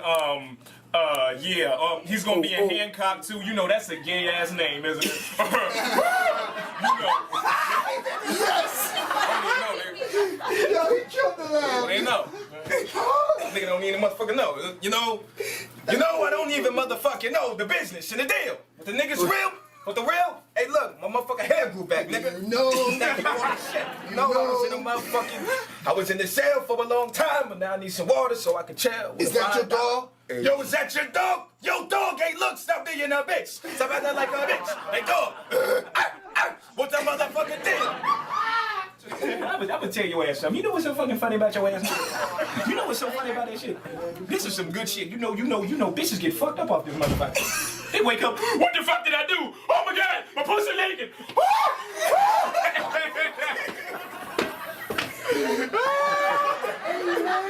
We are so unrestricted. Yeah, I'm friends with Jada. Me and Jada go back. Once you go to prison, you make a lot of friends that you never thought you would make. I like Jadakiss. He's the whole Lox, man. I like all those guys. The characters. D Block.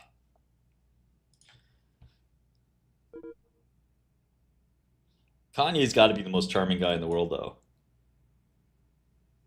Kanye can convince you to do anything. I think that's what great artists tend to do, as well, is like they do challenge your conventions. So I'm a big Kanye fan. I'm not a big fan of the shit he's been saying, obviously, but I'm not sure I'm not sure where he's going with it, but you know, it's just one of these things where I really do admire him, and I stand ready and willing to help him whenever he needs help for anything. Financial, technical, but I don't give him advice because at the end of the day, look at the heights he's reached. I don't need his advice. I'm sorry, he doesn't need my advice. It's Kanye West. You know, if I could do something because I've done it before and I know it, I'll help whatever way I can. But if it's, if you know somebody's, the Kanye West, say, of pharmaceuticals. You could give him advice on that, but I hate it when people try to give life advice to people. And he loves to say,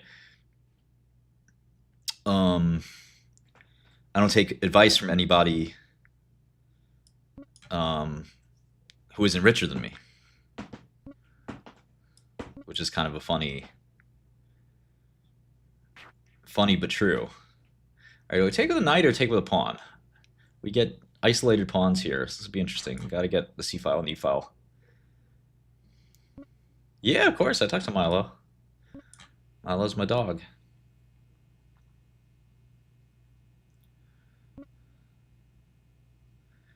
Yeah, there's some truth to that, right? Like, why would you take advice from somebody less successful than you? So this kind of creates a backwards pawn. I don't know if that's better or worse if I take it. I'm also hanging here, so I kind of do want to take it. But, yeah, fuck it, let's go. He's kind of going to be... Oh, he took the other way. He let me have a passed pawn. That is crazy. Okay, that was... I mean, is my chess wrong? But that's a huge blunder. It's a strategic blunder. It's not a blunder. But that's not wise, I don't think. How do I capitalize? I need to protect the pawn. It's protected twice. I'd like to protect it even more, maybe. I'd also like to... I don't know what I'd like to do. Let's see. I just advance the pawn, I guess. I kind of want to use e4 as an outpost, too. Okay, so I think I have a plan now.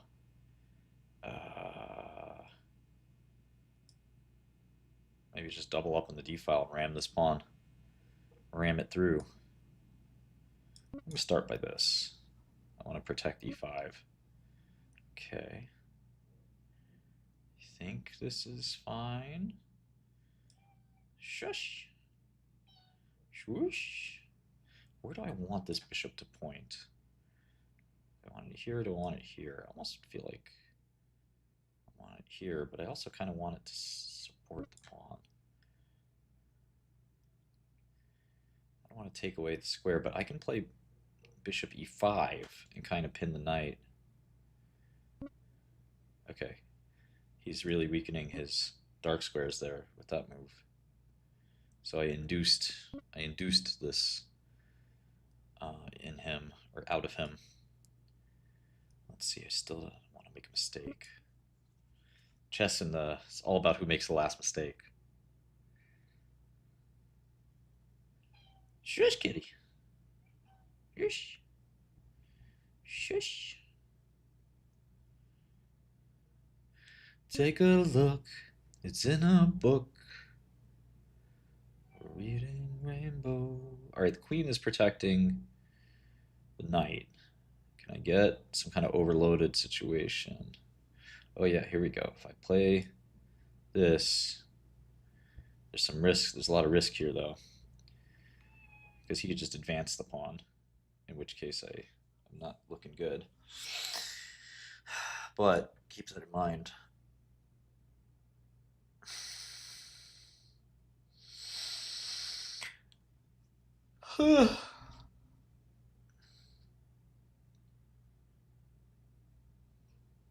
Maybe I can, I don't know, do something like that. He might advance here though. It's a slippery situation.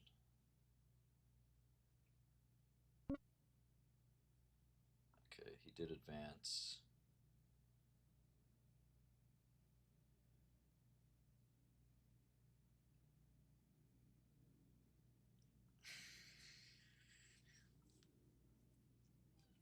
Josh, kitty. I really want this tactic to work. Kitty, if you don't shut the fuck up, I'm gonna make Kitty stew out of you. You understand? Yeah.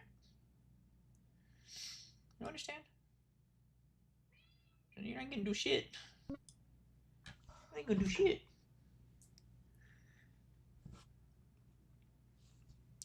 I can do anything. It's in a book, Reading Rainbow. Okay, look, I kind of want him to take, kind of.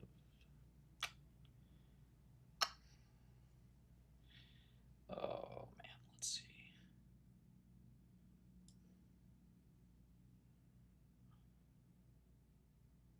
Gotta be really careful, obviously, but I'm just hoping he's gonna forget his knights hanging. That's all. So takes, and then so takes would be a huge mistake. So I'm just hoping he does that. He did not do that. Let's see. I mean, I could win the pawn. Takes here. Take here. I don't want to lose the bishop, but oh shit! I completely missed this.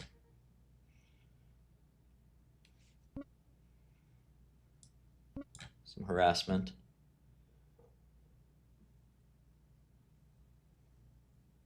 Now the knight's not hanging anymore, but possibly get quite a lot more interesting anyway. Actually, I can now think about moving knight to g3.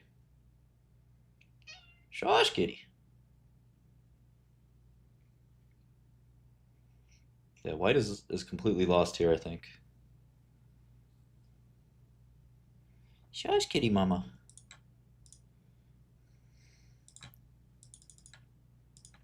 Order partially filled. Order filled.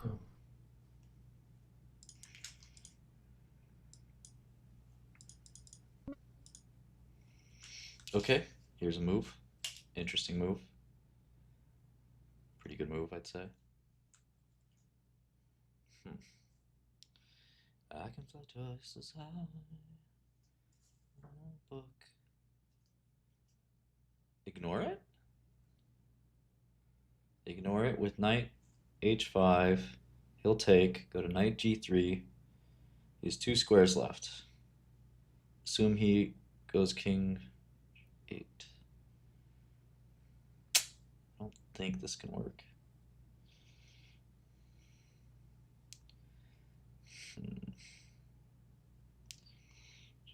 Takes here.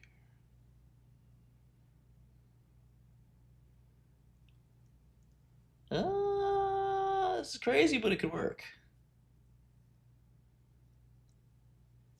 Maybe too sus.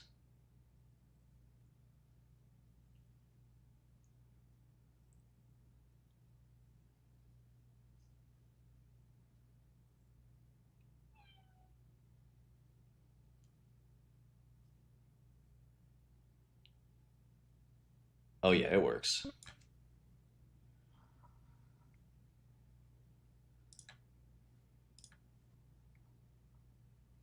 He can't resist this. He's gonna take the rook. Of course I work with sell-side analysts. What, are you crazy? Oh, I missed it. Oh, well, actually it's not that bad. Because this is the move. I missed that the knight could take it back. But this is pretty devastating. And this is basically game over.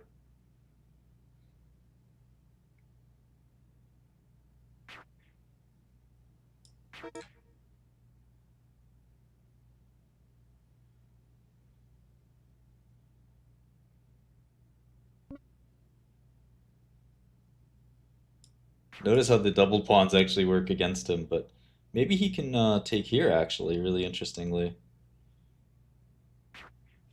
Yeah, that's what he did. What can I do?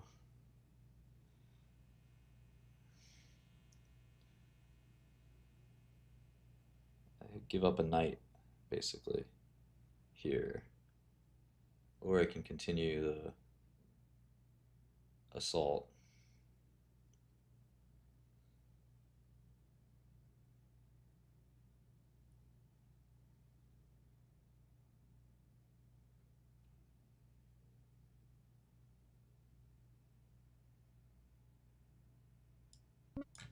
I'm down so much on D-Wave. It's not even funny.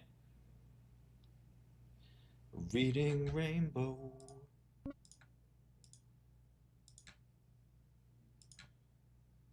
Okay, so he's got a queen here.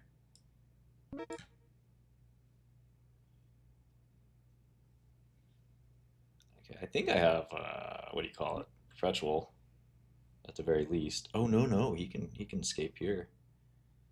If he tries to escape there, I have mate, so I don't think he could do much with that. Order filled. Might walk into mate, but he seems pretty good. Okay, can I do a smothered mate? I don't think so.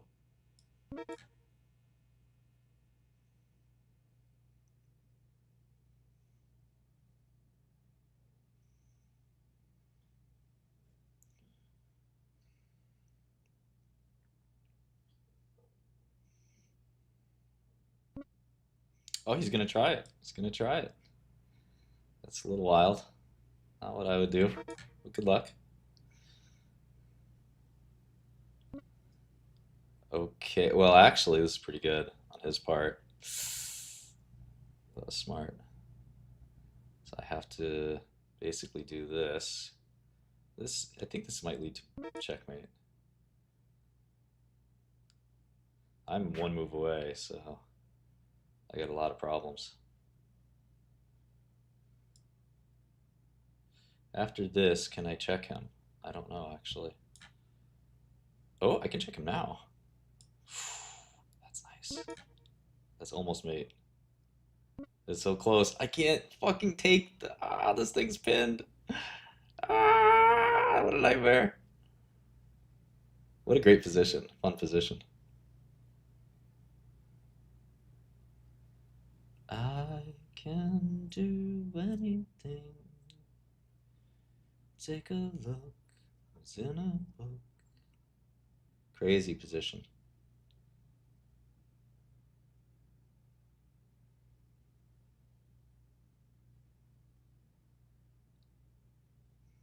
Not much I can do.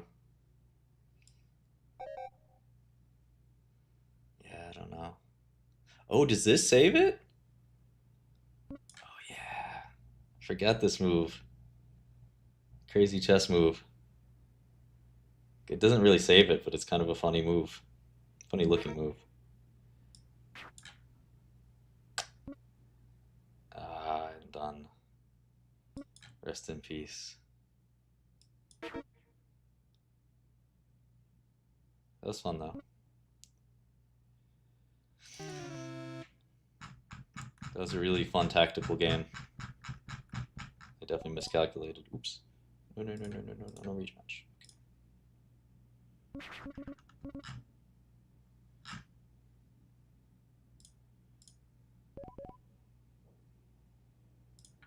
Let me just look at some tactics here. Let me try to get better.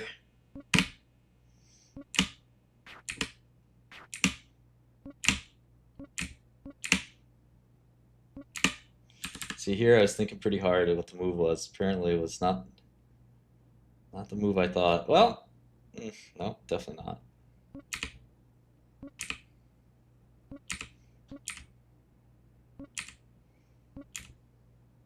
Okay, here, Queen C7. I keep fucking it up.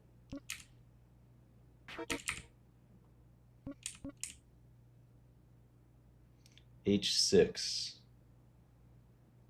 Yeah, H6 is devastating for a lot of funny reasons.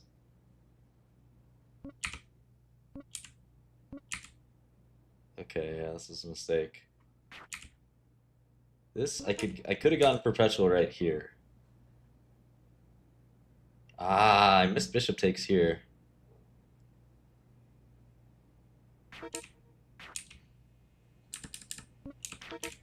Or I guess I didn't. Where did I go wrong? Oh, I'm not supposed to take the queen.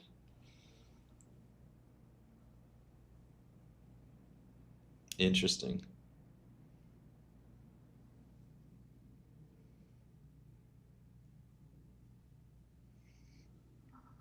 Yo, Humphrey. What's good, man?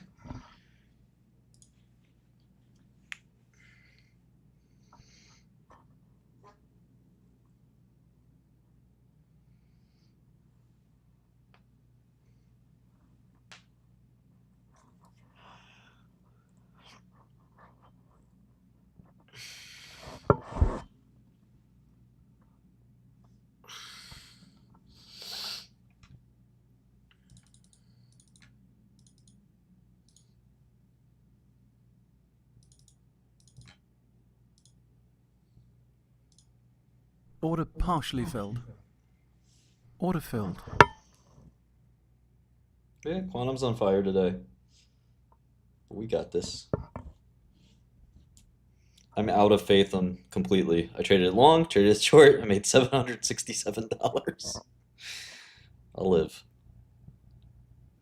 But I made a lot on Circle. I made one oak money on Circle. I'm just waiting for a market downturn, man. This is a big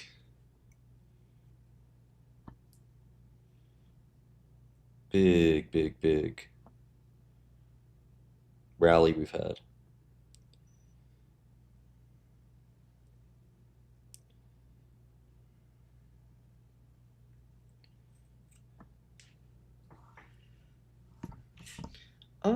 Good question, GD. I'm not sure that's a good idea. Martin, paper trading? What do you mean?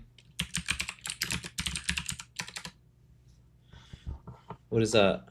Nobody say anything in the comments right now, please. We need to hear from this guy, Stocks Channel.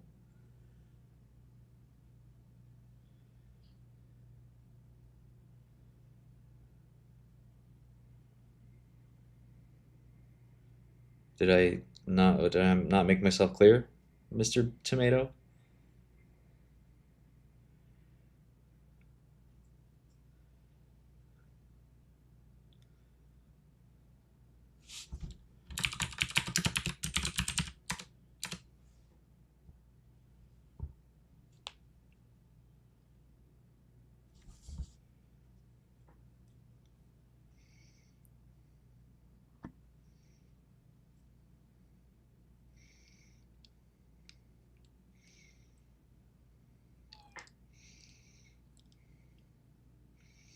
Stocks. I hate to tell you this, but I show my account number. Do you understand?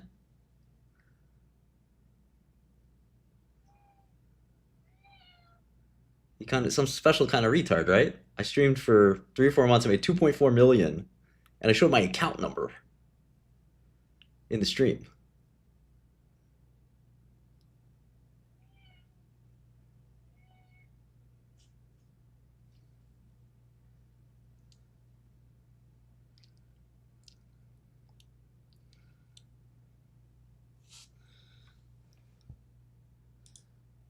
Let him rage bait me. I rage bait back, all right?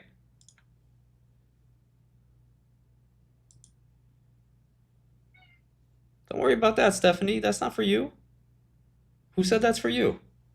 Who said that's for you?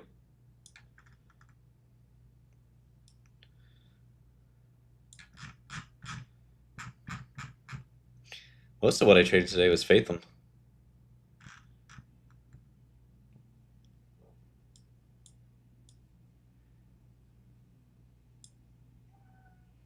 Very little.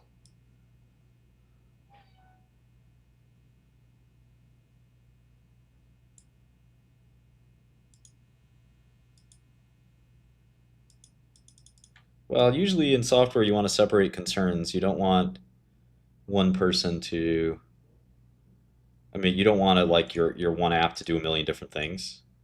So like it wouldn't make too much sense for us to do that. Now Bloomberg does have something like that. Right, Clavador? Order partially filled. Order filled. Habitual line step in Stephanie. Stephanie, you trying to adopt a cat?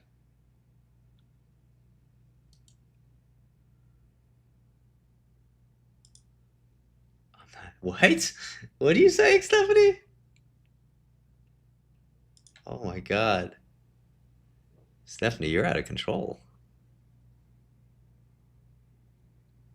You out of control. Which stock are you mad about, Steph? What kind of bag holder shit do you have? Explain, Stephanie.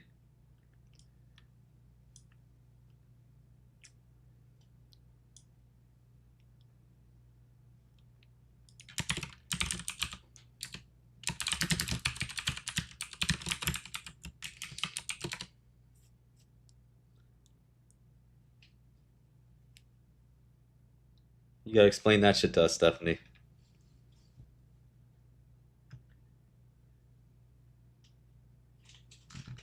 You bought the dip on what? The fuck are you talking about, dip? What dip? Dip of what, idiot?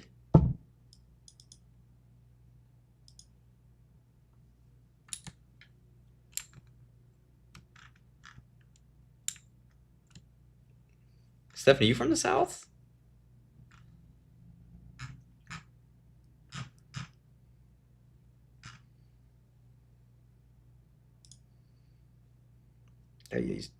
She's too stupid to explain.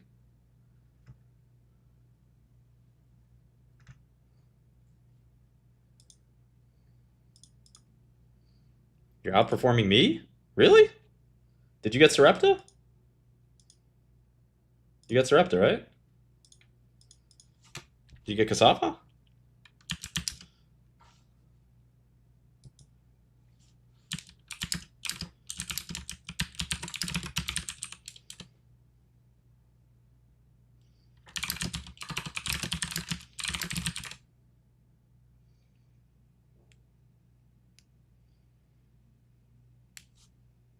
Oh yeah, you're a fucking investing genius. You go work for Citadel. I can introduce you. Citadel's looking for people like you. They'll pay you $10 million to go work there. You want to do an interview real quick, Steph? Jump on the phone. I'll put you on the phone with Citadel right now. Scout's honor. You can tell them your theories on investing. They'll love it. They'll give you a $2 billion pad. I bought the dip. Durr! I bought the dip. All the Citadel scientists and PhDs are going to look at her like, maybe she's onto something. Can you explain further, ma'am? Well, you see, I bought the dip. And now I'm outperforming. Huh. Interesting. And what about... One guy asks, younger guy who got like published in all kinds of journals, he goes, what about the beta exposure? Aren't you concerned about it? And the boss is like, quiet! She's a professional. Let her cook. She bought the dip.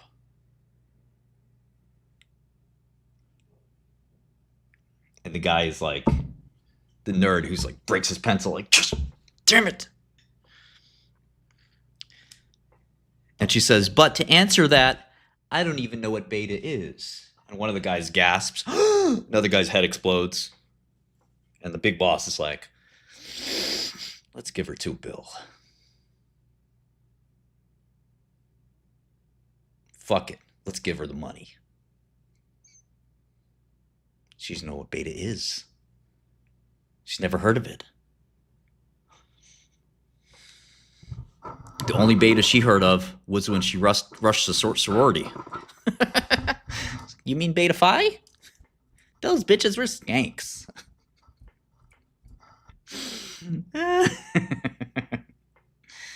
Those bitches were skanks. Delta Kappa all the way. And the guy's like, she means Delta Zero. Delta One strat. She's selling Theta against it. She's like, totally, Theta was the best.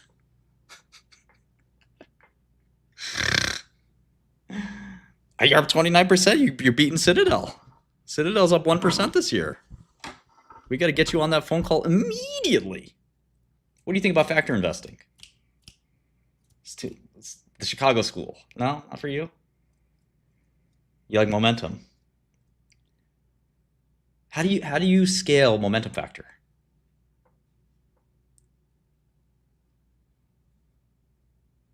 I made it deep. How many teeth do you have? You got a mouthful of teeth, Stephanie? I made it deep.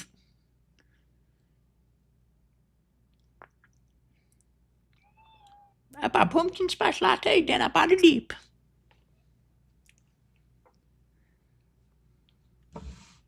Just buy the dip. I mean, you should work on Wall Street. It's, you know, we need you. We need you. Did you buy the dip in 08? How'd you do in 08? Herp or derp.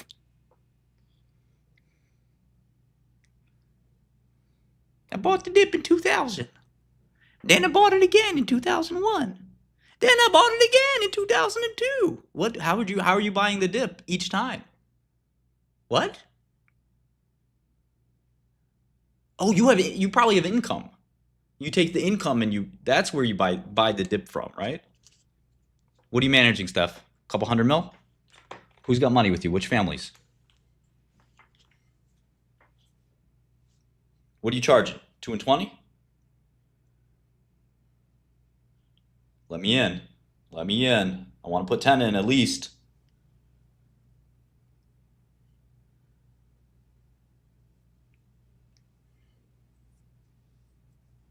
Buy the dip.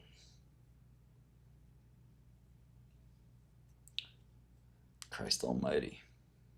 Every time you can't beat it. You just buy the dip. Seriously, that makes me want to blow my brains out. Get my bi-weekly paycheck. I throw it right in there. I'm selling insurance on the side. What kind of Sharpe ratio do you think you have? Steph? Perma-Bear? What? What kind of Sharpe you got? What's the biggest drawdown you got? Too many stupid people in the markets. They'll learn. Don't worry. Don't worry. They'll learn, MS. They'll learn the hard way. 2000 did it to them. 0 Sharpe? What's your max drawdown? What's your biggest monthly loss? What are your concentration limits? Have you ever shorted anything?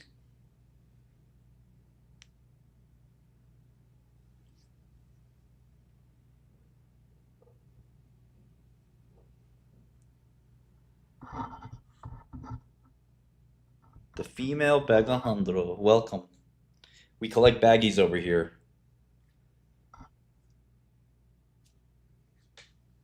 I think the financial system is probably more intact than it ever has been. I think the problem is the government side. It's a geopolitical problem more. It's a covariance girl.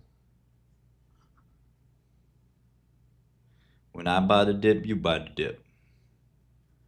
She's beating me, what, over 2 months? What about her last 20 years?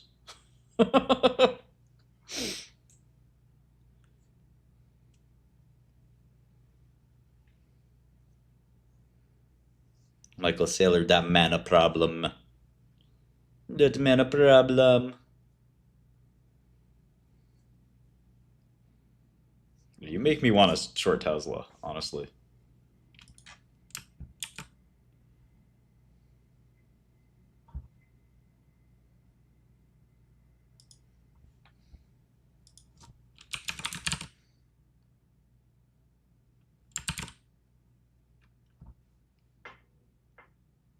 I don't know, Michael. I wouldn't trade the options, that's for sure.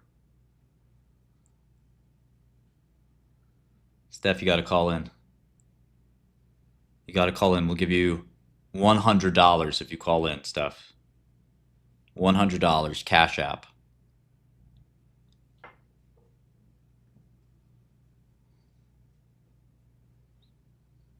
What do you say?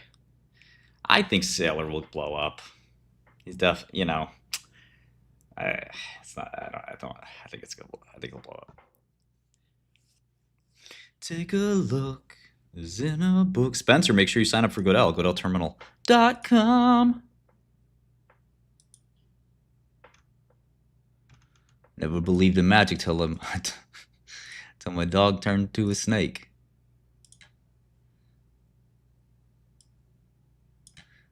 show you. That's what I'm talking about. Never believed in magic till I saw my dog turn into a snake. Real Donald Trump. Damn.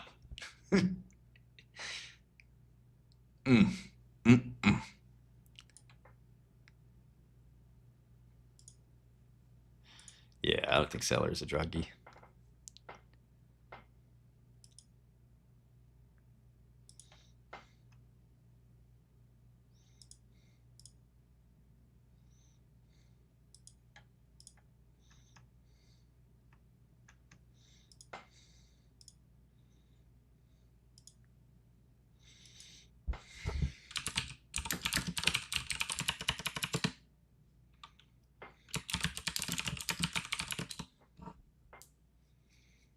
I'm out of fat. I think Fathom, it's hard to say. I think the market's pretty,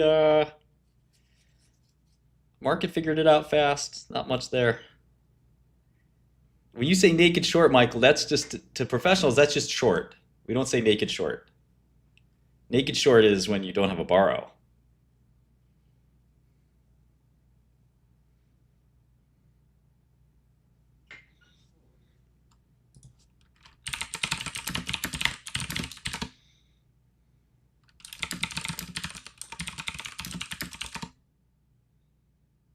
Umar, maybe. Habitual line stepper. Take a look. It's in a book. Come on. Yeah, Stephanie is your basic basic white girl. Basic Karen.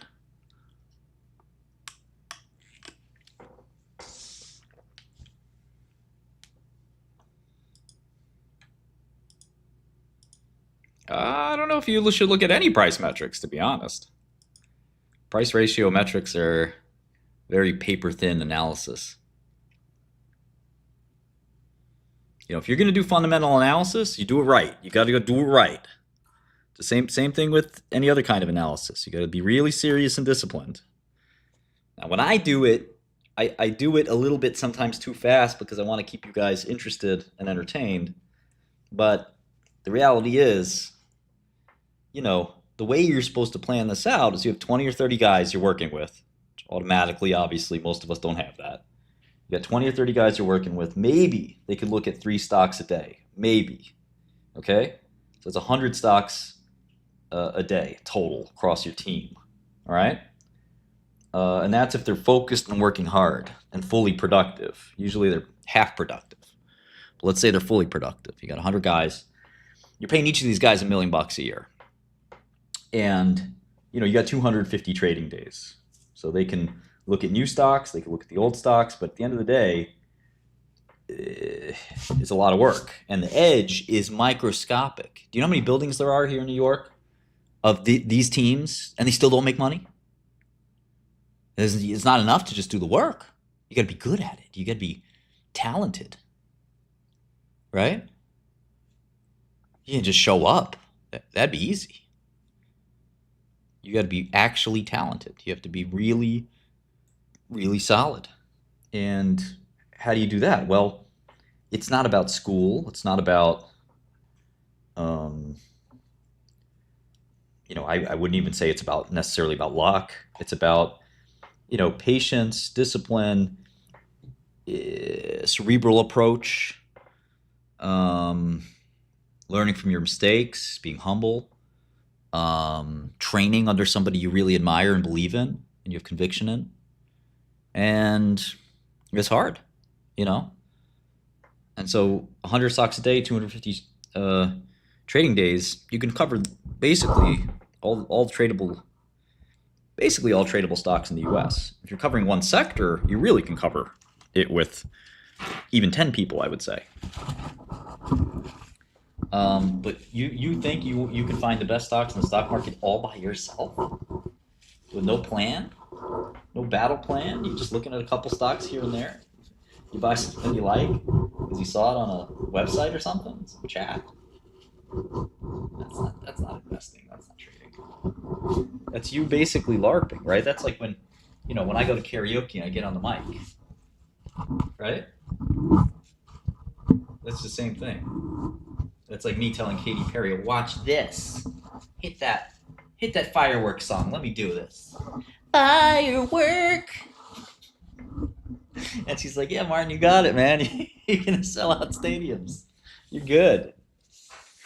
Baby, dun, dun, dun, dun. That's what you want to do? Do it. Go ahead. I don't give a fuck.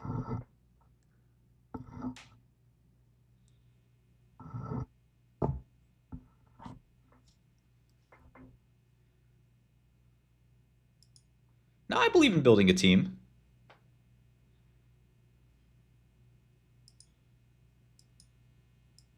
Michael, medicine just doesn't work by accident. I think you have a really like overestimate of. I'm thinking of somebody else. I'm thinking of somebody named Mitchell. So here's my like little immunology map. I'm gonna keep working on this. Oh, sorry, JCap. I don't. It's not meant to be insulting. It's just my opinion.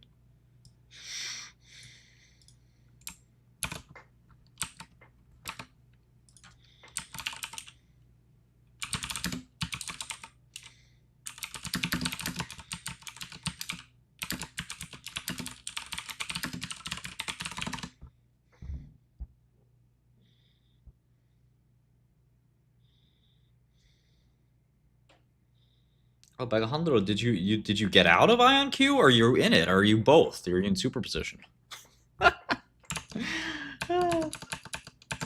When it goes down, he's no, I sold it at the top. When it goes up, aha, I told you so. What the fuck is it? Which is it? Why don't you just post your trades? At least the ASW guy did. Have some balls. Have some balls in your sack. If I can get the all the contributions to their amplitudes to be pointing the same way, then those are the outcomes that can happen. Okay, so with every algorithm for a quantum computer, what I'm trying to do is choreograph a pattern of interference among these amplitudes, so that for each wrong answer, each one I don't want to see, the contributions to its amplitude are canceling out, right? And the total is close to zero. Whereas for the right answer, for the output I do want to see, the contributions to its amplitude are reinforcing each other. Right? No, I don't try to go find. I hate to use this term because it sounds so weird, but I'm not a star fucker. I don't try to go hang out with celebrities or go out of my way to like, oh my God, I'm rubbing shoulders with so-and-so. If I wanted to do that, I could rub shoulders with every single person in the world, but I'd be Jason Calacanis, right? I'd be a no talent, sycophant, just glomming onto, and some people like to do that. Something's called networking to some people. I don't fucking do that. I'm on Friends and Family and ChatGPT. Love you, baby.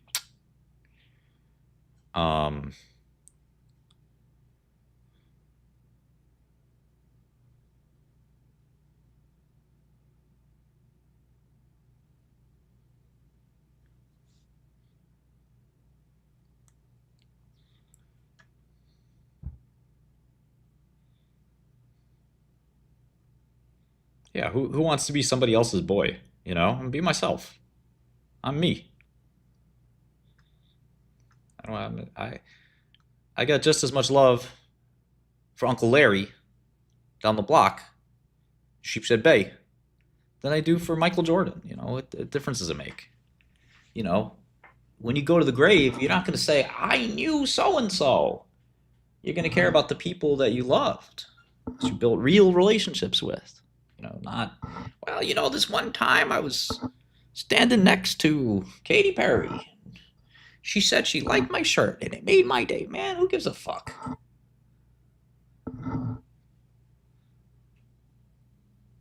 It is true, Software Wizards.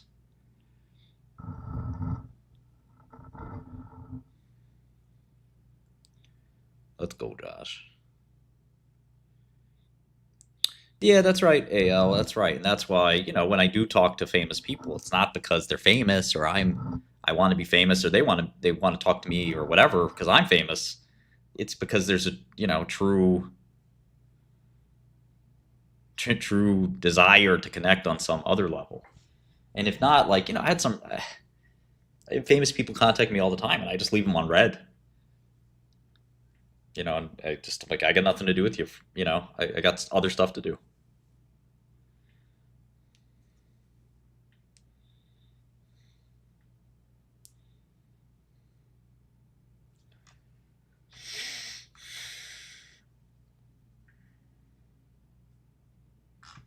Bagajandro, he top ticked it.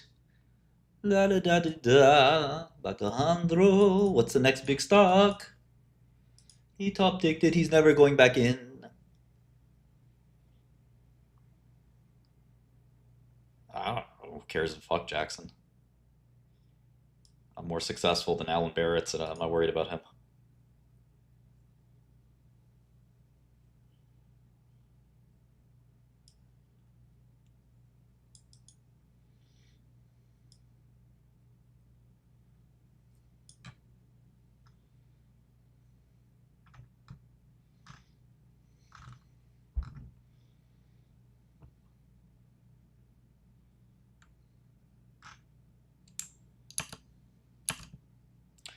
Stephanie, you're not outperforming me. In Q4, I made 2,400%.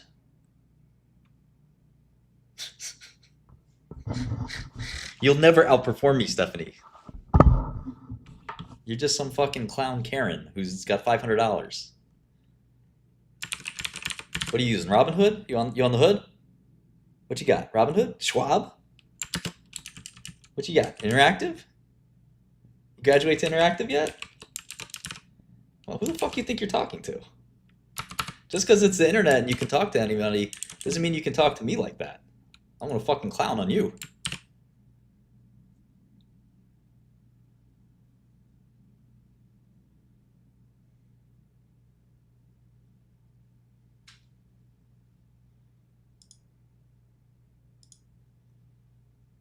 You got your stimmy package? You're funny, Teddy.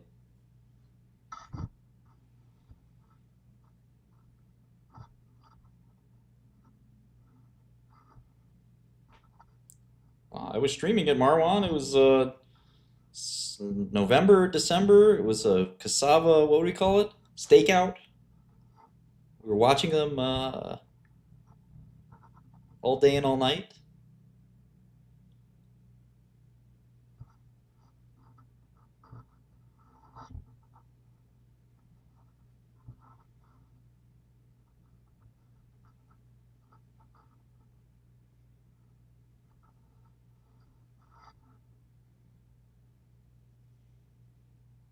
Yeah, I used calls to make a synthetic put. Who was there? Who was there? Raise your hand if you were there for the cassava. What do we call it? We had a funny name for it. Cassava Watch? Who was there for Cassava Watch? Thank you. Crying Obi remembers. We did Sava, Galt, Huma, a bunch of them.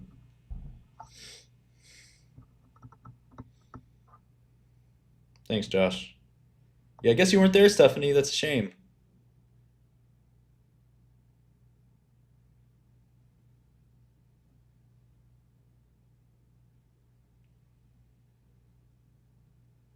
You had to see it. It was great. No, we didn't buy puts. We shorted the stock. Poor Joe Springer. Stephanie Springer and Alejandro Springer. State of the Sovereign Address. He was so proud of that. Yeah, Chegg was good too. Schwab sucks. Thinkorswim sucks. I'm going to transition out of it.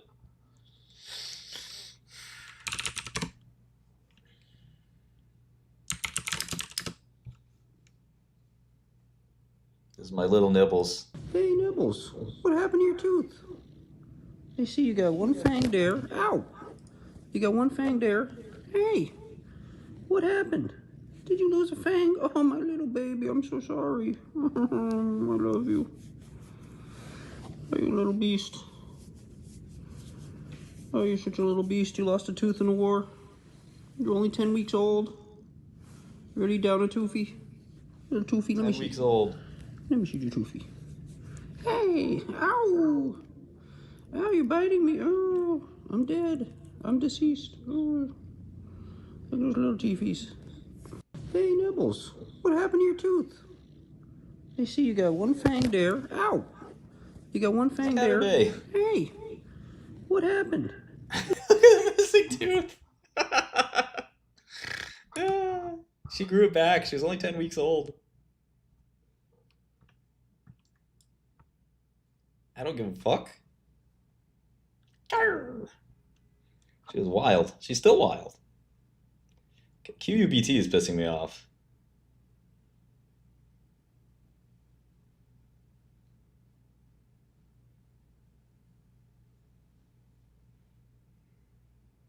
Yeah, Rigetti underperforming is very useful. Very, very useful. Oh, am I short fade them again? Why? I did not plan on this, but it just made me more money. Must have some orders like lurking. Order filled. Free money there. Quick $500-600 for no reason. Thank you. Oh yeah, I was gonna take Nibbles to Haiti if I was wrong. So yeah, I guess Stephanie, it turns out that you're full of shit. Since you missed cassava. This is my favorite. Bagajandro and Stephanie want to act like they're outperform my worst trades, but you know, forget about the best trades. Can't count those. Thanks, Mr. Falcon.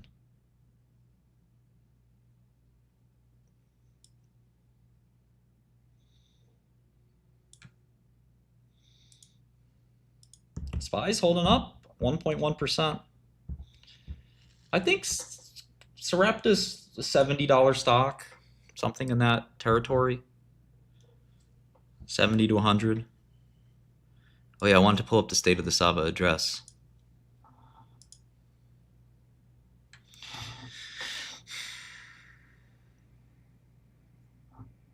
That was only one good call? You think I've only had one good call?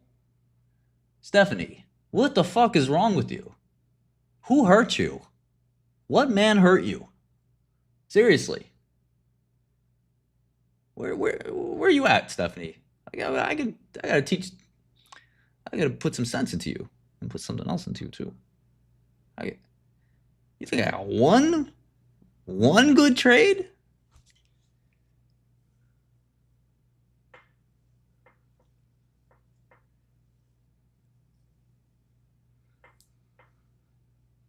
I'm gonna put some sense into you.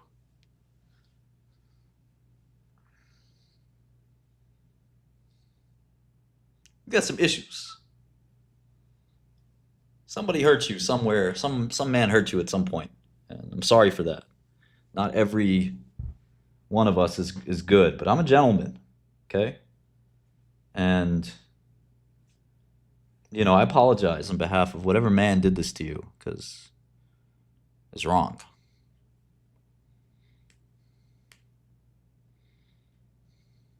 All right, it's wrong.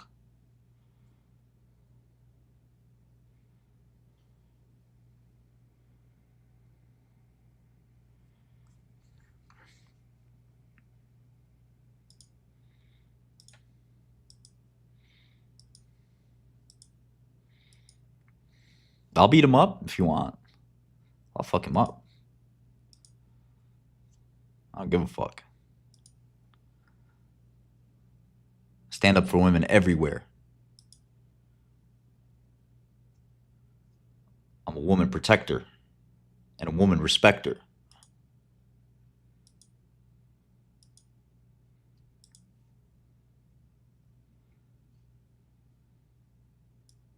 I'm still working on INMB.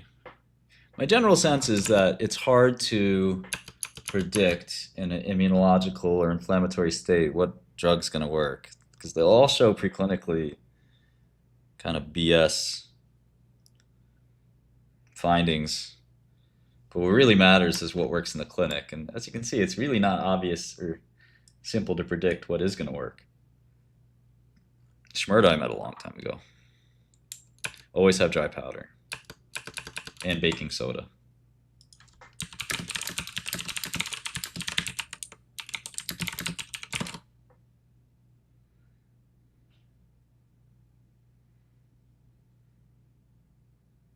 I'm a feminist. I'll give you some good picks, Stephanie, don't worry. First thing you gotta do is get approved for shorting. Next thing you do is buy Sarepta. Alright, baby? I got you. Let me take over, alright? The pharmaceutical part of your portfolio. Alright? Let me handle that for you. You handle the indices, you handle everything else. But Big Skrelly here, I'm gonna take over the pharma part for you, alright? Let me handle that. I'm gonna work hard for you. Buy a little Sarepta. I'll find some more picks for you. I got you, girl. What you think? We talking about something or what? Let me take the wheel, baby. Let me take control. I want to take control. What do you say?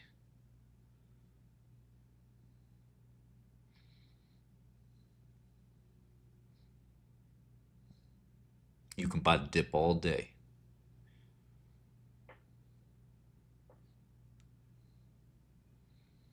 Why you sell, Josh?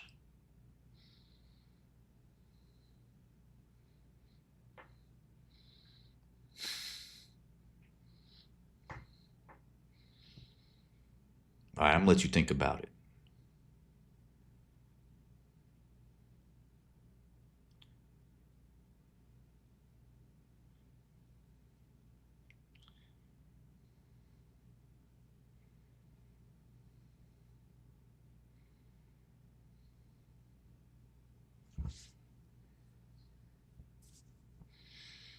Yeah, Michael, you were reading it correctly.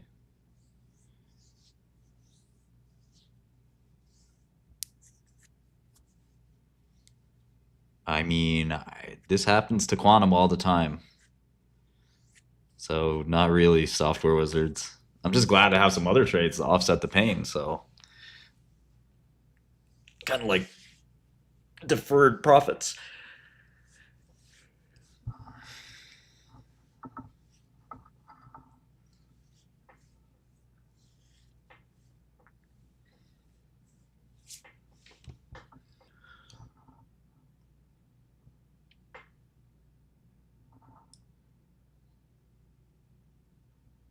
Stephanie's crying right now. She's out. She's like, he's right.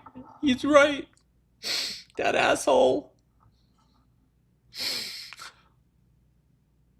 I wish I never met him. It's okay, baby. It's okay. He gone. He gone. He can't hurt you no more. I got you. Shh.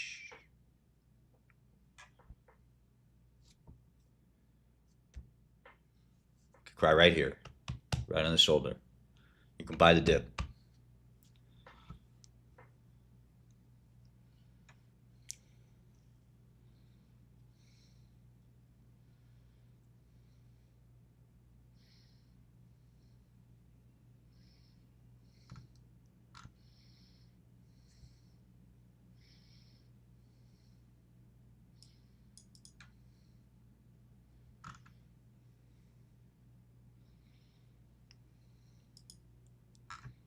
I'm short all four.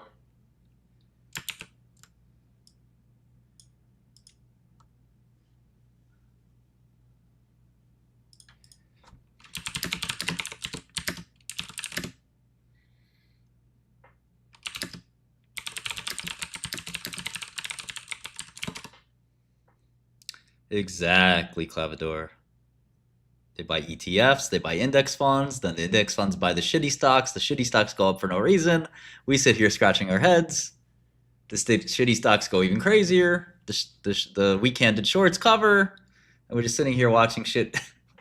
Companies that literally D-Wave could not raise at 100 million valuation as a privately held company. If you took D-Wave to Naval, to Elad Gil, to fucking Founders Fund, to all these guys, they'd be like, I don't know, maybe I'd pay 100. But it's 5.5 bill in the real world, on the stock market.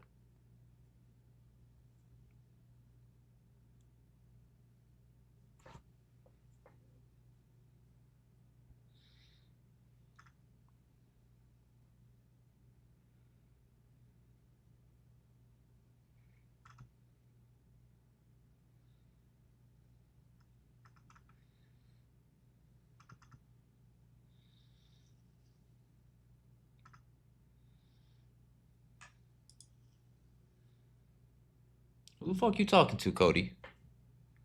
Who the fuck you talking to? Toots loading is that. I mean, when a baggie says toots, I die.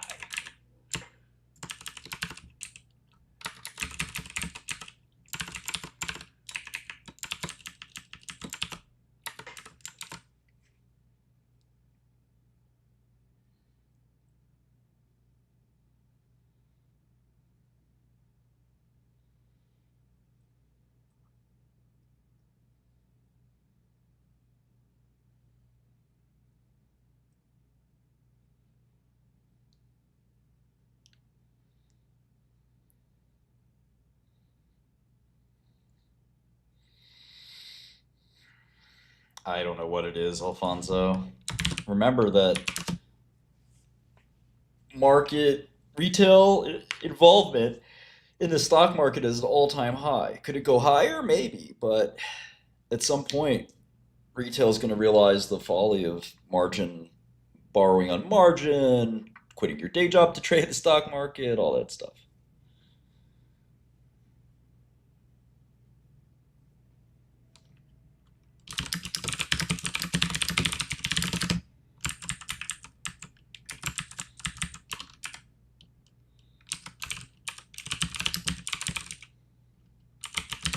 Haven't looked at UCB in a minute. Absolutely, James. We're working on it.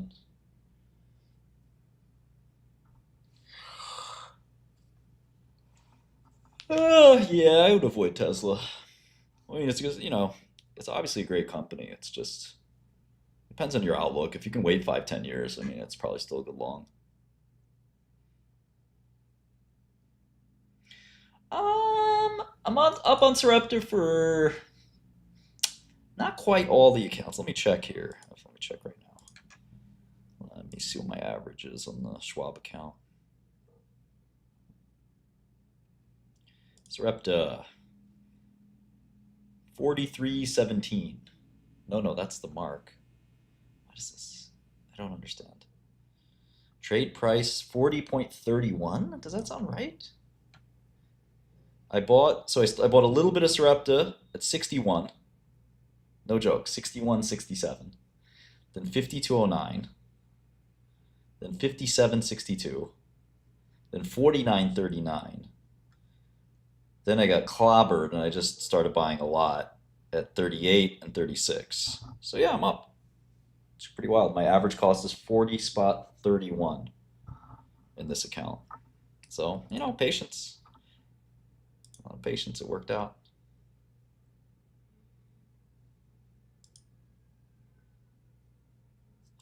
Yeah, RXRX is a joke.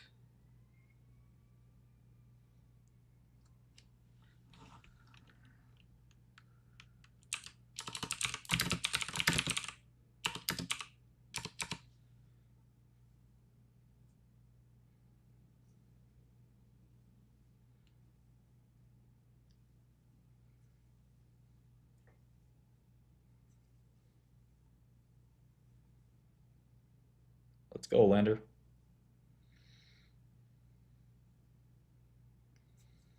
I'm not going to sell that up. I mean, it was a good buy. I was buying in the 50. Remember, I was buying, what did I say, 50, 60? I mean, I thought it was a long then. Why would I sell now? Yeah, Amex was a decent one.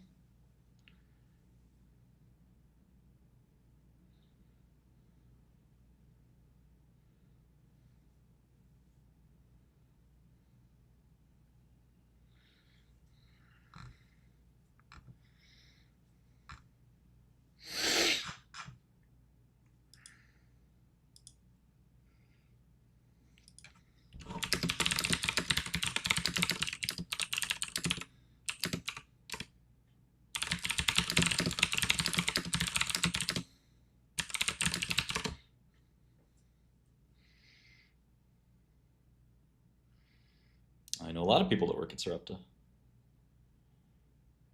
Haven't talked to any of them in a while.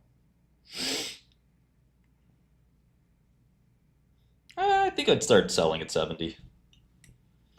That'd be a nice price. Godel is not a trading platform, but if and when it becomes one, we'll think about that pretty well, pretty strategically. But we've thought about it. Tesla calls were nice, for sure. Meet Kevin. No, thank you.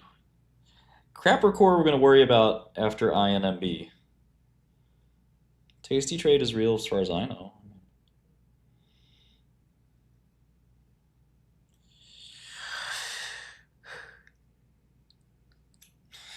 No, I'm not involved in that, D.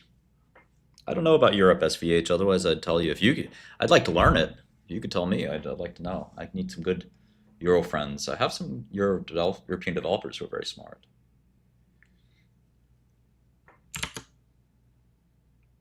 Some serious Germans. They're serious, bro. They're straight German. Barely speak English. I'm talking about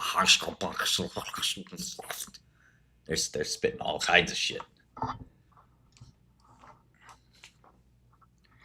They're going itch. So what's so itchy? He's itch. Ich bin I'm like, damn. He real. You know the Germans make good stuff. I don't know, Michael. I just wouldn't fuck around with the options there. Yeah, I like Germans. Yes, but it was an okay, crazy gamble. It was like, it was like subway surfing or like jumping on the back of a truck. It's not going to end well, but it's going to be thrilling for a little bit. Yeah.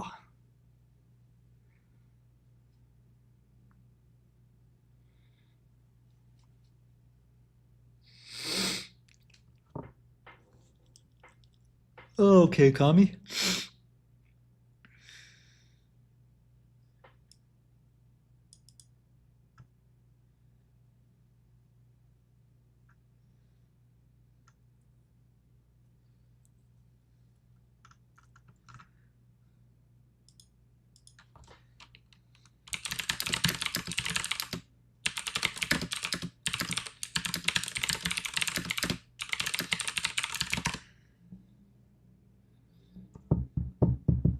I would leave fat alone. I'm done with fat.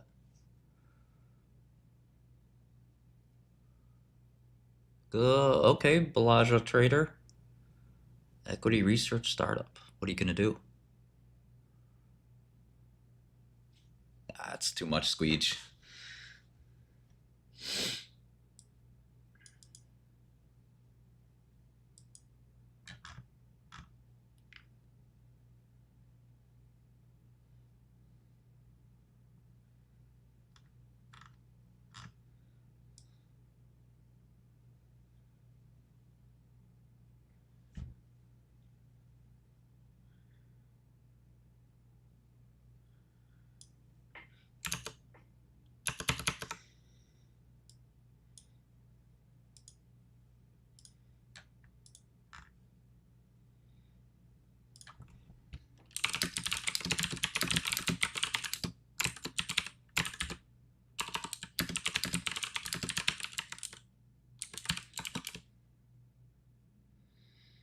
Yeah, I want to listen to that.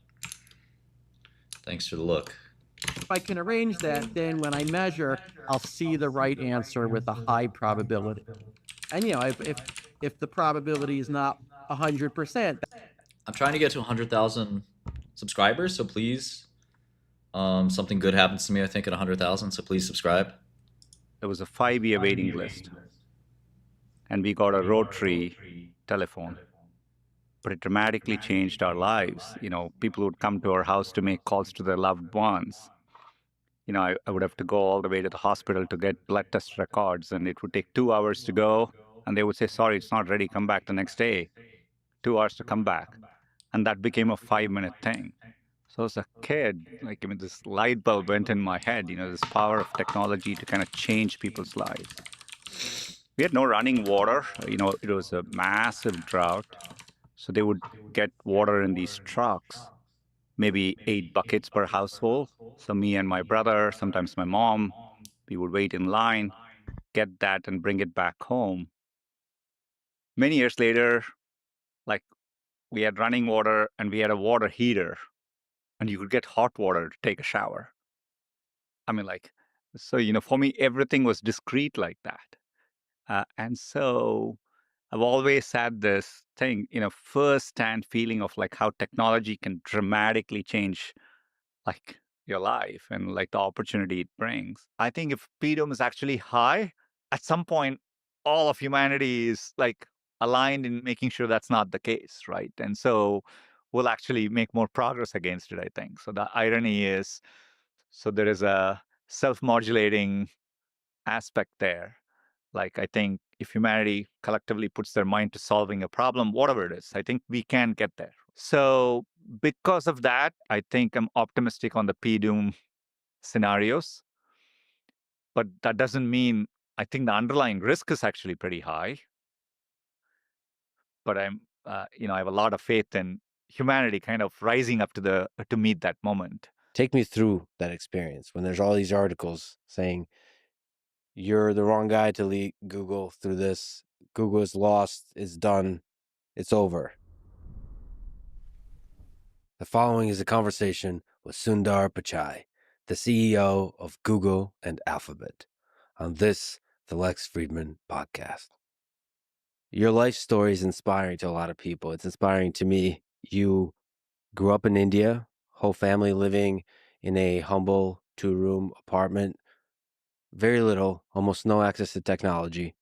And from those humble beginnings, you rose to lead a $2 trillion technology company. So if you could travel back in time and told that, let's say, 12-year-old Sundar, that you're now leading one of the largest companies in human history, what do you think that young kid would say? I would have probably laughed it off. Probably too far-fetched to imagine or believe at that time. You would have to explain the internet first. For sure. Computers to me at that time, I was 12 in 1984. So probably, by then I had started reading about them. I hadn't seen one. What was that place like? Take me to your childhood. I grew up in Chennai. It's in south of India. It's a beautiful, bustling city. Lots of people, lots of energy. Simple life. Definitely fond memories of playing cricket outside the home. We just used to play on the streets. All the neighborhood kids would come out and we would play till it got dark and we couldn't play anymore barefoot. Traffic would come. We would just stop the game. Everything would drive through and you would just continue playing, right? Just to kind of get the visual in your head. Pre-computers, there's a lot of free time. Now that I think about it, now you have to go and seek that quiet solitude or something. Newspapers, books is how I gained access to the world's information at the time, you will. My grandfather was a big influence. He worked in the post office. He was so good with language. His English, his handwriting till today is the most beautiful handwriting I've ever seen. He would write so clearly. He was so articulate. And so he kind of got me introduced into books. He loved politics. So we could talk about anything. And, that was there in my family throughout. So lots of books, trashy books, good books, everything from Ayn Rand to books on philosophy to stupid crime novels. So books was a big part of my life. But that kind of it's not surprising I ended up at Google because Google's mission kind of always resonated deeply with me. This access to knowledge, I was hungry for it. But definitely have fond memories of my childhood. Access to knowledge was there, so that's the wealth we had. Every aspect of technology I had to wait for a while. I've obviously spoken before about how long it took for us to get a phone, about 5 years, but it's not the only thing. A telephone. There was a 5-year waiting list, and we got a rotary telephone. Mm-hmm. but it dramatically changed our lives. People would come to our house to make calls to their loved ones. I would have to go all the way to the hospital to get blood test records, and it would take 2 hours to go. And they would say, sorry, it's not ready. Come back the next day. 2 hours to come back. And that became a 5-minute thing. So as a kid, this light bulb went in my head, this power of technology to kind of change people's lives. We had no running water. It was a massive drought. So they would get water in these trucks, maybe 8 buckets per household. So me and my brother, sometimes my mom, we would wait in line, get that and bring it back home. Many years later, we had running water and we had a water heater, and you could get hot water to take a shower. For me, everything was discreet like that. And so I've always had this thing, first-hand feeling of how technology can dramatically change your life and the opportunity it brings. So, that was kind of a subliminal takeaway for me throughout growing up. And, I kind of actually observed it and felt it, so we had to convince my dad for a long time to get a VCR. Do you know what a VCR is? Yeah. I'm trying to date you now. But, because before that, you only had kind of one TV channel, right? That's it. And so, you can watch movies or something like that. But this was by the time I was in 12th grade, we got a VCR. It was a Panasonic, which we had to go to some shop, which had kind of smuggled it in, I guess. And that's where we bought a VCR. But then being able to record a World Cup football game and then, or get bootleg videotapes and watch movies, all that. So I had these discrete memories growing up. And so, always left me with the feeling of how getting access to technology drives that step change in your life. I don't think you'll ever be able to equal the first time you get hot water. To have that convenience of going and opening a tap and have hot water come out, yeah.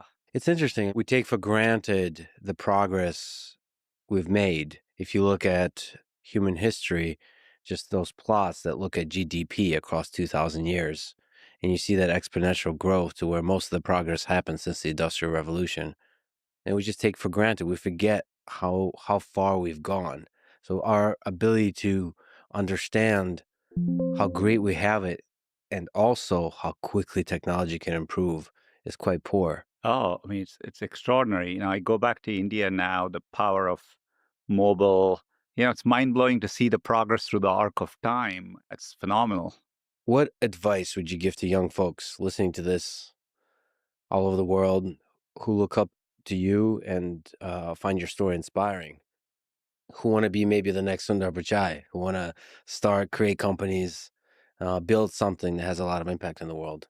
Look, you have a lot of luck along the way, but you obviously have to make smart choices. You're thinking about what you want to do. Your brain is telling you something. But when you do things, I think it's important to kind of get that, listen to your heart and see whether you actually enjoy doing it, right? That feeling of, if you love what you do, it's so much easier. And you're going to see the best version of yourself.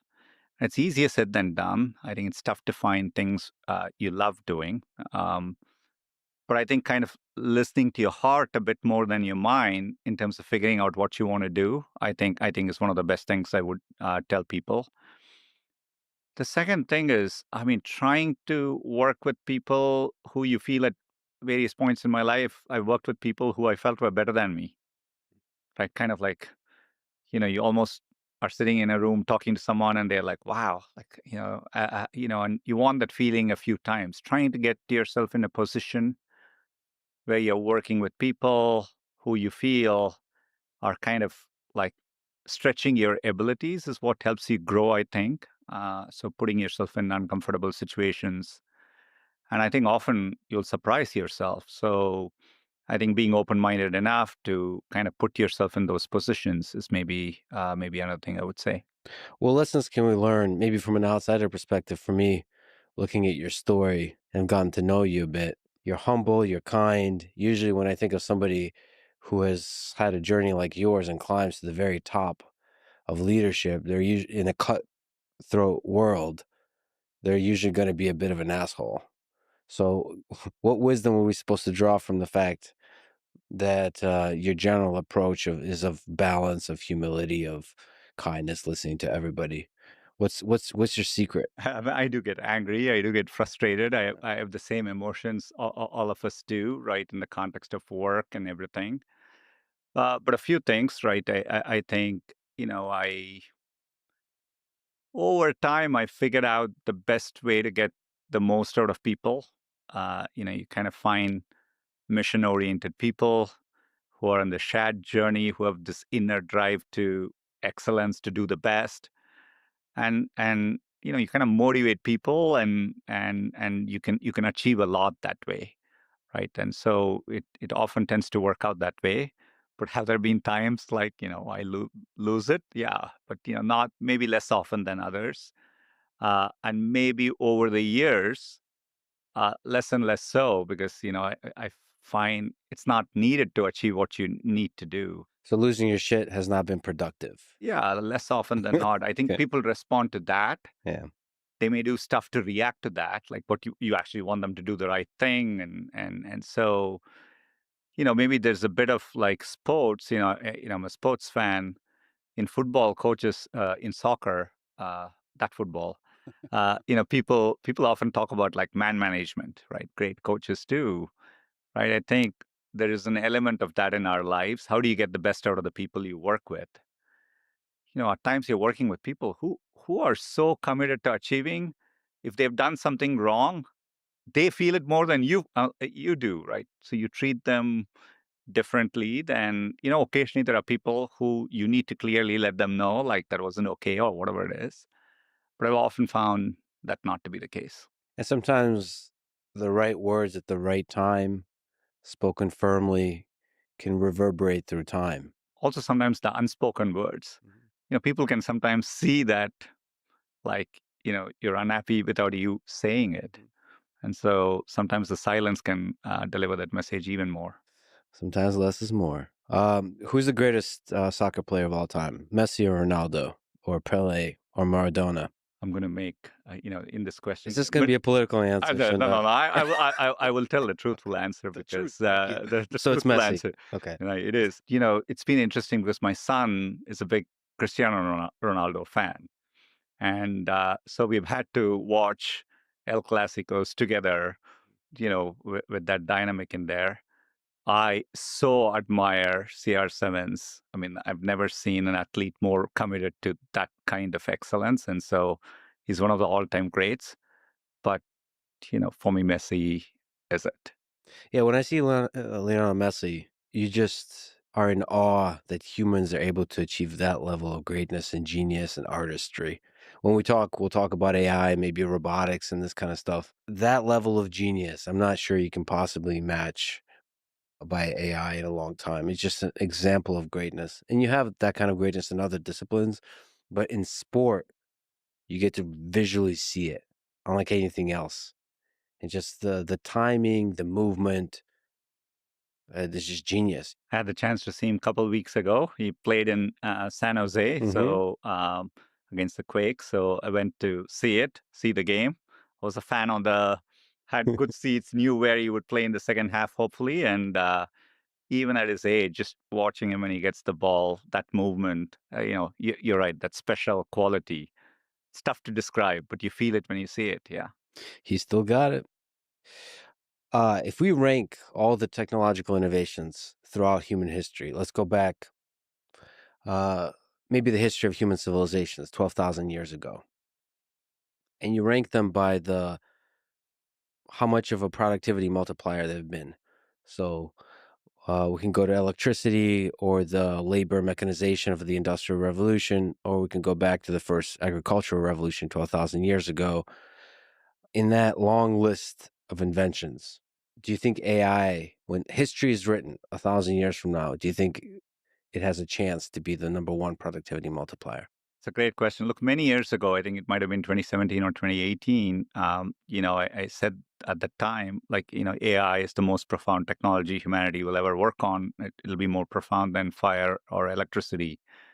So I have to back myself. I still think that's the case. When you asked this question, I was thinking, well, do we have a recency bias, right? Like in sports, it's very tempting to call the current person you're seeing the greatest Yes. player, right? And so is there a recency bias? And, I do think from first principles, I would argue AI will be bigger than all of those. I didn't live through those moments.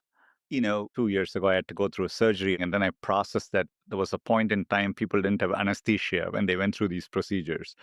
At that moment, I was like, that has got to be the greatest invention Yeah. humanity has ever Yes. done, right? So, look, we don't know what it is to have lived through those times.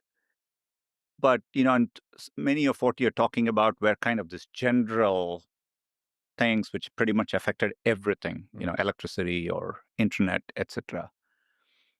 But I don't think we've ever dealt with a technology, both which is progressing so fast, becoming so capable, it's not clear what the ceiling is.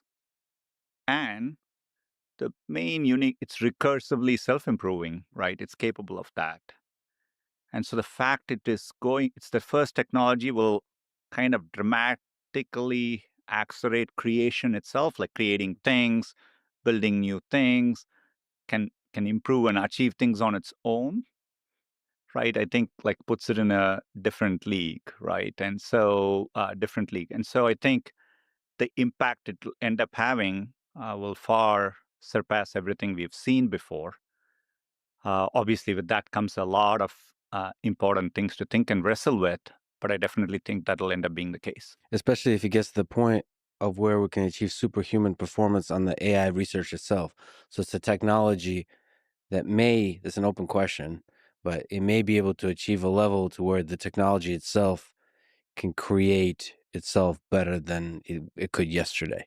It's like the move 37 of alpha research or whatever it is, Yeah. right? Like, and when you're right, when it can do novel self-directed research, obviously for a long time we'll have hopefully always humans in the loop and all that stuff, and these are complex questions to talk about. But yes, I think the underlying technology, I've said this, like if you watched seeing AlphaGo start from scratch, be clueless, and like become better through the course of a day, kind of like really it hits you when you see that happen. Even our like the VO3 models, if you sample the models when they were like 30% done and 60% done and looked at what they were generating, and you kind of see how it all comes together. I'm just streaming while I'm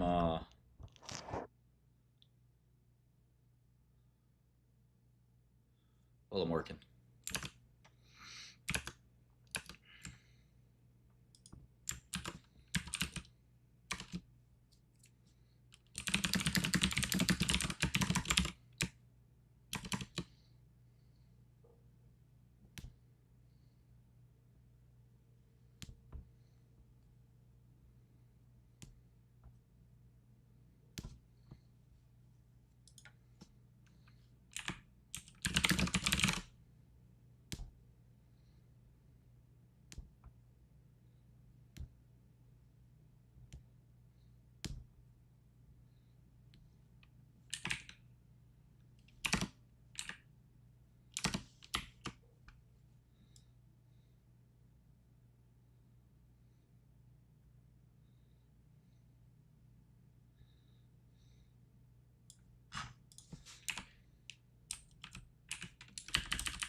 shit.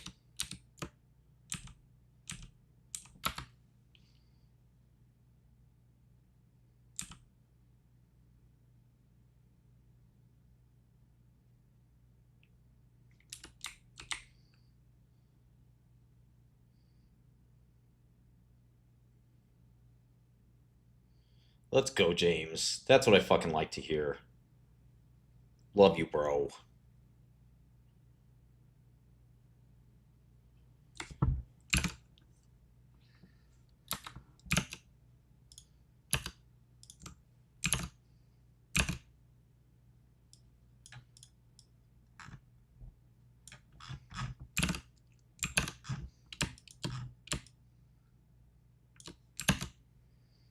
Five, 8, 1, 5.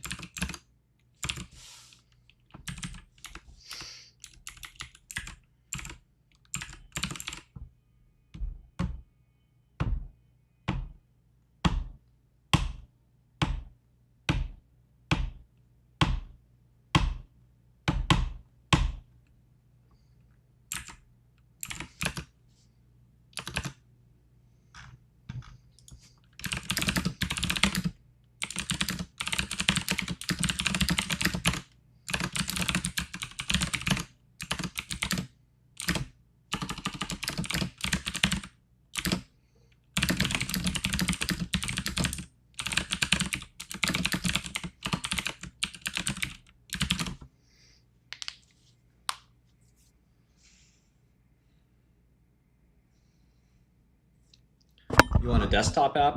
Is that what you're saying, Paul? Yeah, I'll get we can get you a desktop app. I gotta get a good desktop developer. Good New York C++ guy.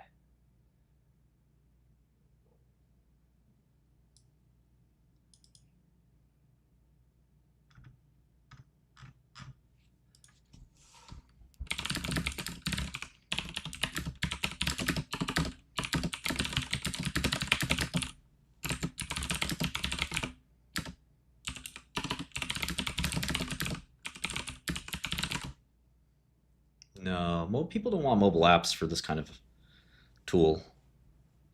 Of course, we're gonna do both at some point, but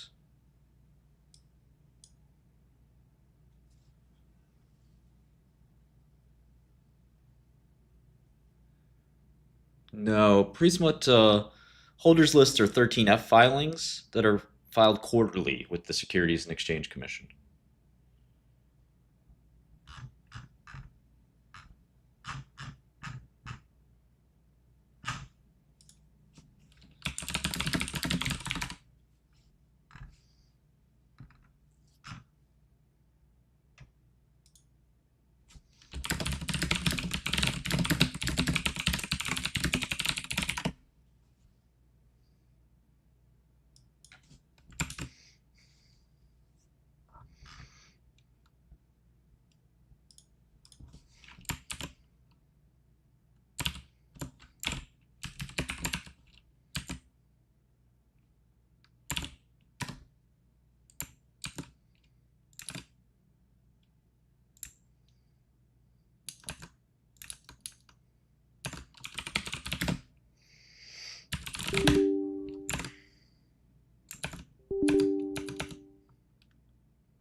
Is my cat stuck?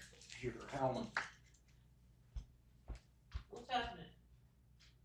What's happening, my kitty?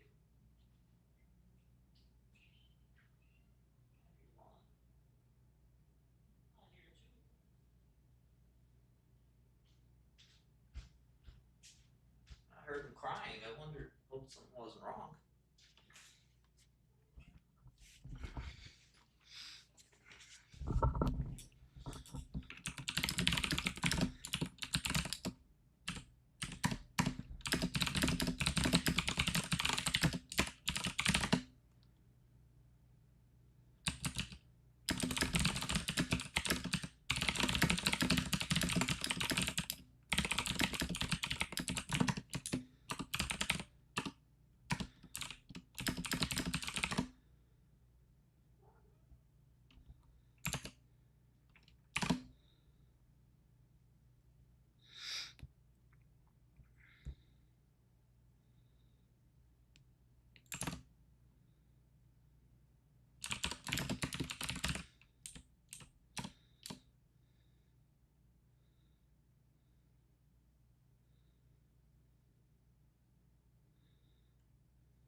Yeah, if you sell your winners too early, you're a bad trader. Don't do it. Of course, I don't take my own advice.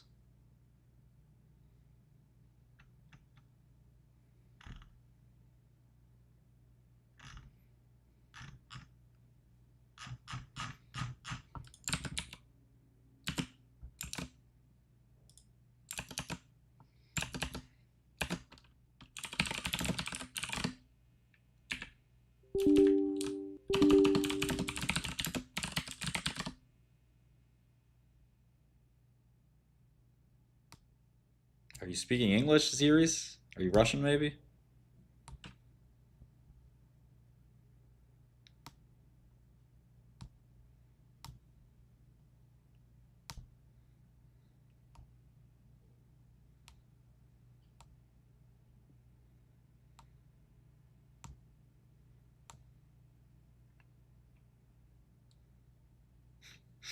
Yeah, you can try Marwan. So I gotta warn you, it's not a simple task. And you do have to understand Wall Street.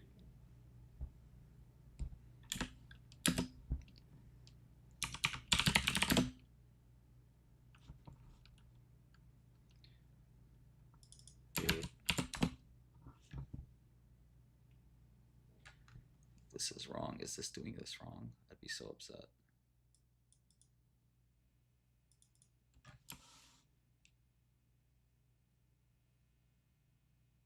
Oh, no. Phew.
Yeah, I agree with you, Wiz. I liked it last night. That was my snap judgment after looking at it, but I didn't spend much time on it. Yeah, good question, Deanne. Yeah, most traders are bad at selling their winners early.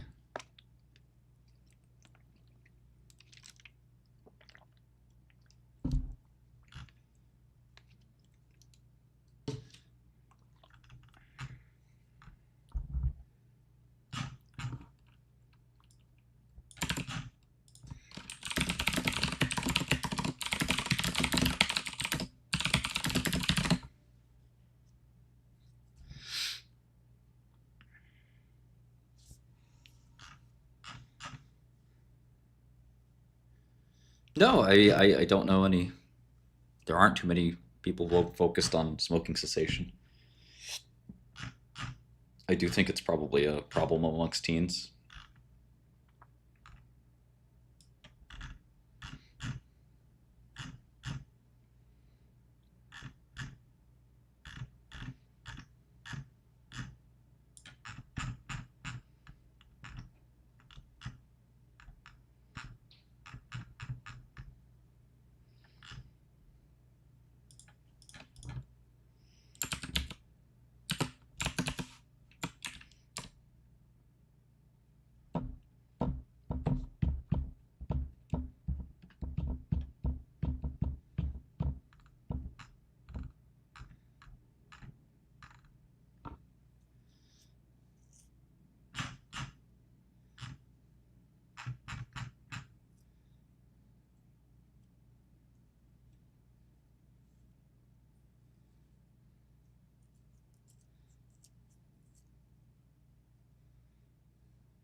There's lots of accounting firms. Depends on what's going on. What are you trying to do? Taxes? Audit?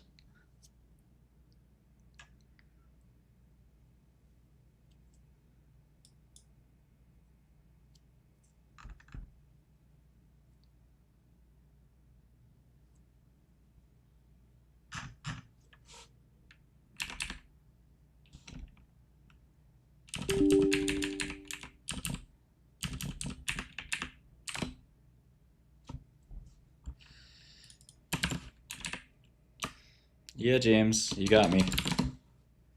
No ballin'. No ballin' here.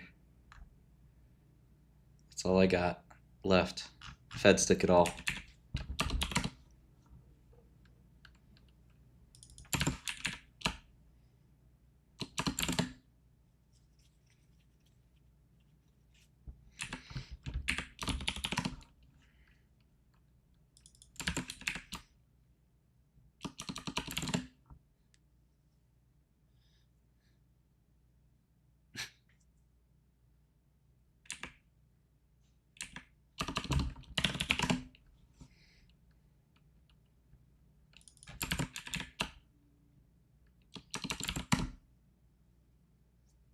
No, James, not really. I lost like 2 million on quantum in general, not just D-Wave, but IonQ, etc. But no, I don't think you got your. Yeah, I don't think you maybe got your head straight there.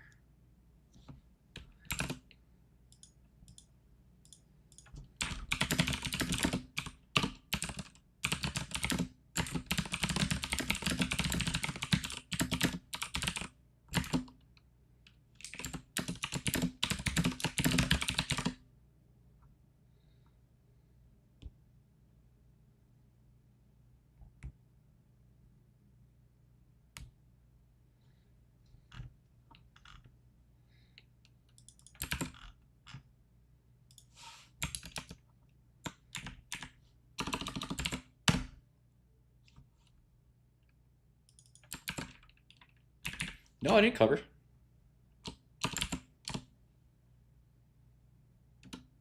Nobody's ever used the private key Satoshi for Bitcoin.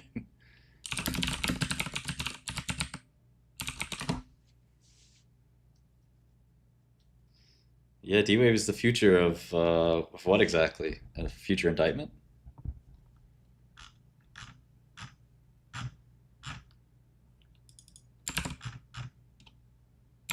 I mark to market, so yeah, I'm with you, James. I still have to mark to market, unfortunately.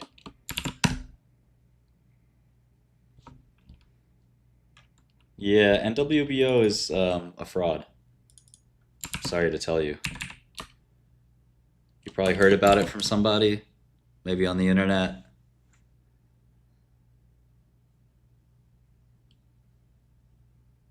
Yeah, Destiny's the man. Destiny's super rich.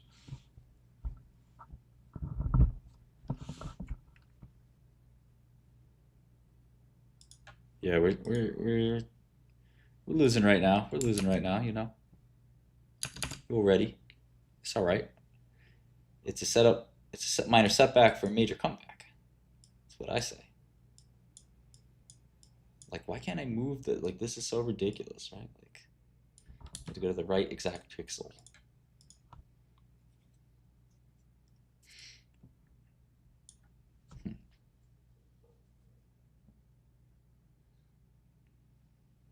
How did they find that public key? What the hell?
Great, James.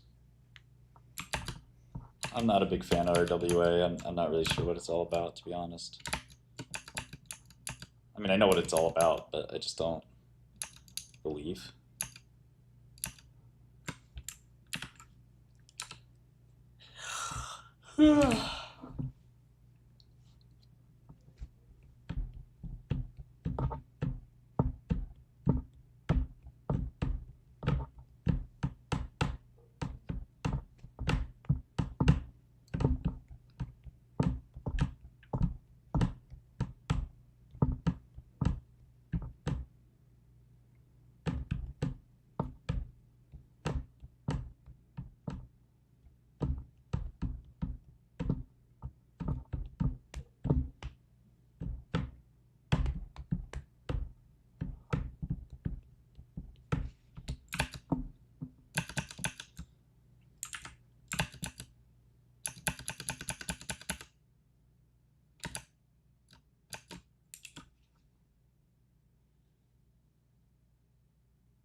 I still have all that shit, Ethan.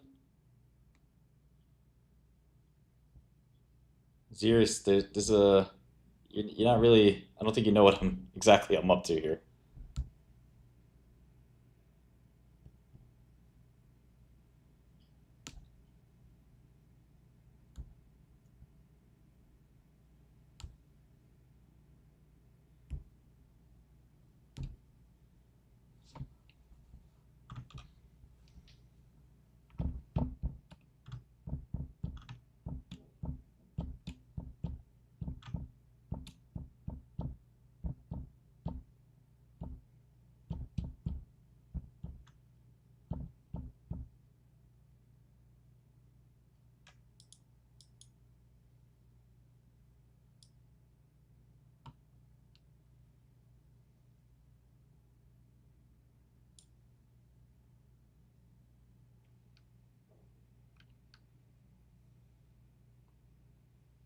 I'm not sure what you mean, enter your name. Maybe you could be a little more clear.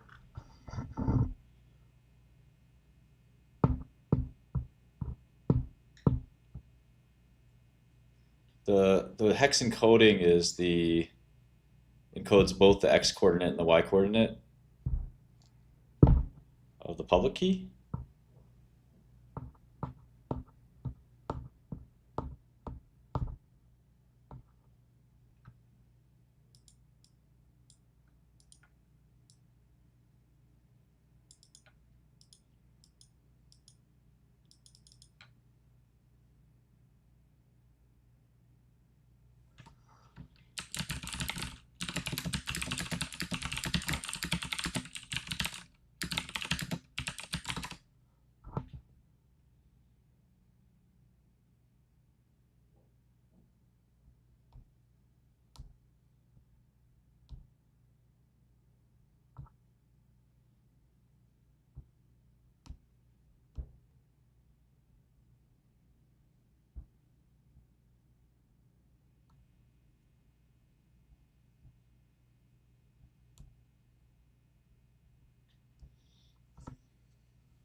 I'm not sure which output This output?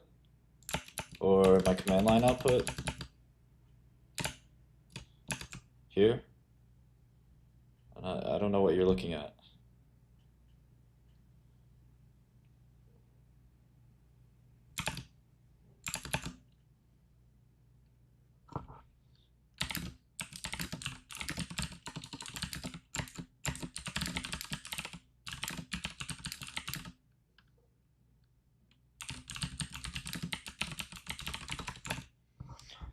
This is in hex, not in, because I have this one. Where's my integer coordinates?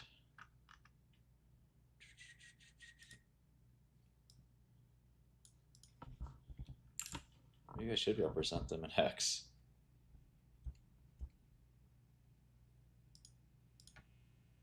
$50 GB.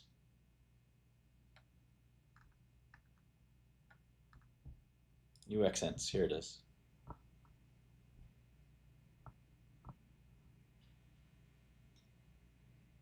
Interesting. I think I do have to represent these in hex or binary now. Huh.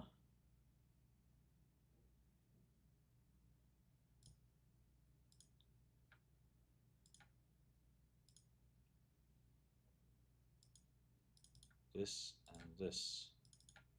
These are the same. That's fascinating.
Yeah, a little bit Kazama.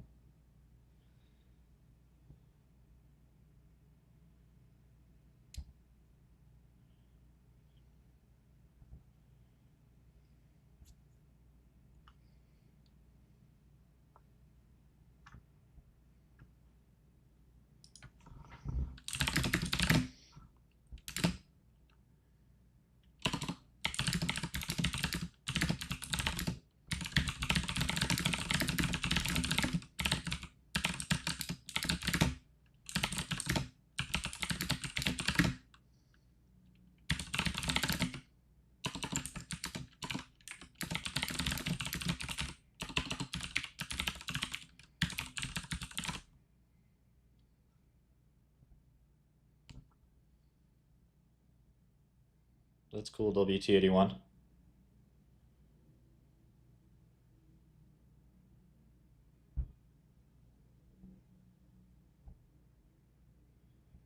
Talking a lot of shit about Elon.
I don't know, maybe a 5, Gupta. Savo's pretty bad.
From bros to foes.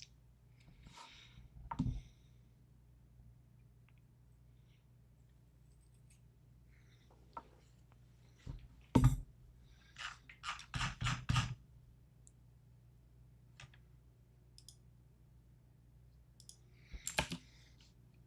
think so.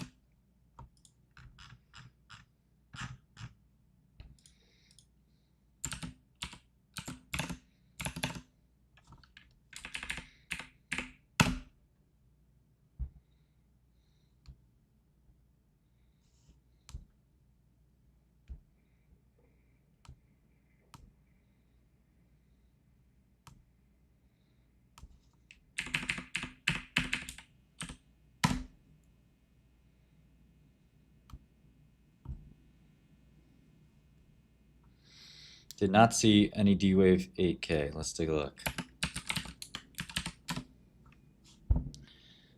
Good eye. Good eye. What does it say? Oh, the Warren exercise. Yeah, I think that we knew that. Yeah, I think we knew that. That was already out there, right?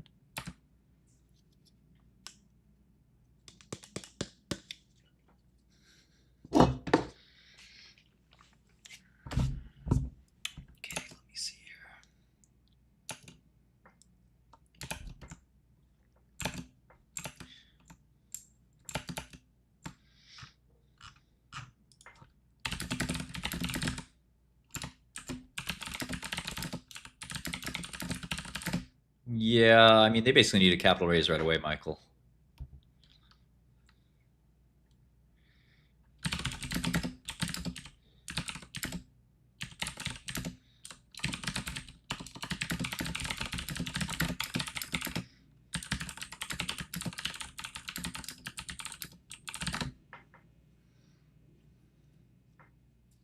I like Pinduoduo, but I don't know it that well. I mean,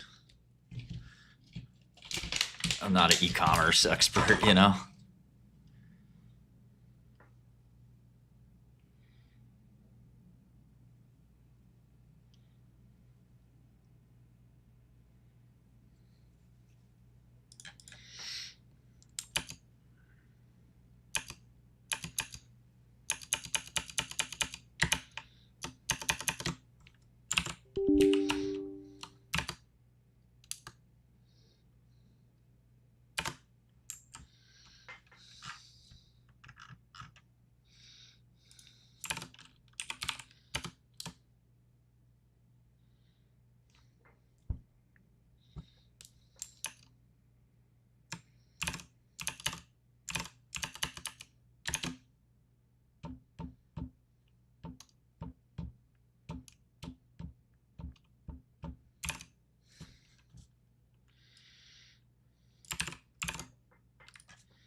Yeah, I don't think a $400 million raise matters much, no.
Oh yeah, Ken? That's funny.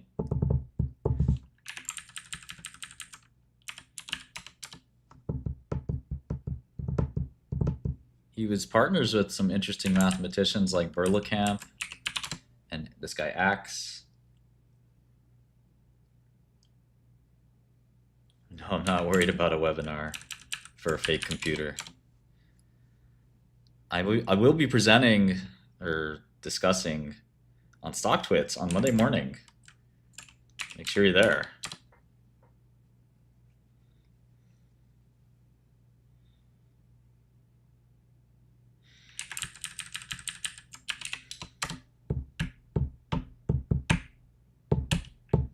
One baby moms, one baby.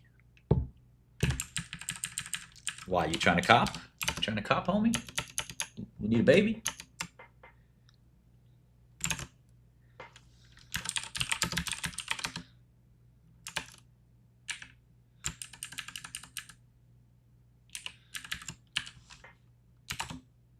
$9 a.m. I think.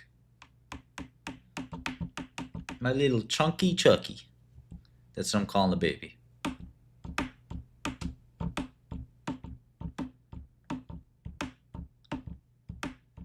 He's a little big boy.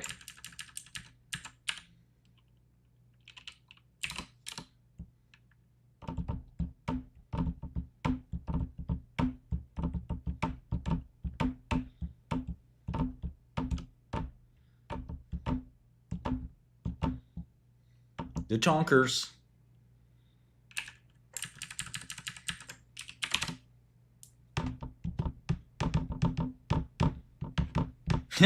Linear regression, not AI, yeah.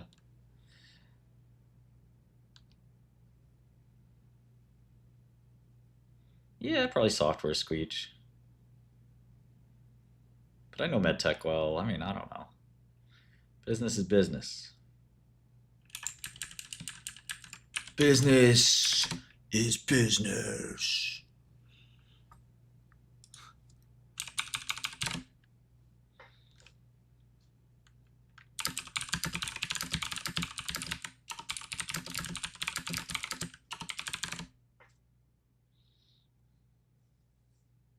Yes, big win clips, no problem. I hope I don't do it live on stream, because then I'm going to be like, oh my god, oh my god, oh my god, ah! You're going to see, I guess it's the opposite of a crash out. What would you call an opposite of a crash out? Lotto winner.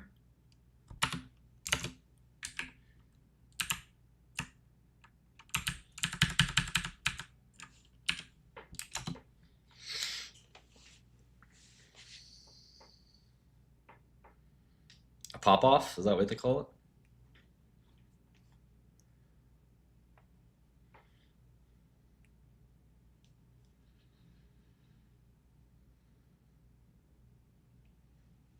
Of course I'm going to talk my book. Are you crazy?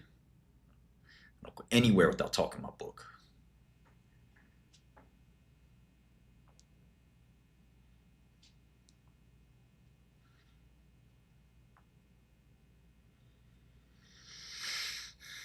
A proper baby. There's a proper baby in there. He's a proper baby. He's ready. Oh, stop making fun of me, options, man.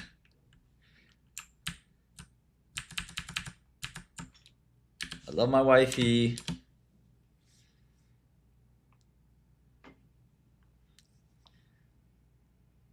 I love you. I love you. I don't dote on you enough. I don't dote on her enough.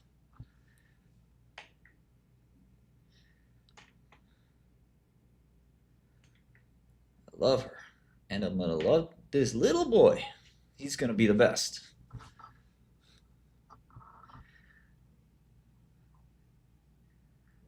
I'm gonna teach him so much stuff. I mean, the gay guys do gay stuff in prison. I will tell you that. They don't stop being gay in prison.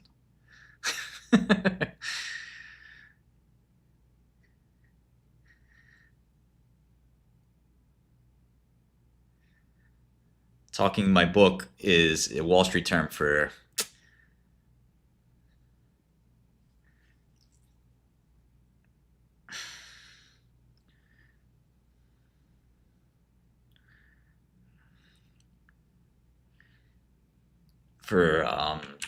basically shilling your positions. Group theory, H2. Oh yeah, I'm gonna teach him all the abstractions early on, so that you know. He knows he's thinking abstractly from the start. That's the key. We don't teach kids abstractions. They don't like them. But that's the mind expanding stuff. Well, that's great, Deanne. I'm so happy you got that book. Yeah, I think there are a couple DMX songs about that dynamic.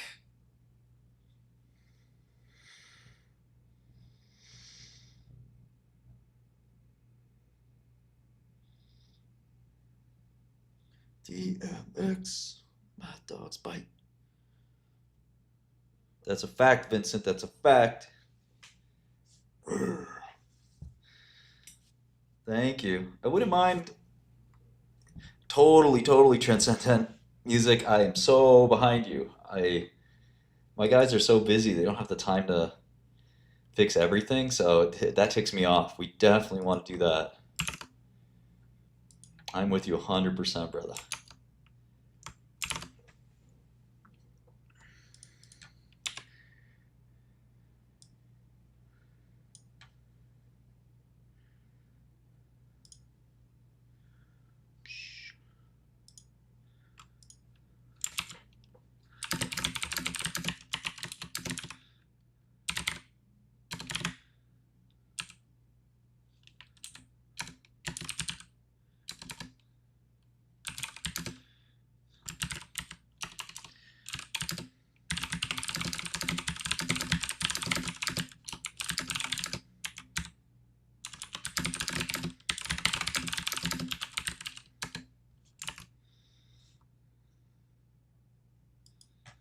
You think so, Robert?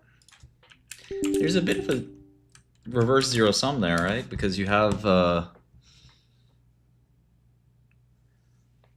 stock increasing, everyone buying it. I mean, you would think that... Is the VWAP below? Where's the VWAP, I guess? Is that what you're judging it on?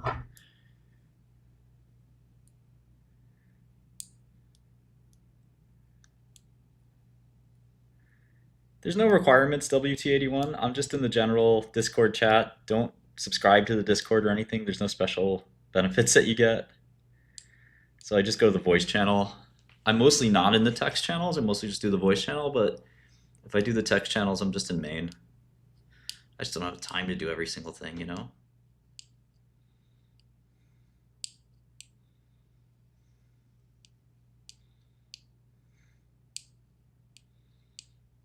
That's a fact, James.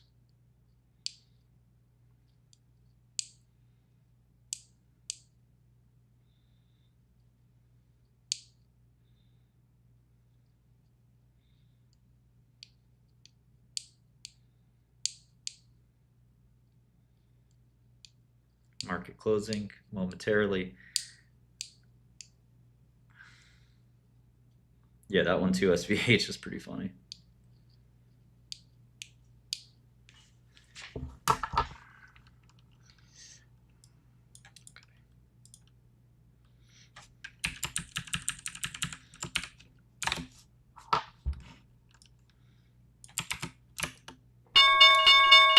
Ding, ding, ding.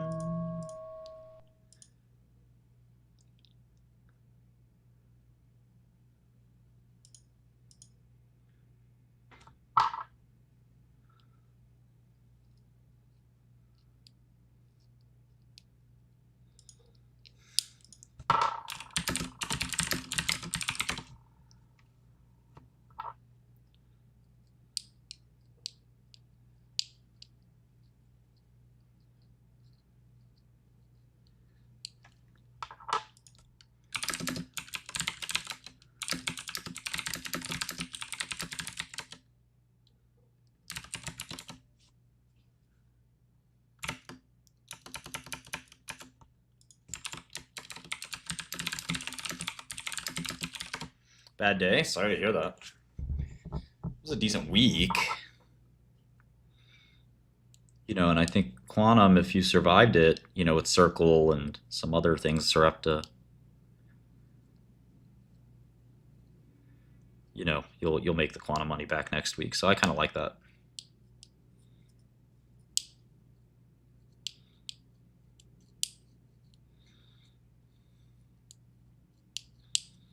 Of course, yeah, all my Quantum positions are still open.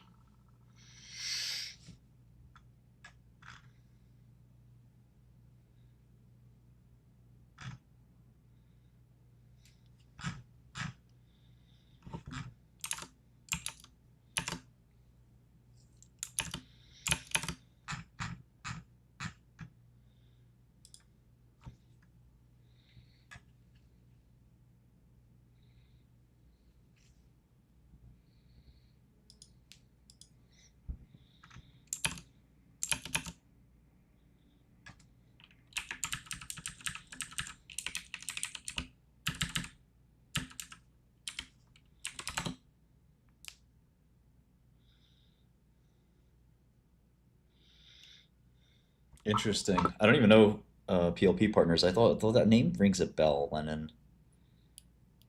Great name, isn't it? I'm not a consumer stock guy, but it is interesting talk on man. That could be worth getting into.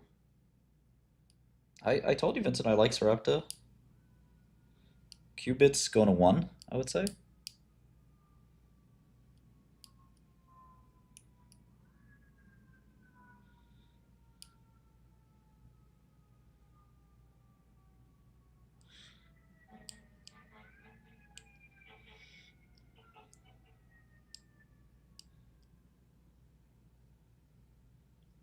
Yeah, but Robert, what was the VWAP? That's the question. I'm sorry, Josh Esbet. Timed that wrong, I guess. That was a fucking dicey one to go to begin with, right?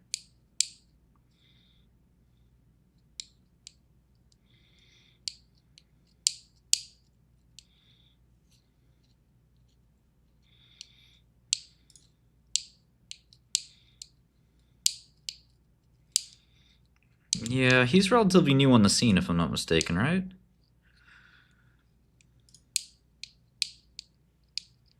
I wish I knew what the next best bet was, but I don't know. These are dicey stocks to fuck around with, you know? It's kind of like, I would say, kind of inspiring, a little bit unsettling, right, as a human. So all of that is true, I think. Well, the interesting thing of the Industrial Revolution, electricity, like you mentioned, you can go back to the first agricultural revolution. There's what's called the Neolithic package of the first agricultural revolution. It wasn't just that the nomads settled down and started planting food, but all this other kind of technology was born from that, and it's included in this package. So it wasn't one piece of technology. There's these ripple effects, second and third order effects that happen. Everything from something profound, like pottery, it can store liquids and food, to something we kind of take for granted, but social hierarchies and political hierarchy. So like early government was formed because it turns out if humans stop moving and have some surplus food, they start coming up with they get bored and they start coming up with interesting systems, and then trade emerges, which turns out to be a really profound thing. And like I said, government, there's just second and third order effects from that, including that package, is incredible and probably extremely difficult. If you ask one of the people in the nomadic tribes to predict that, it would be impossible. It's difficult to predict. But all that said, what do you think are some of the early things we might see in the quote unquote AI package? I mean, most of it probably we don't know today, but like, the one thing which we can tangibly start seeing now is, obviously with the coding progress, you got a sense of it. It's going to be so easy to imagine, like thoughts in your head, translating that into things that exist. That'll be part of the package, right? Like it's going to empower almost all of humanity to kind of express themselves. Maybe in the past you could have expressed with words, but like you could kind of will things into existence, right? Maybe not fully today. We are at the early stages of vibe coding. I've been amazed at what people have put out online with VO3, but it takes a bit of work, right? You have to stitch together a set of prompts, but all this is going to get better. The thing I always think about, this is the worst it'll ever be, right? Like at any given moment in time. Yeah, it's interesting you went there as kind of a first thought. So the exponential increase of access to creativity. Software creation. Are you creating a program, a piece of content to be shared with others? Games down the line, all of that just becomes infinitely more possible. Well, I think the big thing is that it makes it accessible. It unlocks the cognitive capabilities of the entire 8 billion. No, I agree. Look, think about 40 years ago. Maybe in the US, there were 5 people who could do what you were doing. Mm-hmm. Like go do an interview, But today, think about with YouTube and other products, etc. Like how many more people are doing it? So I think this is what technology does, right? Like when the internet created blogs, you heard from so many more people. So I think, but with AI, I think that number won't be in the few hundreds of thousands. It'll be tens of millions of people, maybe even 1 billion people, like putting out things into the world in a deeper way. And I think it'll change the landscape of creativity. And it makes a lot of people nervous. Like, for example, Fox, MSNBC, CNN are really nervous about this part. Like, you mean this dude in a suit could just do this? And YouTube and thousands of others, tens of thousands, millions of other creators can do the same kind of thing. That makes them nervous. And now you get a podcast from Notebook LM that's about 5 to 10 times better than any podcast I've ever done. Not true, but yeah. I'm joking at this time, but maybe not. And that changes. You have to evolve. Because on the podcasting front, I'm a fan of podcasts much more than I am a fan of being a host or whatever. If there's great podcasts that are both AIs, I'll just stop doing this podcast. I'll listen to that podcast. But you have to evolve and you have to change, and that makes people really nervous, I think. But it's also a really exciting future. The only thing I may say is I do think like in a world in which there are 2 AI, I think people value and choose. Just like in chess, you and I would never watch Stockfish 10 or whatever and AlphaGo play against each. Like it would be boring for us to watch. But Magnus Carlsen and Gukesh, that game would be much more fascinating to watch. So it's tough to say. Like one way to say is you'll have a lot more content, and so you will be listening to AI-generated content because sometimes it's efficient, etc. But the premium experiences you value might be a version of like the human essence wherever it comes through. Going back to what we talked earlier about watching Messi dribble the ball. I don't know, one day I'm sure a machine will dribble much better than Messi, but I don't know whether it would evoke that same emotion in us. So I think that'll be fascinating to see. I think the element of podcasting or audiobooks that is about information gathering, that part might be removed. Or that might be more efficiently and in a compelling way done by AI.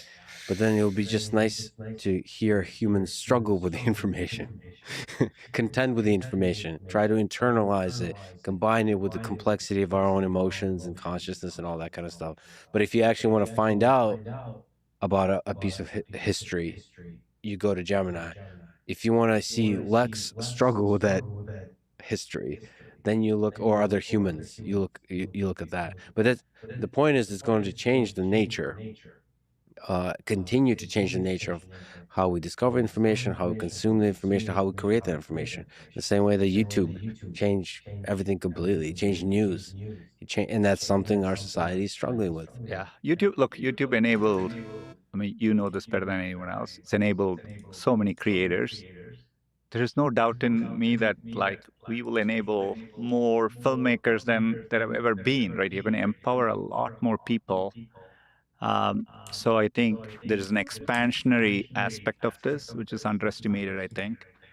I think it'll unleash human creativity in a way that hasn't been seen before. It's tough to internalize. The only way is if you brought someone from the 50s or 40s and just put them in front of YouTube, I think it would blow their mind away.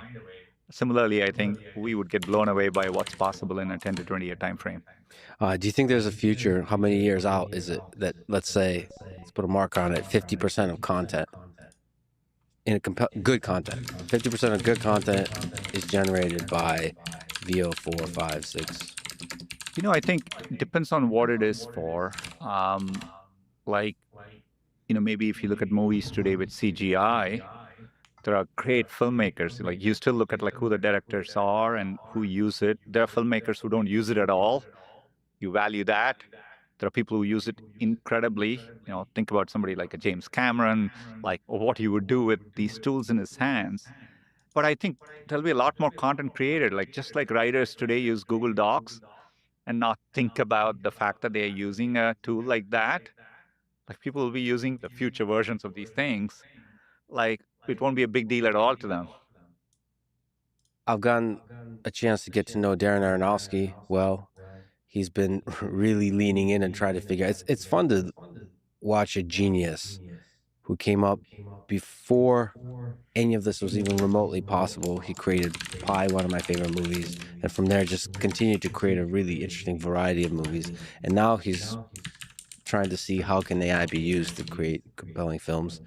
You have people like that. You have people, I've got to just know edgier folks that are AI first, like Dor Brothers.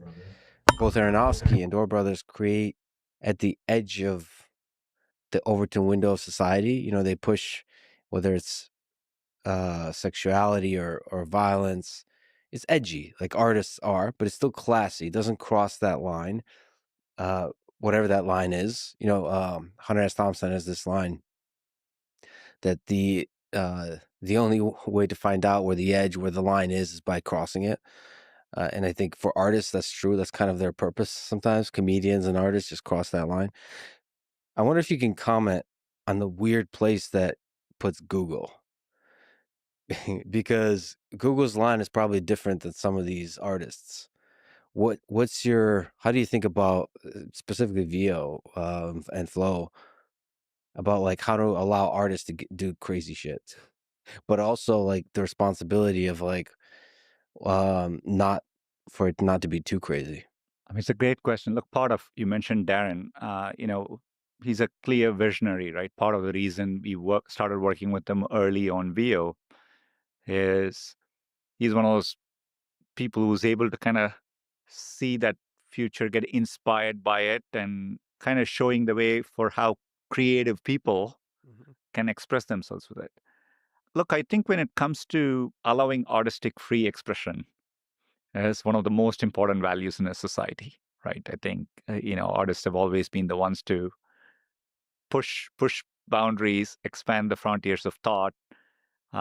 And so, look, I think that's going to be an important value we have. So I think we will provide tools and put it in the hands of artists for them to use and put out their work. Those APIs, I mean, I almost think of that as infrastructure. Just like when you provide electricity to people or something, you want them to use it, and like you're not thinking about the use cases on top of it. So it's a paintbrush. Yeah, and so I think that's how. Obviously, there have to be some things, and society needs to decide at a fundamental level what's okay, what's not. We'll be responsible with it, but I do think when it comes to artistic free expression, I think that's one of those values we should work hard to defend.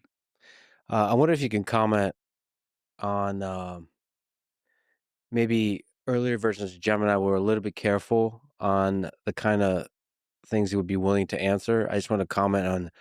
I was really surprised and pleasantly surprised and enjoyed the fact that Gemini 2.5 Pro is a lot less careful in a good sense. Don't ask me why, but I've been doing a lot of research on Genghis Khan and the Aztecs. So there's a lot of violence there in that history. It's a very violent history. I've also been doing a lot of research on World War I and World War II. And earlier versions of Gemini were very basically this kind of sense, are you sure you want to learn about this?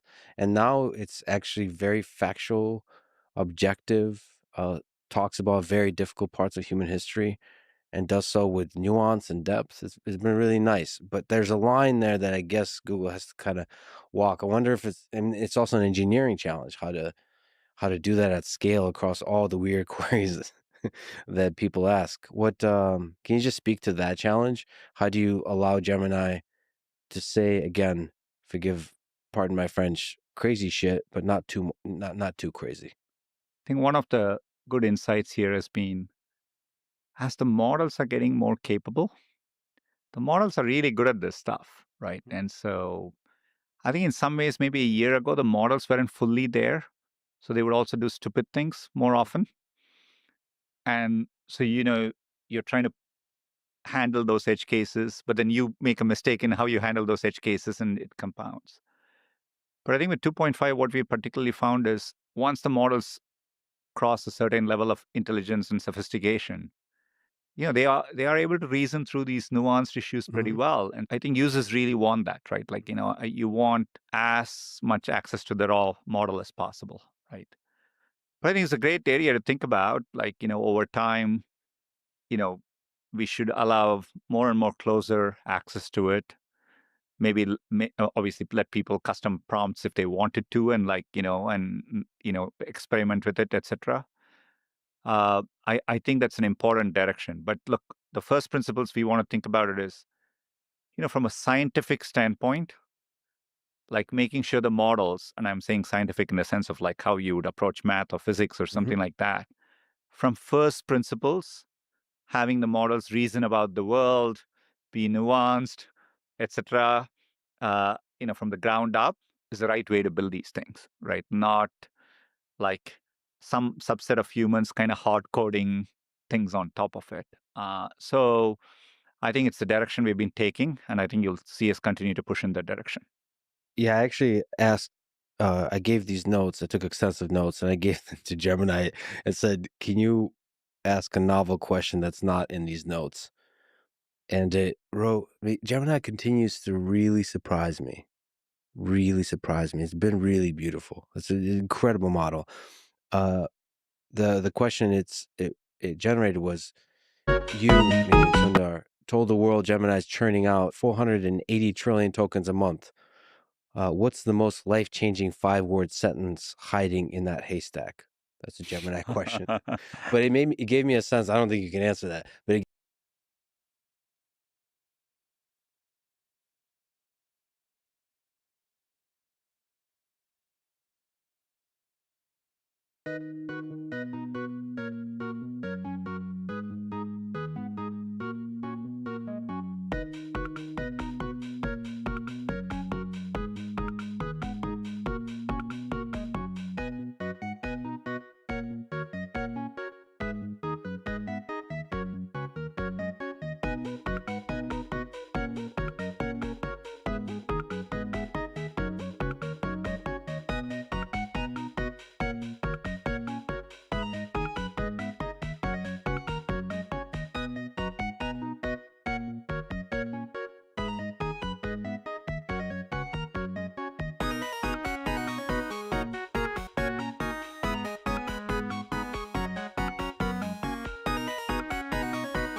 Quantum could crash before earnings. We'll see. Yo.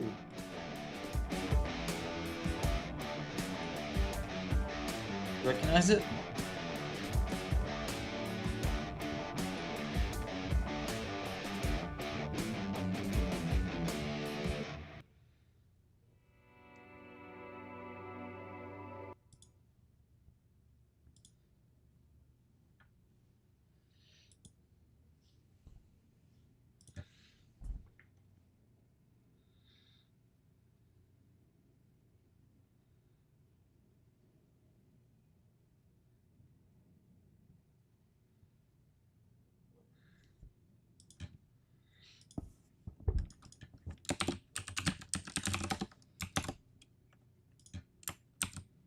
Roberto, very cool, man. You're a quantum expert.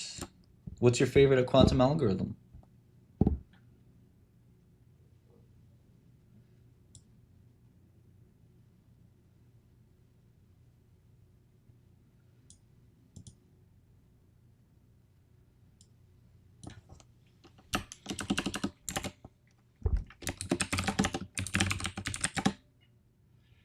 I would do like NI space S&P or just NH. I'm not sure, Paul. SPY equity N. Those are a couple things you could try. I mean, you can search news just by like very specific fine-tuned things, but then you also have the opposite. So I would do maybe NI inclusion, NI index. You got to learn how to spell that one, Roberto. Shortest algorithm. Shortest. Shortest.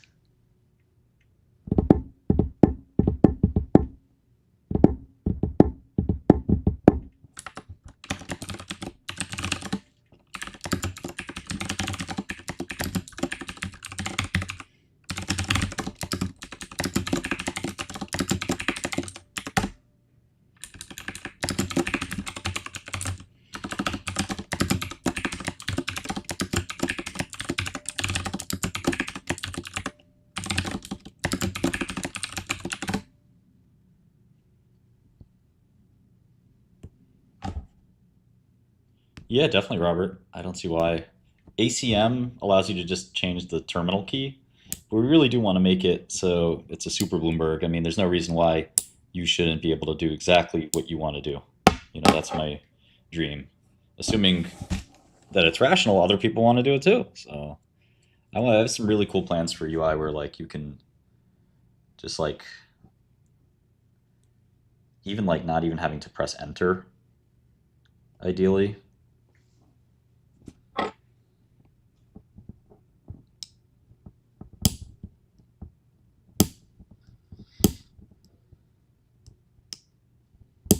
Well, I actually understand what Shor's algorithm is, unlike you.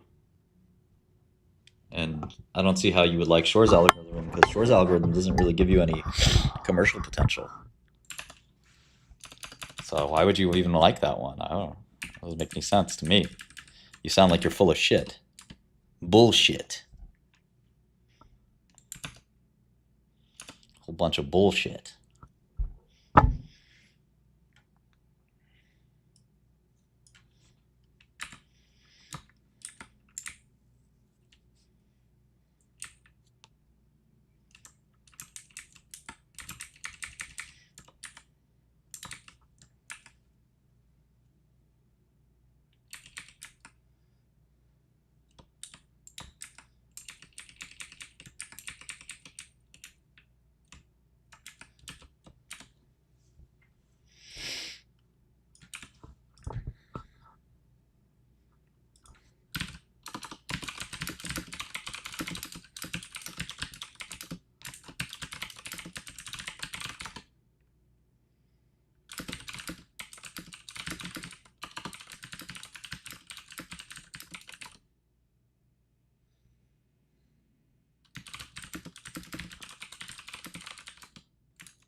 it woke me up to like all of these tokens are providing little aha moments for people across the globe. So that's like learning. That those tokens are people are curious, they ask a question and they find something out, and it truly could be life changing. Oh, it is. I had the same feeling about search many years ago. You definitely, this tokens per month has like grown 50 times in the last 12 months. Is that accurate, by the way? Yeah, it Before- is. okay. It is. It is Okay, good. accurate. I'm glad it got it right. But that number was 9.7 trillion tokens per month 12 months ago, right? It's gone up to 480. It's a 50x increase. So there's no limit to human curiosity, and I think it's one of those moments. Maybe I don't think it is there today, but maybe one day there's a 5-word phrase which says what the actual universe is, or something like that, and something very meaningful. But I don't think we are quite there yet. Do you think the scaling laws are holding strong on there's a lot of ways to describe the scaling laws for AI, but on the pre-training, on the post-training fronts. So the flip side of that, do you anticipate AI progress will hit a wall? Is there a wall? It's a cherished micro kitchen conversation. Once in a while, I Yes. have it. Like when Demis is visiting, or Demis, Korai, Jeff, Noam, Sergey, a bunch of our people. We sit and talk about this, right? And look, we see a lot of headroom ahead, right? I think we've been able to optimize and improve on all fronts, right? Pre-training, post-training, test time compute, tool use, right? Over time, making these more agentic. So getting these models to be more general world models in that direction, like VO3, the physics understanding is dramatically better than what VO1 or something like that was. So you kind of see on all those dimensions, I feel, progress is very obvious to see. And I feel like there is significant headroom.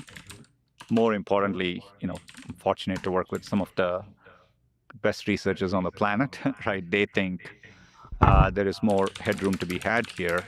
And so I think we have an exciting trajectory ahead.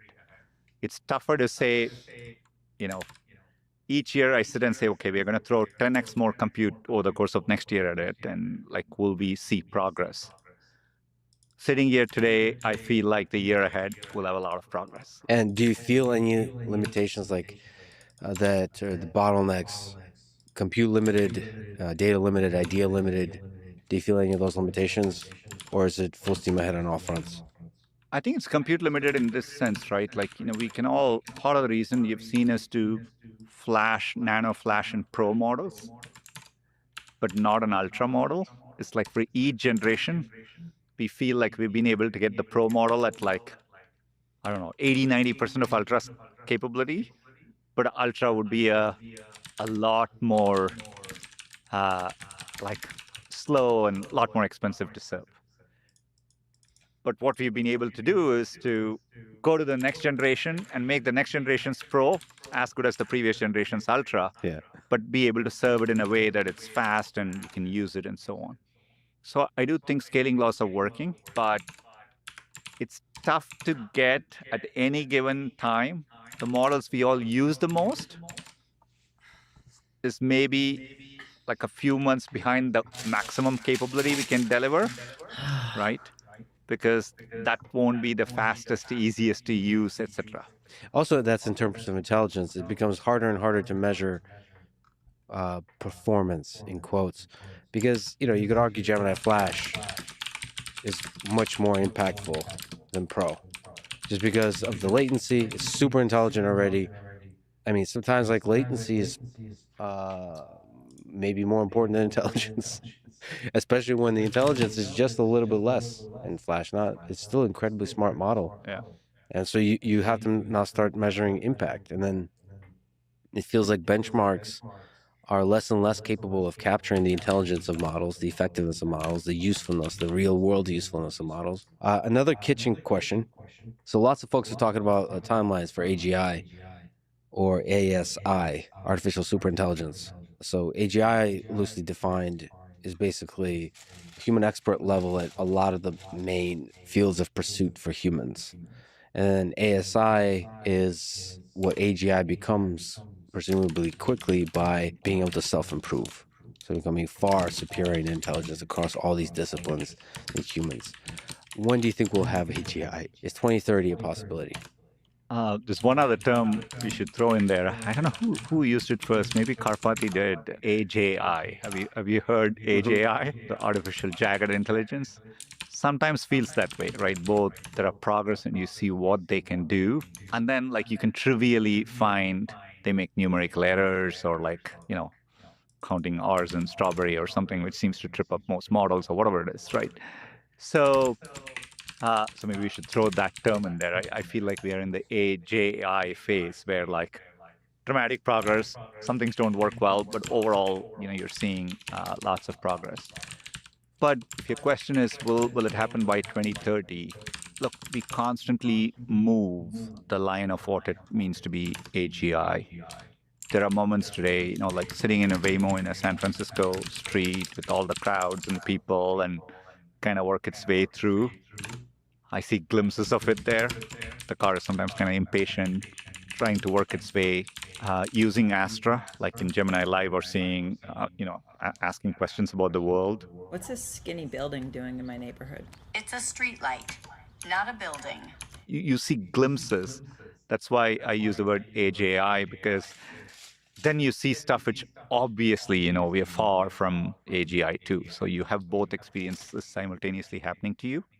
I'll answer your question, but I'll also throw out this. I almost feel the term doesn't matter. What I know is by 2030, there'll be such dramatic progress.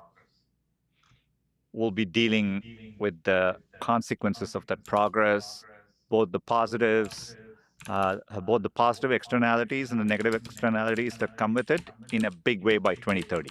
So that I strongly feel, right? Whatever, we may be arguing about the term, or maybe Gemini can answer what that moment is in time in 2030. But I think the progress will be dramatic, right? So that I believe in. Will the AI think it has reached AGI by 2030? I would say we will just fall short of that timeline, right? So I think it'll take a bit longer. It's amazing, in the early days of Google DeepMind in 2010, they talked about a 20-year time frame to achieve AGI, so which is kind of fascinating to see. But for me, the whole thing, seeing what Google Brain did in 2012, and when we acquired DeepMind in 2014, right close to where we are sitting in 2012, Jeff Dean showed the image of when the neural networks could recognize a picture of a cat, right, and identify it. This is the early versions of Brain, right? And so, we all talked about a couple decades. I don't think we'll quite get there by 2030. So my sense is it's slightly after that. But I would stress it doesn't matter like what that definition is, because you will have mind-blowing progress on many dimensions. Maybe AI can create videos. We have to figure out as a society, how do we need some system by which we all agree that this is AI generated and we have to disclose it in a certain way, because how do you distinguish reality otherwise?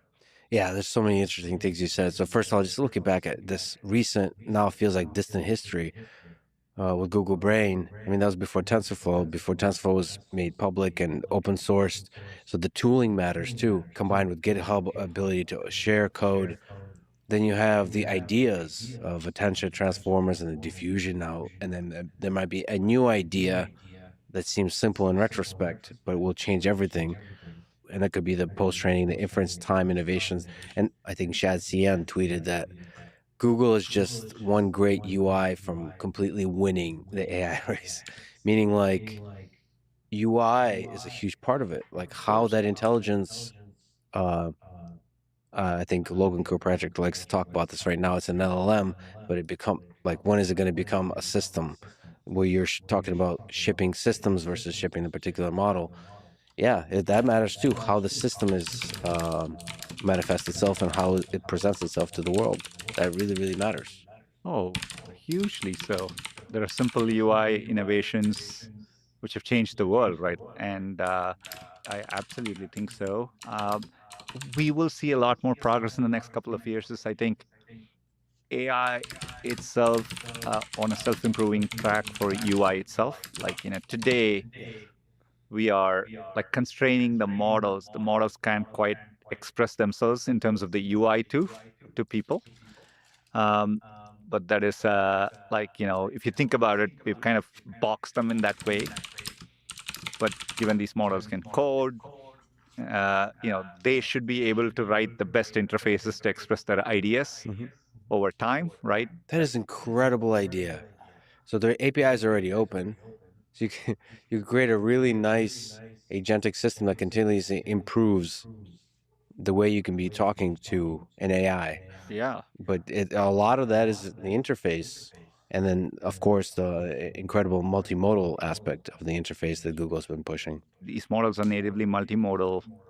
They can easily take content from any format, put it in any format. They can write a good user interface. They probably understand your preferences better than over time. And so all this is like the evolution ahead, right? And so that goes back to where we started the conversation. I think there'll be dramatic evolutions in the years ahead. Maybe one more kitchen question. This even further ridiculous concept of P-Doom. So the philosophically minded folks in the AI community think about the probability that AGI and then ASI might destroy all of human civilization.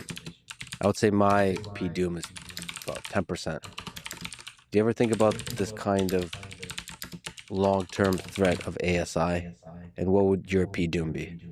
Look, I mean, for sure. Look, I've both been very excited about AI, but I've always felt this is a technology, we have to actively think about the risks and work very, very hard to harness it in a way that it all works out well.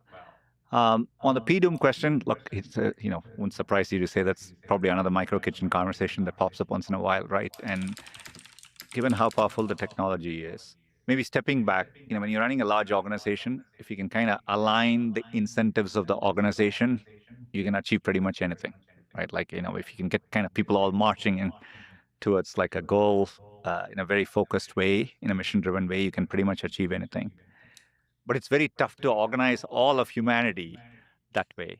But I think if P-Doom is actually high, at some point, all of humanity is like aligned in making sure that's not the case, right? And so we'll actually make more progress against it, I think. So the irony is, so there is a self-modulating aspect there.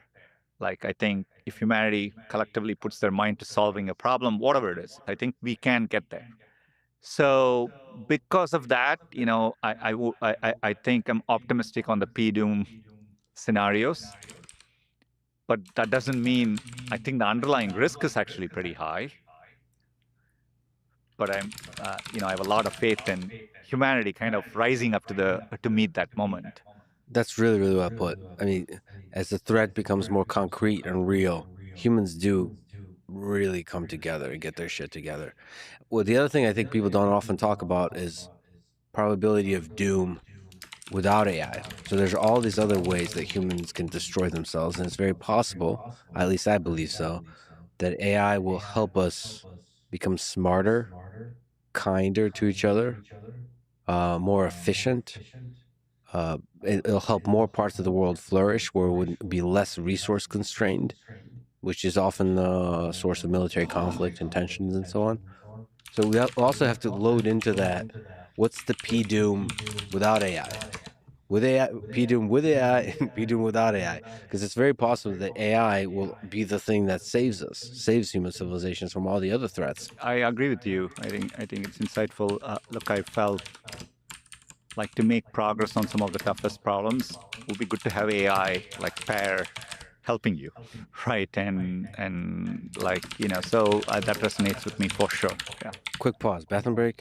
Yeah, No. let's do that. Yeah, All right. let's do that. If Notebook LM was the same, like what I saw today with Beam, if it was compelling in the same kind of way, blew my mind. It was incredible. I didn't think it's possible. I didn't One think day, it's my hope possible is to pull like, can you imagine like the U.S. president and the Chinese president being able to do something like Beam with the live meet translation working well? So they're both sitting and talking, make progress a bit more. Yeah, just for people listening, we took a quick bathroom break, and now we're talking about the demo I did. We'll probably post it somewhere, somehow, maybe here. I got a chance to experience Beam, and it's hard to describe it in words how real it felt with just, what is it, 6 cameras. It's incredible. It's incredible. It's one of the toughest products. You can't quite describe it to people. Even when we show it in slides, etc., like you don't know what it is.